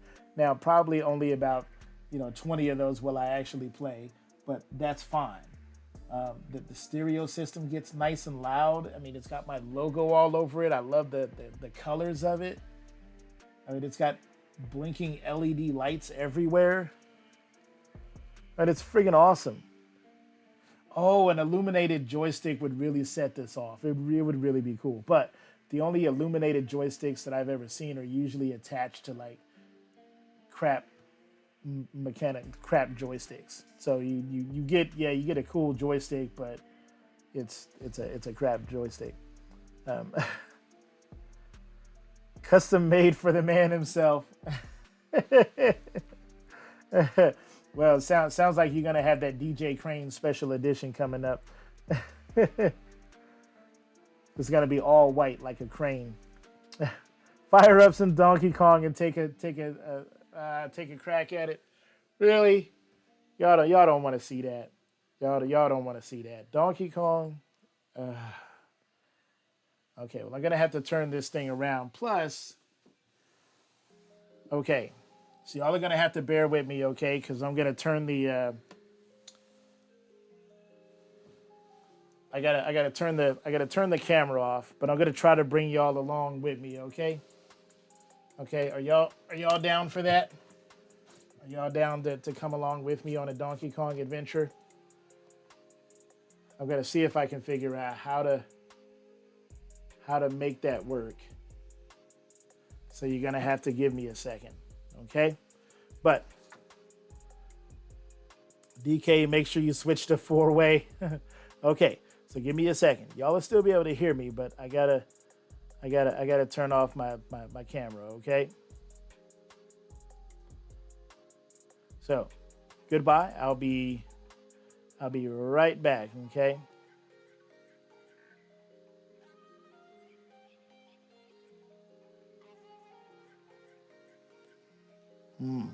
How do I do that?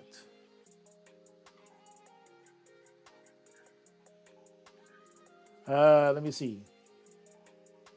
Because I want y'all to be able to see it.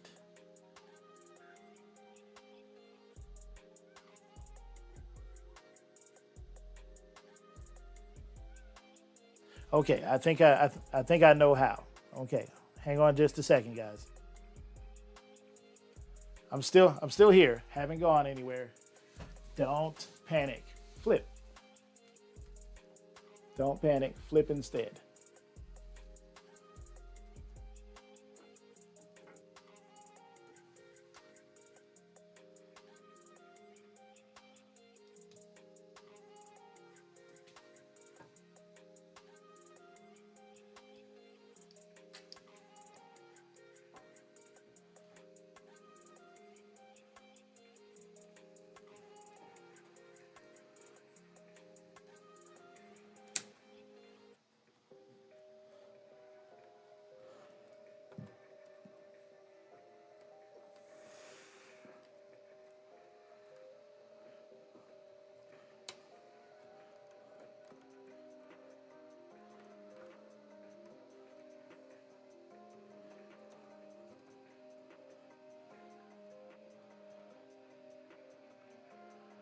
Okay. Let me see now.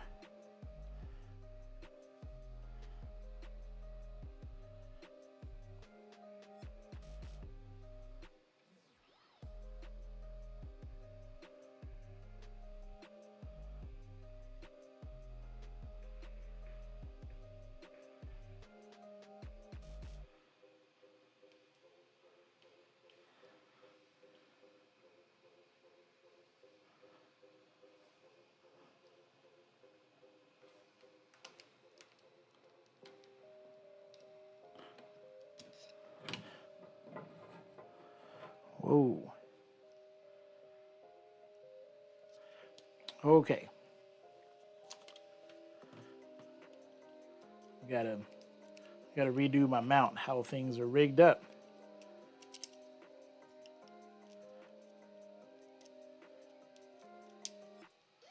I've never known anybody to stream from a Raspberry Pi. I'm sure it's a thing, but I'm not gonna try to figure it out right now.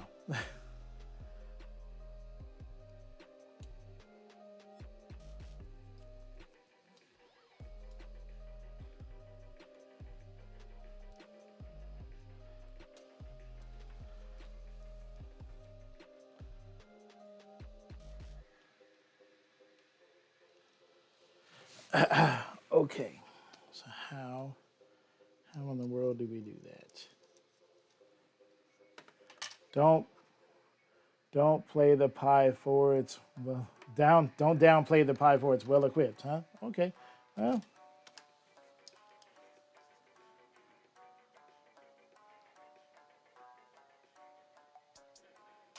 You know me, I'm just some drunken idiot. What the heck do I know?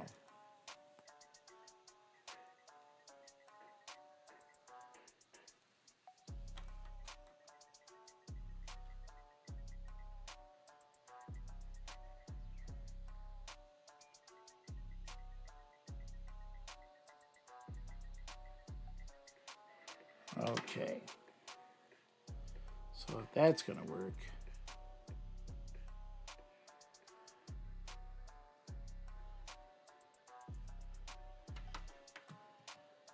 I'm gonna need a lot of stuff. Okay. I need a brain that works. That'll be a good start.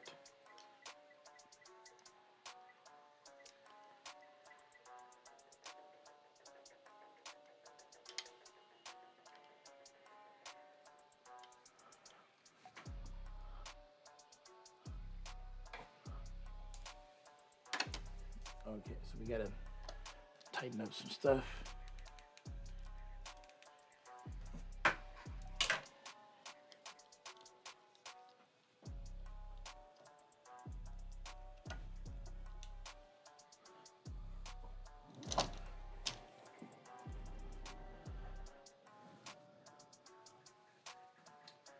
Okay.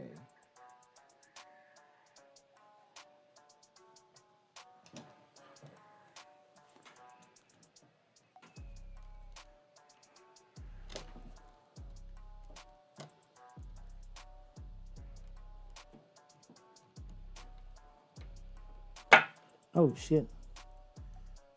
Okay, I just broke my Gorilla Pod, I think. Okay, it's back together. All right, we're saved.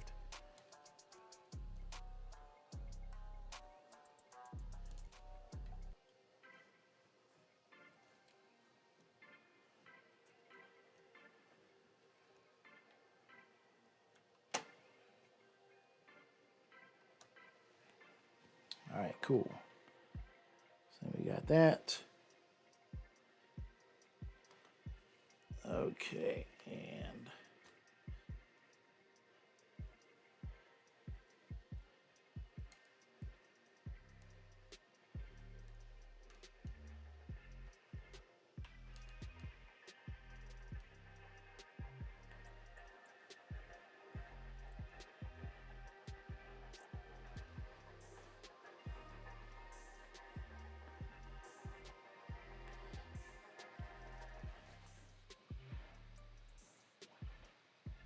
okay, so things are gonna look weird. I'm gonna have to fix some stuff. So give me just a second.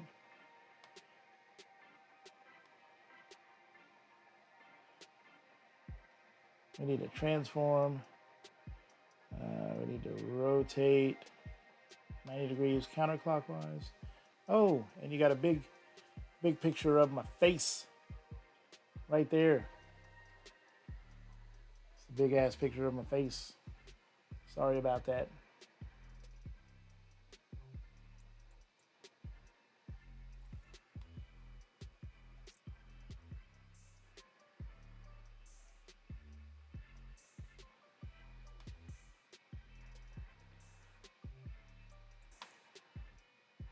No, don't fit the screen like that.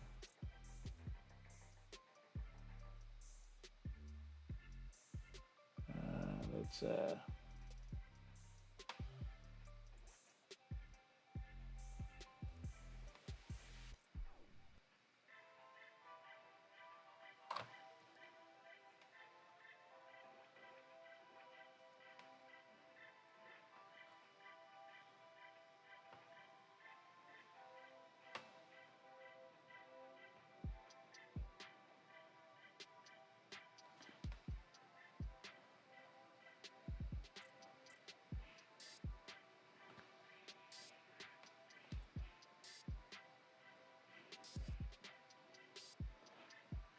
Are y'all sure y'all really want to watch me suck ass at Donkey Kong? Y'all don't actually want to see that, do you?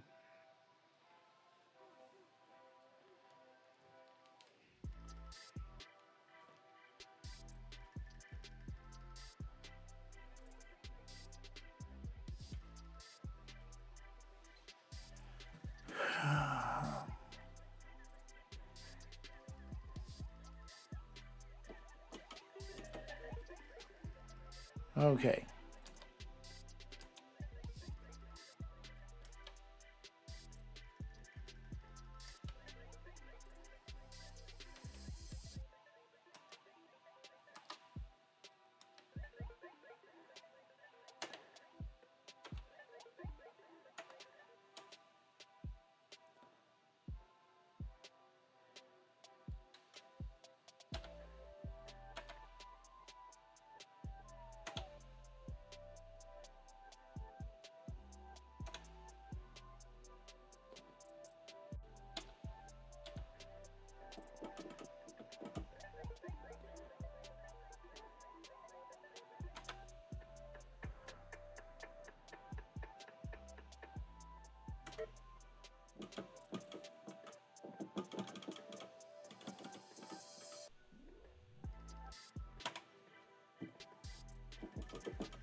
Donkey Kong, US set 1.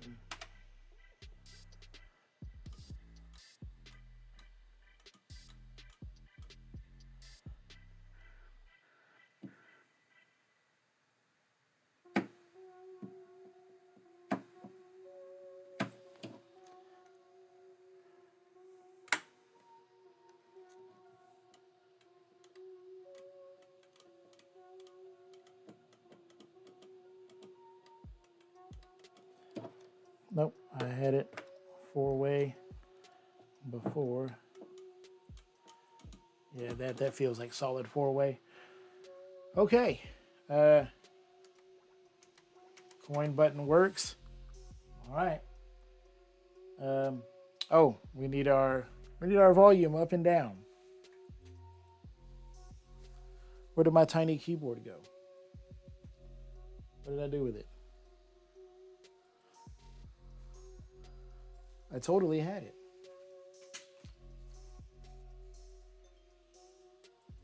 Are y'all messing with me? Did y'all hide my... Oh, ha! It's up here. This makes for a nice shelf.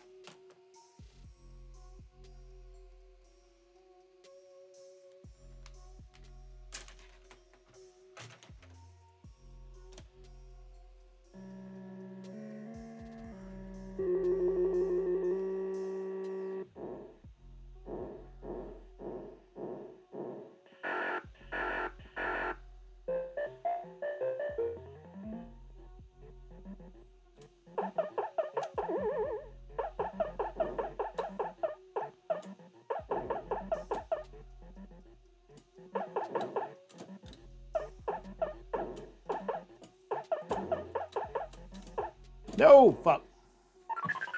Okay. The Pi 4 has that secondary HDMI video channel.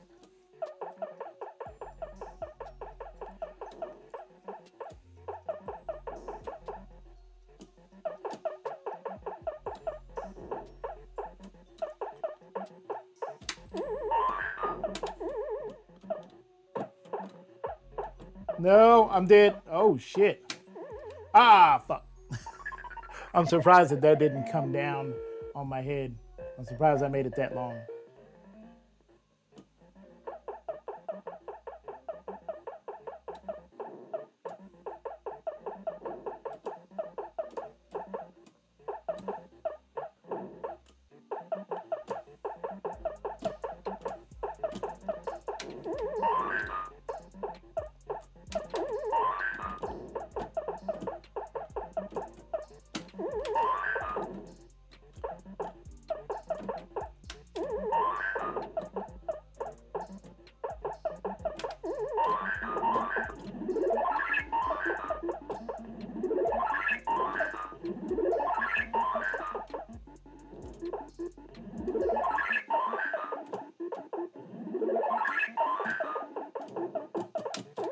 Fuck. Damn it. I should have just jumped straight up. Well, that was 3 men. All right, I'm done for the night, right? How's the input feel? No lag? No, I don't think there's any lag, but I suck at this game, so I mean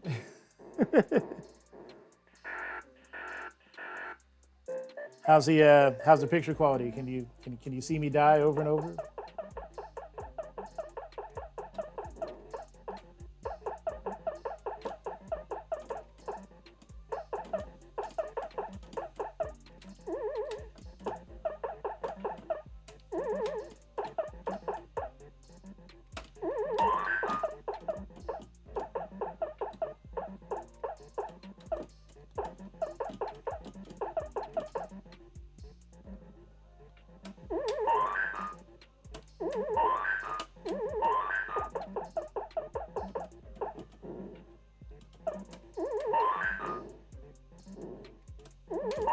Oh shit.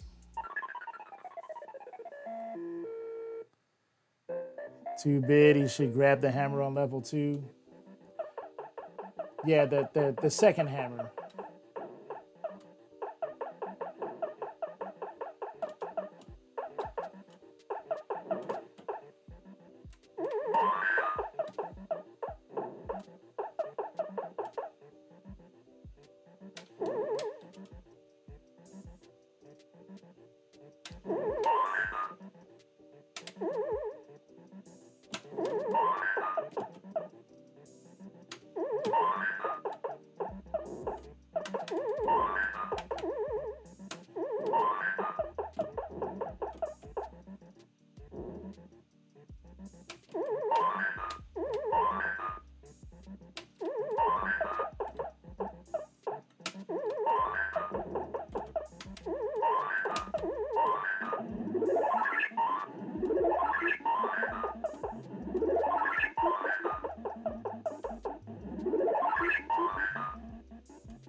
What's that sound?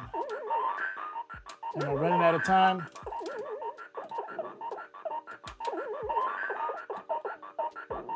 There we go.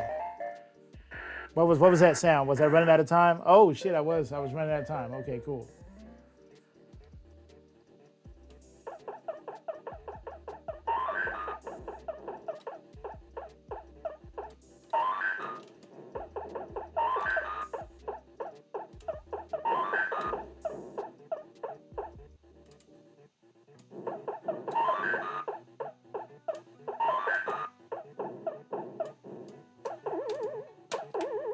Ah, fuck. Okay, can you not jump over those? I guess you can't jump over the fire.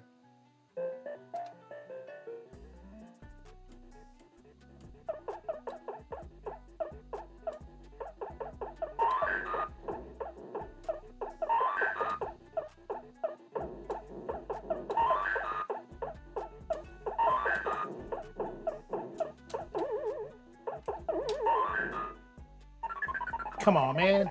I couldn't come down with the hammer like Thor. Never ever try to jump over fireballs unless you have no other option.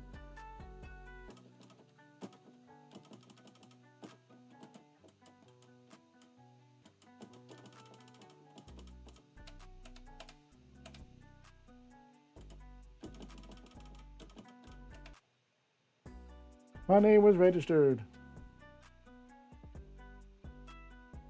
Should I play again?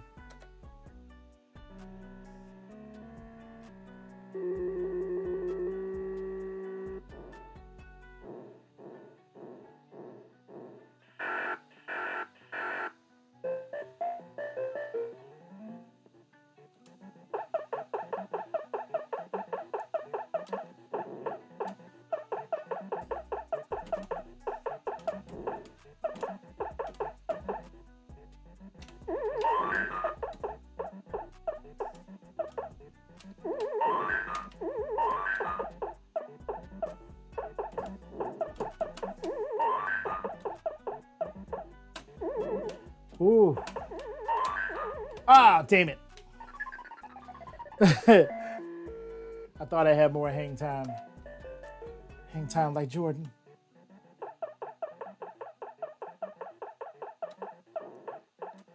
I tell you what, with these joysticks, no contest, my man.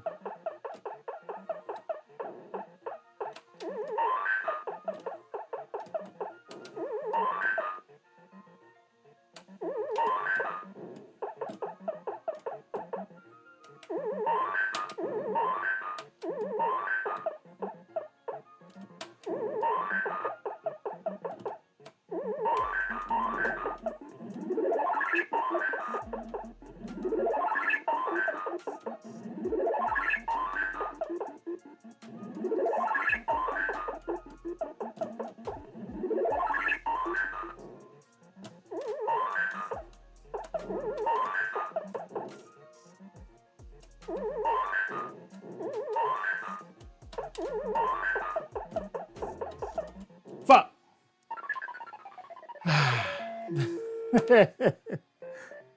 If anyone is interested in learning DK, just follow me. Yeah, don't follow me. Don't follow me. Follow Firebird. Firebird's the one who's going pro on the DK circuit. Oh.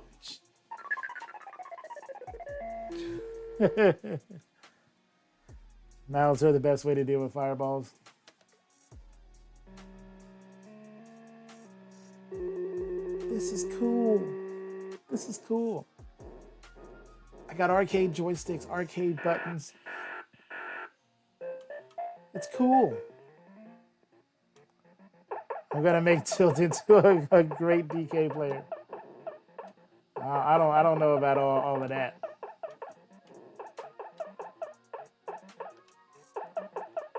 Yeah, y'all come on. Oh! Whoa, shit.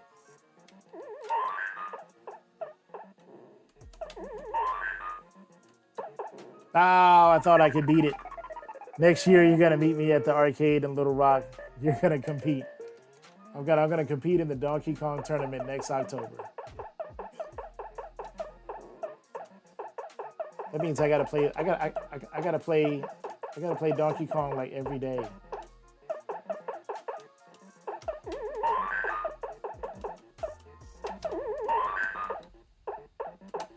Triple jump.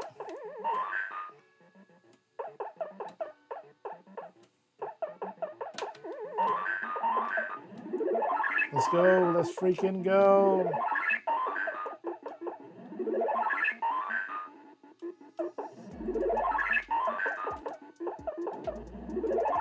All right, that's got to be the last one. Time to jump.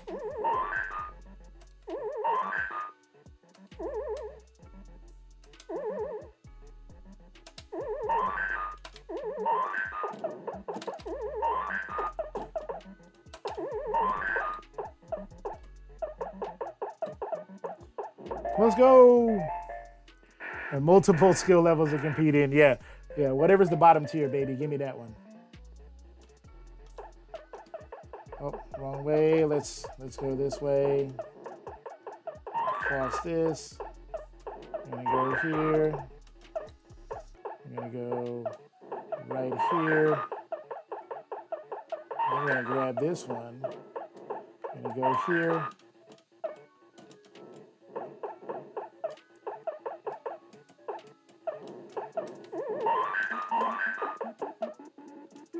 Come on, buddy. Come on. You want some of this? Get some. Get some.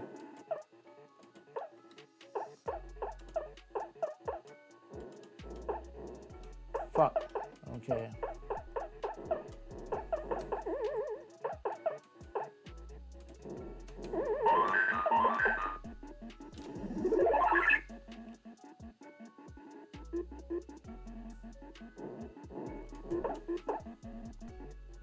No more hammer time.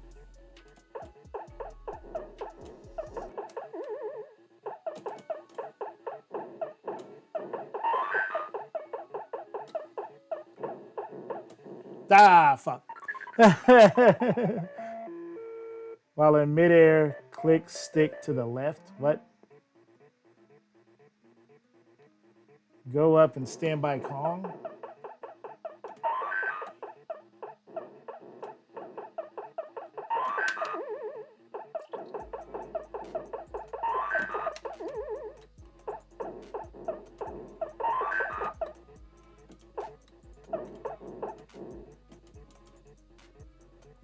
Come on over here. I was cutting that one real close, yo.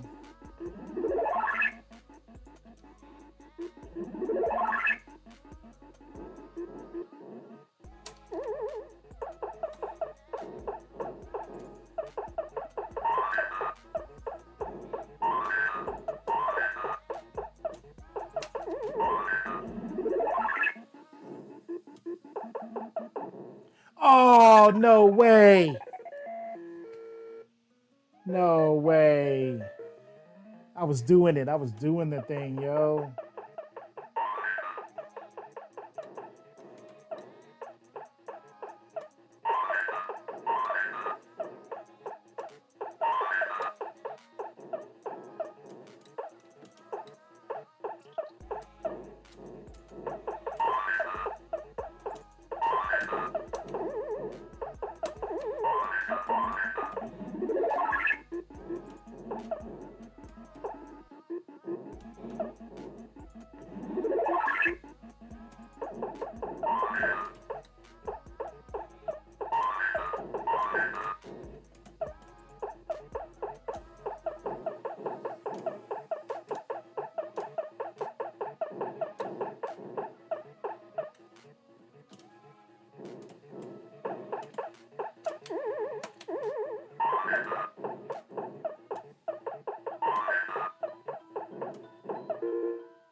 Maybe tomorrow evening after I get home from getting my Qbert cabinet. Oh, you did decide to buy it.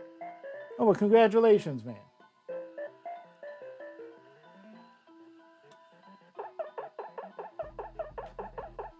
Oh, shit, what the hell?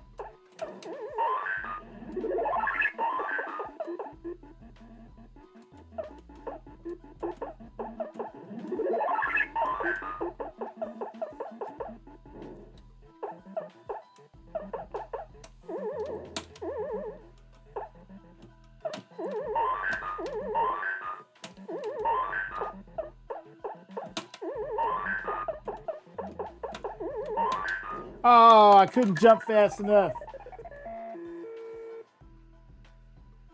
Mess with the fire creatures, you get burned. Oh, man.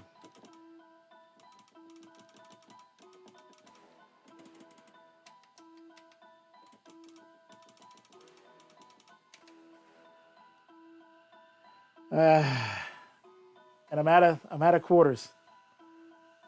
I'm out of quarters, yo.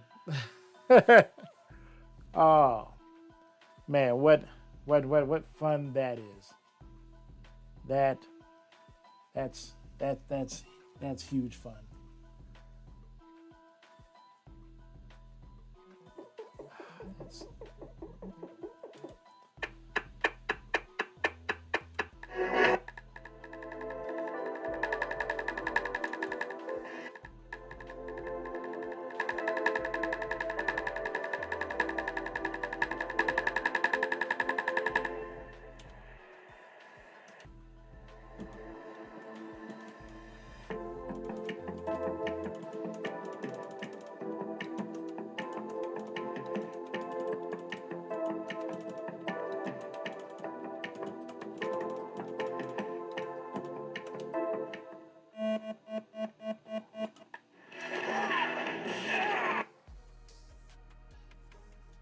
I wonder who got that 129,000 high score. Great job on everything today. I hope you are doing well this evening. Moody Mystery in the house. What's up, Moody? Whoa. I just built my very own MAME arcade cabinet. I mean, it's freaking fantastic. You can't see me right now because my you know what? I can fix that. I can fix that, I think.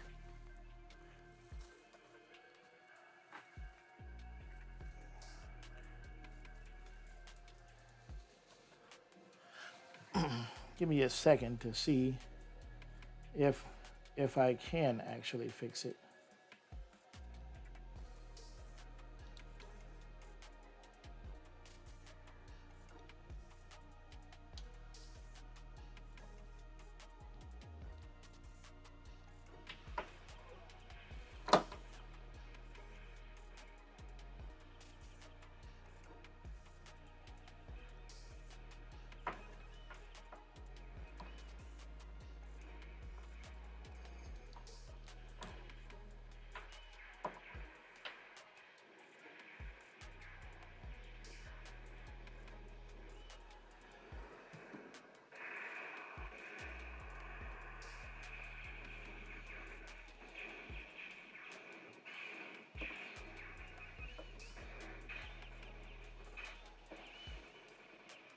So we'll just put that right there.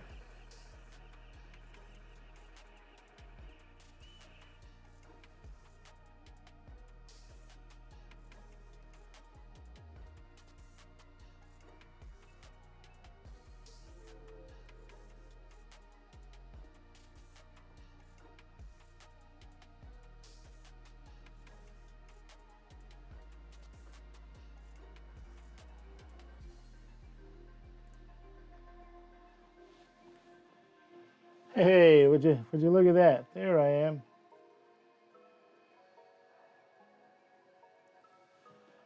It's me. It's crazy.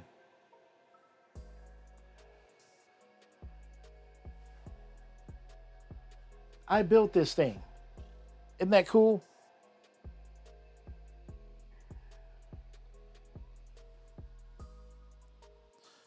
I mean, I'll give you a little bit of a tour. My wife will be mad because the house is a bit of a mess, but like, look at that.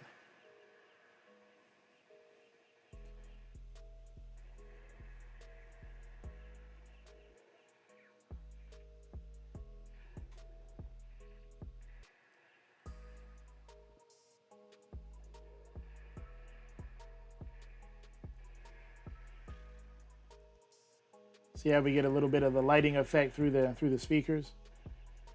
So what I'm gonna do, here's the bottom of the Plex here, and you can kind of see all the guts and everything inside.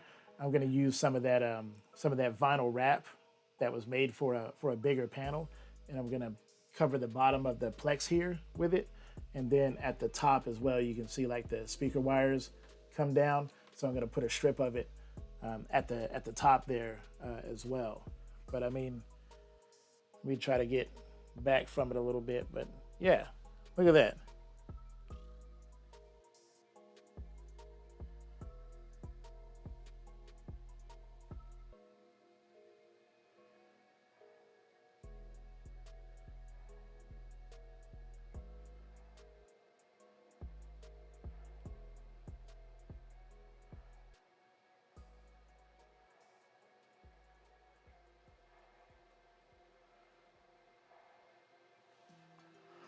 And that's pretty cool if I do say so myself.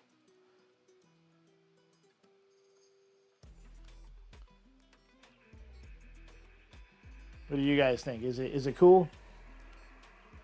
I take it the USB is for loading more games via flash drive.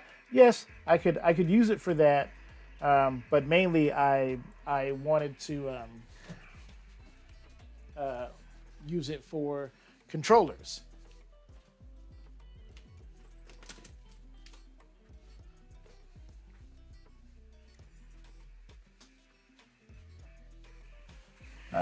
Like I've got Super Nintendo controllers. So USB Super Nintendo controllers.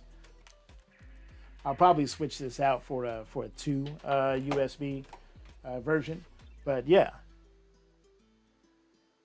my Mazroku says my best is 22.7, and it's a struggle to even get close to that. I can't get past the first board L2. I got past the second board. I got to the third board with 17,000. So the first board is not feeling too hard. I mean, it's still hard, but it's I know what to do to get it right. It's just making my hands do it. That the second board is starting to come together a little bit, but the third board is like, nope.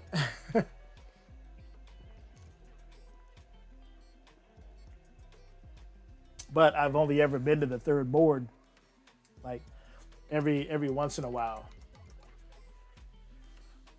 So you guys want to see me die a lot?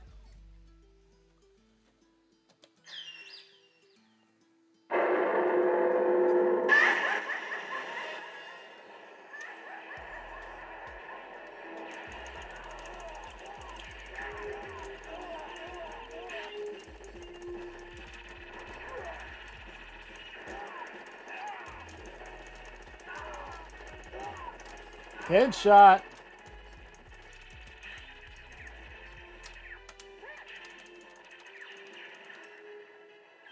Jump on the dolphin. Let's go.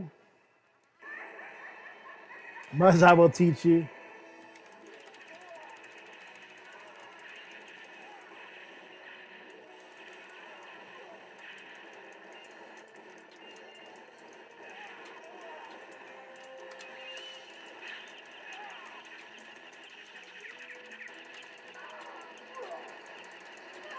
Ah, damn it.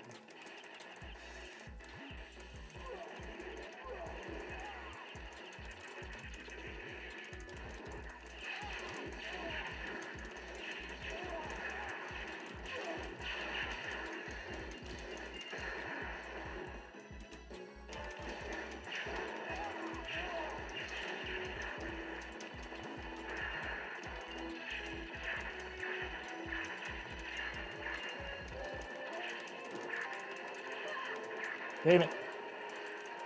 Should have used my special.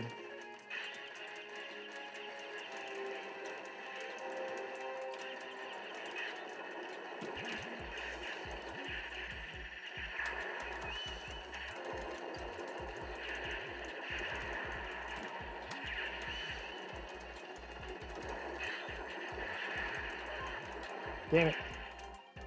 Continue. Yeah. It's free credits, baby. Why wouldn't we continue?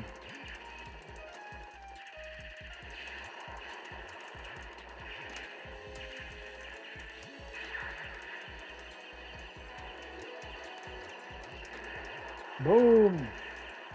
Oh, yeah. No, no. Now I know why this is a bit hard to play. I've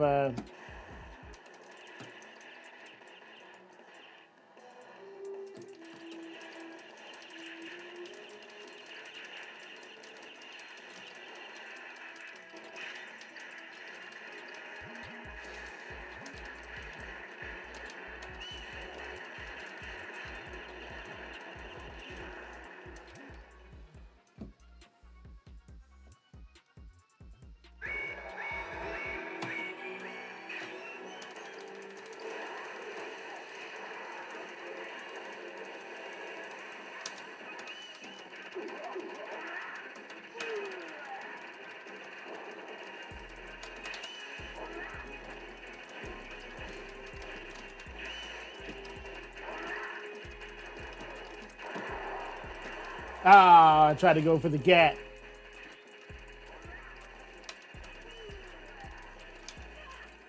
Damn it. Let's go.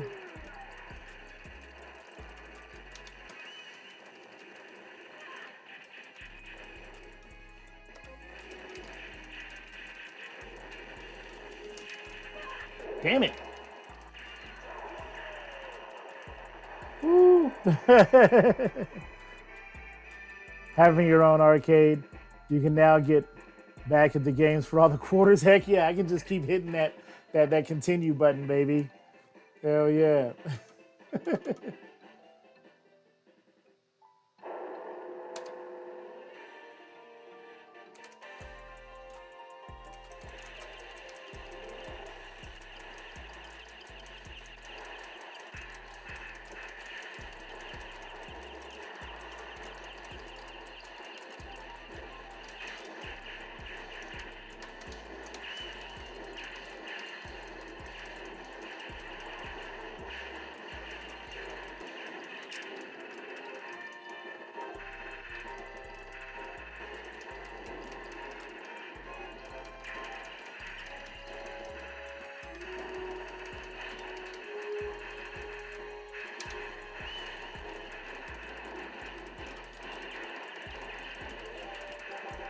I'm dead.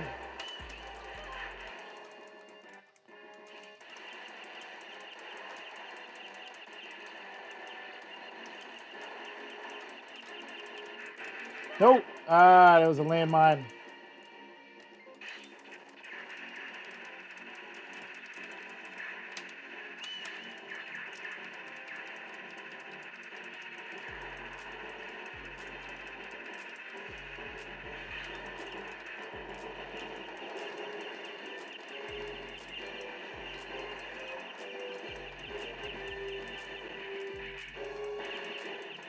Now, I will say there's a bit of slowdown on this versus playing this on my PC.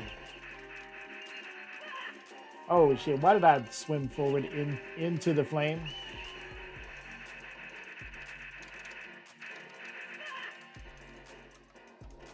What the heck was I doing?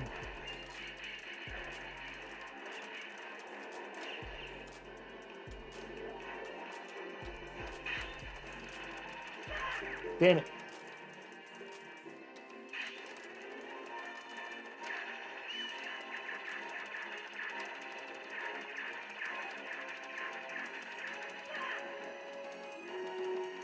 I knew I wouldn't be able to hold out. Boom, I took a missile to the face. That sucked. Damn, headshot with the missile. Okay, there we go.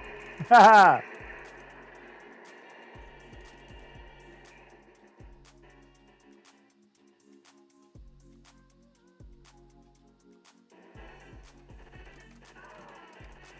Ah. Nope, don't try it. What? They tried it and got me. Bullshit.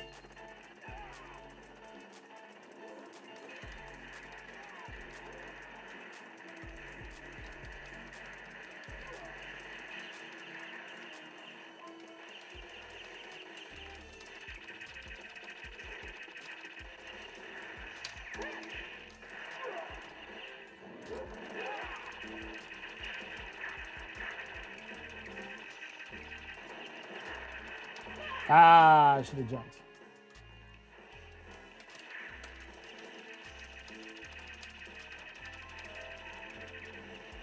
And once I get through this wall, come on, let me go with my little pea shooter.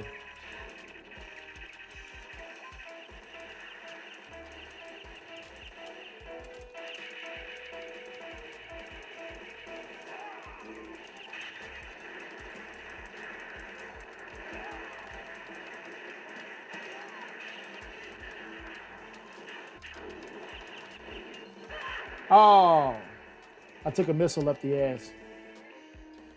Damn it, I'm out of quarters. What do I do? More quarters. Let's go.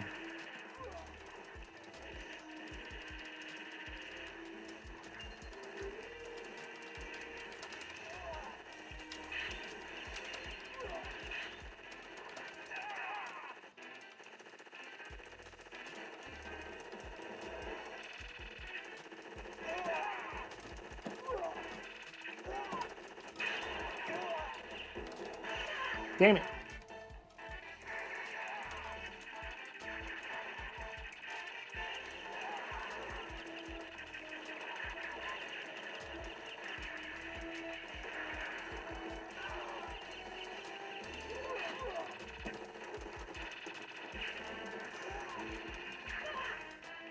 What the heck hit me? Your mom. Your mom hit me. Don't do it. Oh, what are you running for? What are you running for?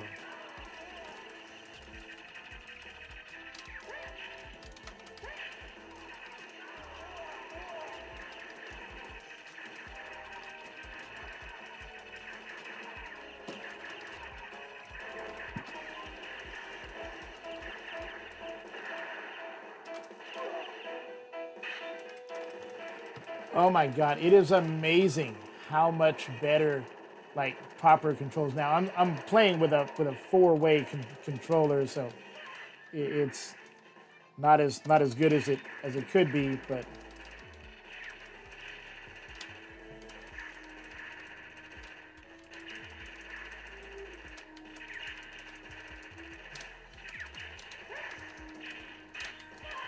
damn it.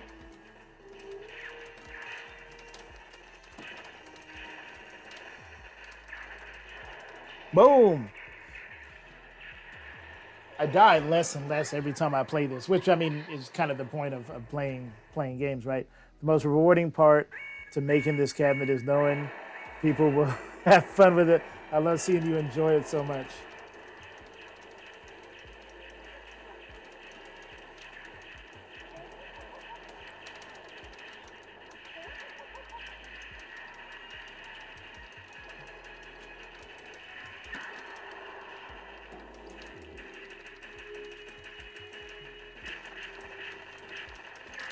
Ah, damn it! Like heat-seeking missiles. Oh, damn it! I was on fire.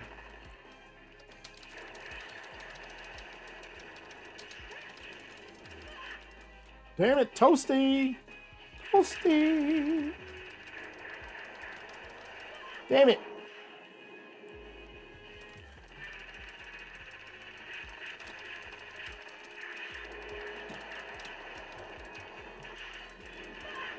Oh, what the fuck? Oh.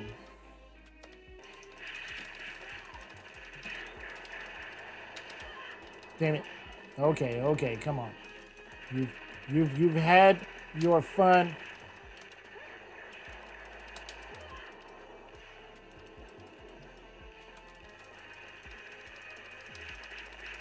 Let's go. Oh, they still got me. I was shooting up. Come on. You can't kill me because I have unlimited quarters. Let's freaking go. What? No, I got it. I totally got it. I got it. I got it. I got it. Nope. Yes, Gatling gun. Give it to me. Give it to me. Okay, let's try this again. Nope. Still got me. Damn it.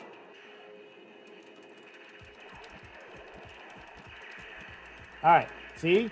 No matter what, I still win. Oh, man. I won because I'm so good at this. I'm so good at it.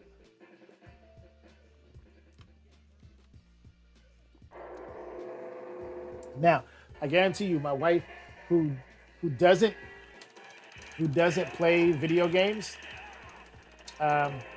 she tells me all the time how she doesn't play video games.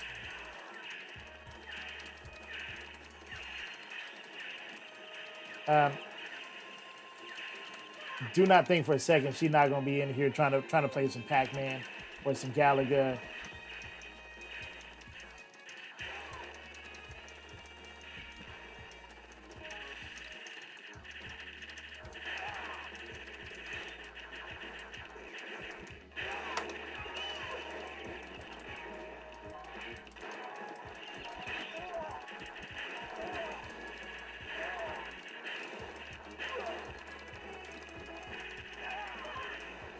Ah, they still got me, you bastard.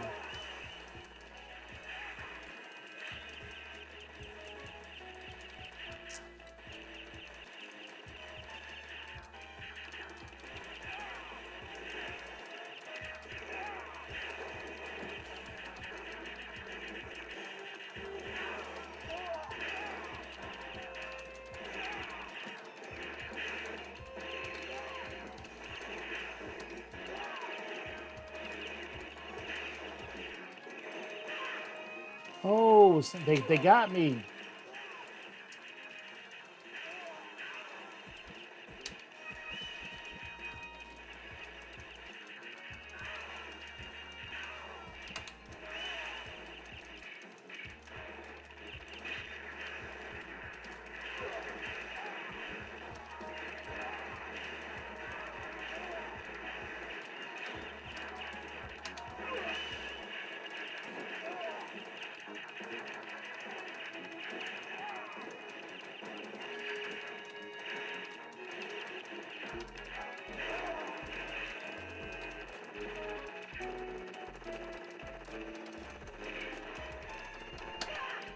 Oh, I didn't hit my button.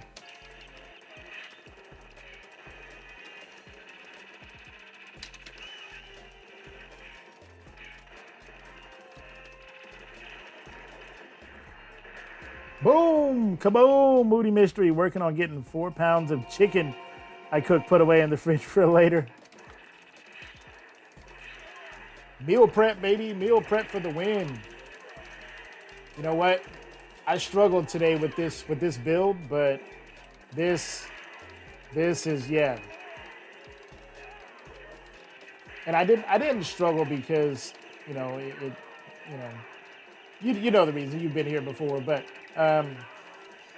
it just now all of that goes away. Like doesn't even matter. Give me the hyper Gatling.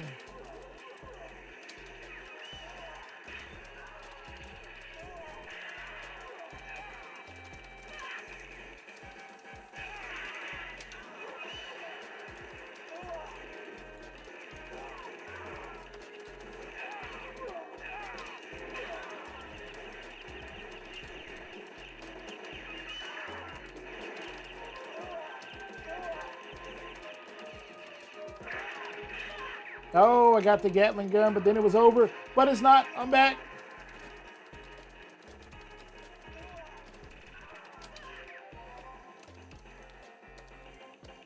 No, out of quarters again. No, we're not. No, we're not, baby. We're back.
Oh, they got me.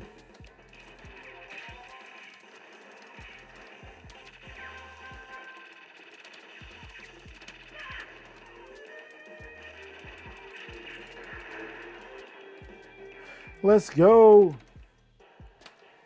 Heck yeah.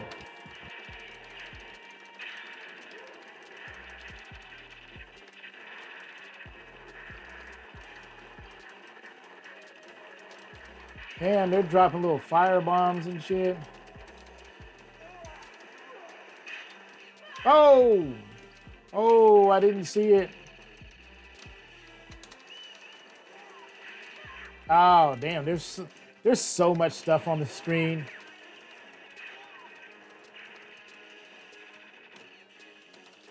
Nope, I didn't make it.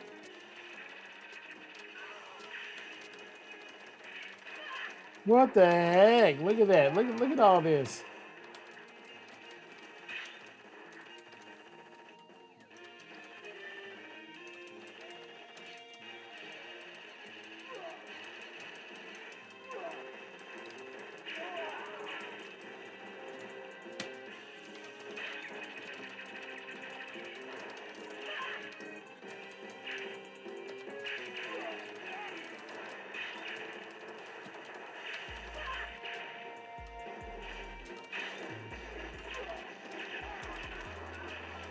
Look at all this. This is insanity. It's just stuff blowing up everywhere. Just killing like a million dudes.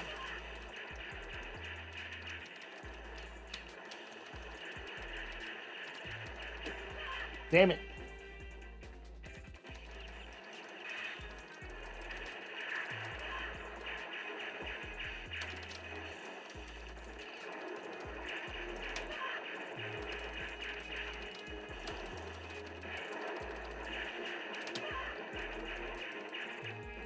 Damn. I went through 5 credits that fast.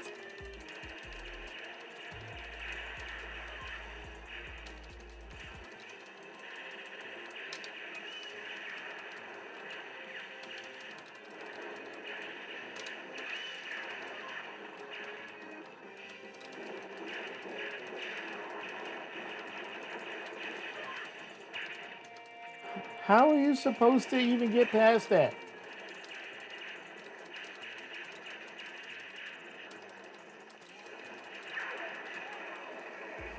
Whoo! God dang. That's crazy.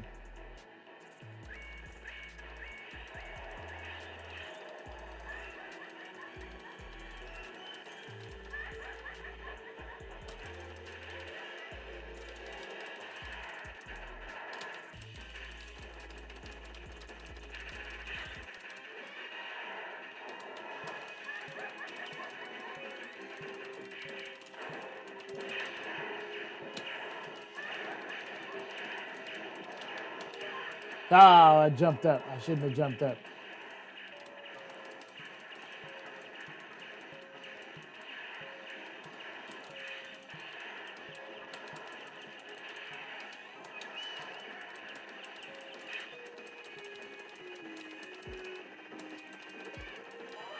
Oh shit, laser beams? He's got freaking laser beams? What the fuck am I supposed to do with that?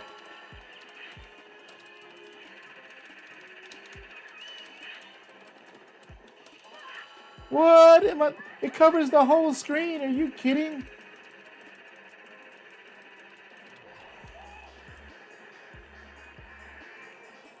How are you supposed to escape that laser when it covers the whole friggin' screen?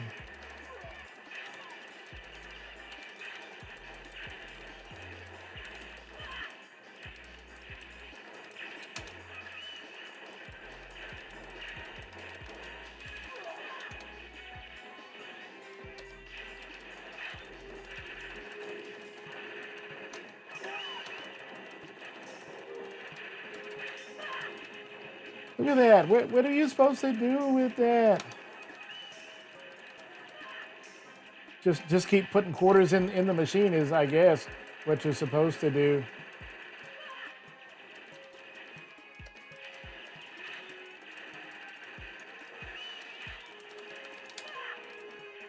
It's ridiculous.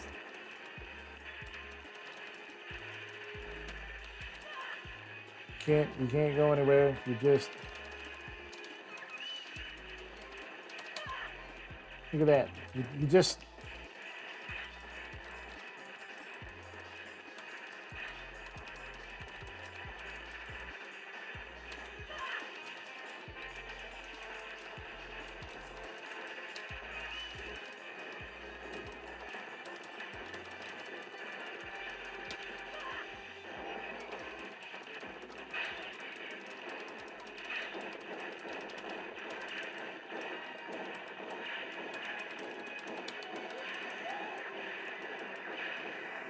woo wee.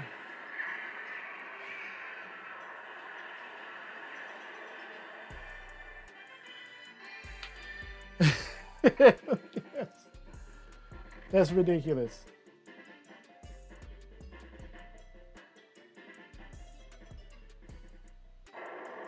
That's ridiculous. Oh man, it is 2 o'clock in the morning. I have literally been messing with this thing for over 12 hours. So, man, I've I've had a blast, but I think I got to send y'all somewhere else.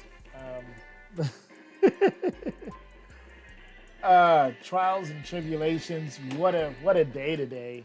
Um, uh, ho- Hopefully you had a little bit of fun. Uh, Learned a little bit of something. Go visit buildabartop.com and say hi to Firebird. He's the one who made this awesome bar top. I will tell you that for comfort's sake, I do like that um, um, the angle on the bar top feels comfortable. Like my hand isn't cramping when I rest it here. Like when I look at how my hand and arm lays, it's very I don't know how else to say it. It everything is in plane. Does that make sense? It's not like that or like that. Um, it was frustrating, and you stuck with it till good on you, man. Yeah, it was frustrating. Some of it was because of me. Some of it was due to instructions that weren't fully fleshed out. And that's fine because it's a test product. But the end result of all of that is something really cool that plays the way that I want to. It has tons of games on it. The joysticks and buttons feel great on it. Um, I got the LED glow on it. Looks awesome. I mean, it's great. It's fantastic. I don't know what else to say. Um, yeah, Bird did a good design. Yeah, he did. Yeah. Um, yeah, I think it's great. So yeah, definitely go hit him up at buildabartop.com. Um, and there's a form that you can fill out there, and let him know that you're interested in something like this. Um, I think it's cool. I think um, once the instructions are fleshed out, like yeah, we were talking about it in Discord that this is a great project with the kids on Christmas Day. Basically I had everything like all laid out. Um, like all the various parts and pieces, the Raspberry Pi, it was already tested and ready to go and stuff like that. But the building of the actual cabinet itself, um, I mean, it goes together, pretty easily. Now, I spent 12 hours yesterday just painting and putting on vinyl and doing the T molding. Now, it wasn't 12 hours of just standing there painting. You got to let paint dry. You got to get something to eat. But basically, I didn't finish until I think I started at 11, and I really didn't finish until about midnight or so. Um, but I got it all done. The end result is great. Because of some mess ups on my part, I am gonna have to touch up the paint work on the cabinet a little bit. No big deal. Nobody's gonna die, but it feels solid. Everything feels tight. There's like I have no complaints or issues. Like this doesn't wobble around or anything. Some of those eBay ones they don't fit together very tightly. There's a lot of play. There's a lot of loose tolerances and stuff like that. Firebird, thank you very much for the upgrade on the joysticks, man. That's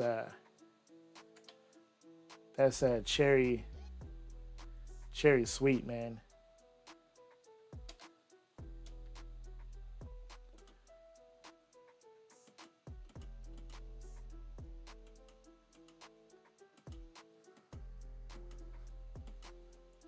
I mean, that's just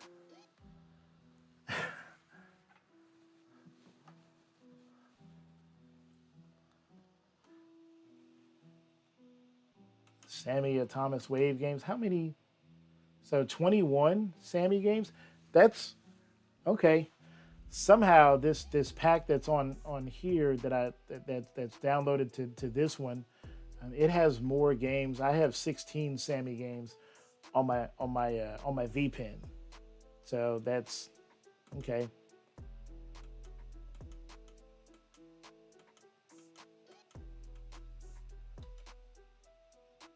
a lot of these Game Boy Advance games, I am super interested in playing those.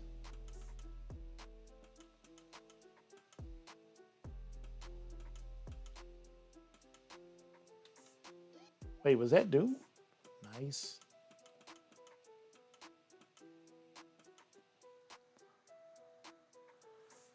All right, good good night, Mr. J Crane.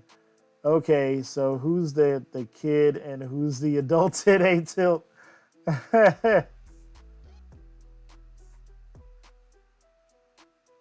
um, I was definitely the kid today. I'm not even gonna lie about that. I was definitely definitely the kid today.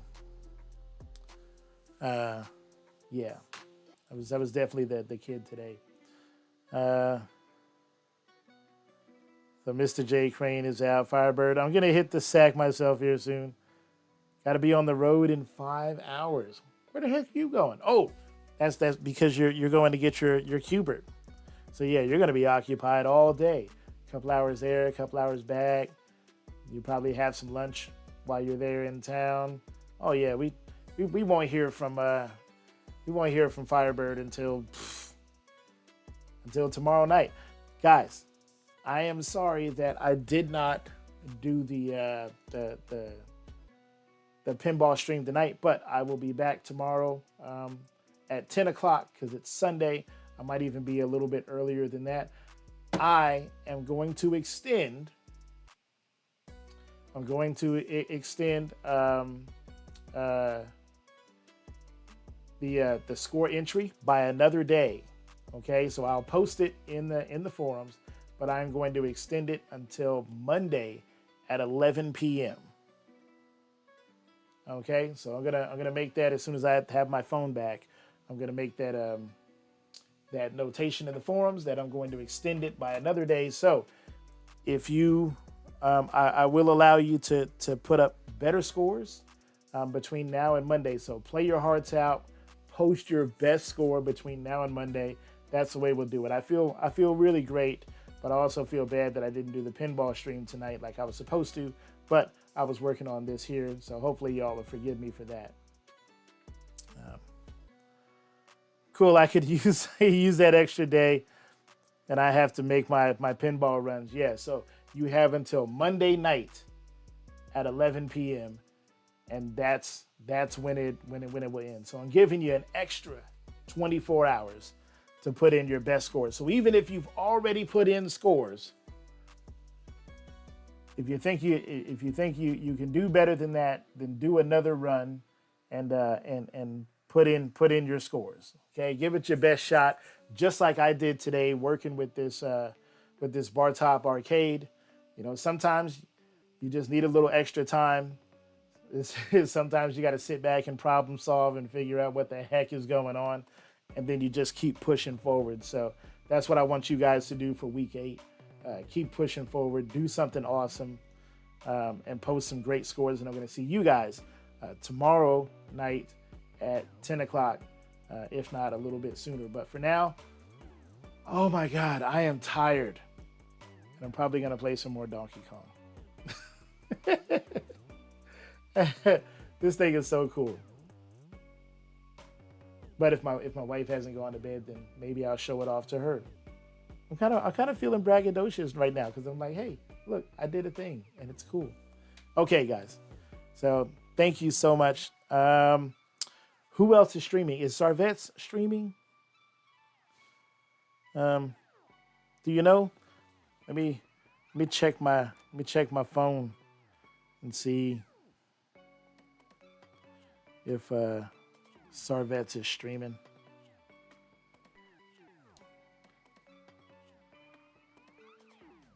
So many Twitch messages. So Fox City's pinball is still streaming at 2 o'clock in the morning? What the frick? Okay, so I guess let's go say hi to Fox City's pinball. I wouldn't be surprised if they're getting ready to shut it down, but man, 2 o'clock in the morning, they're still going?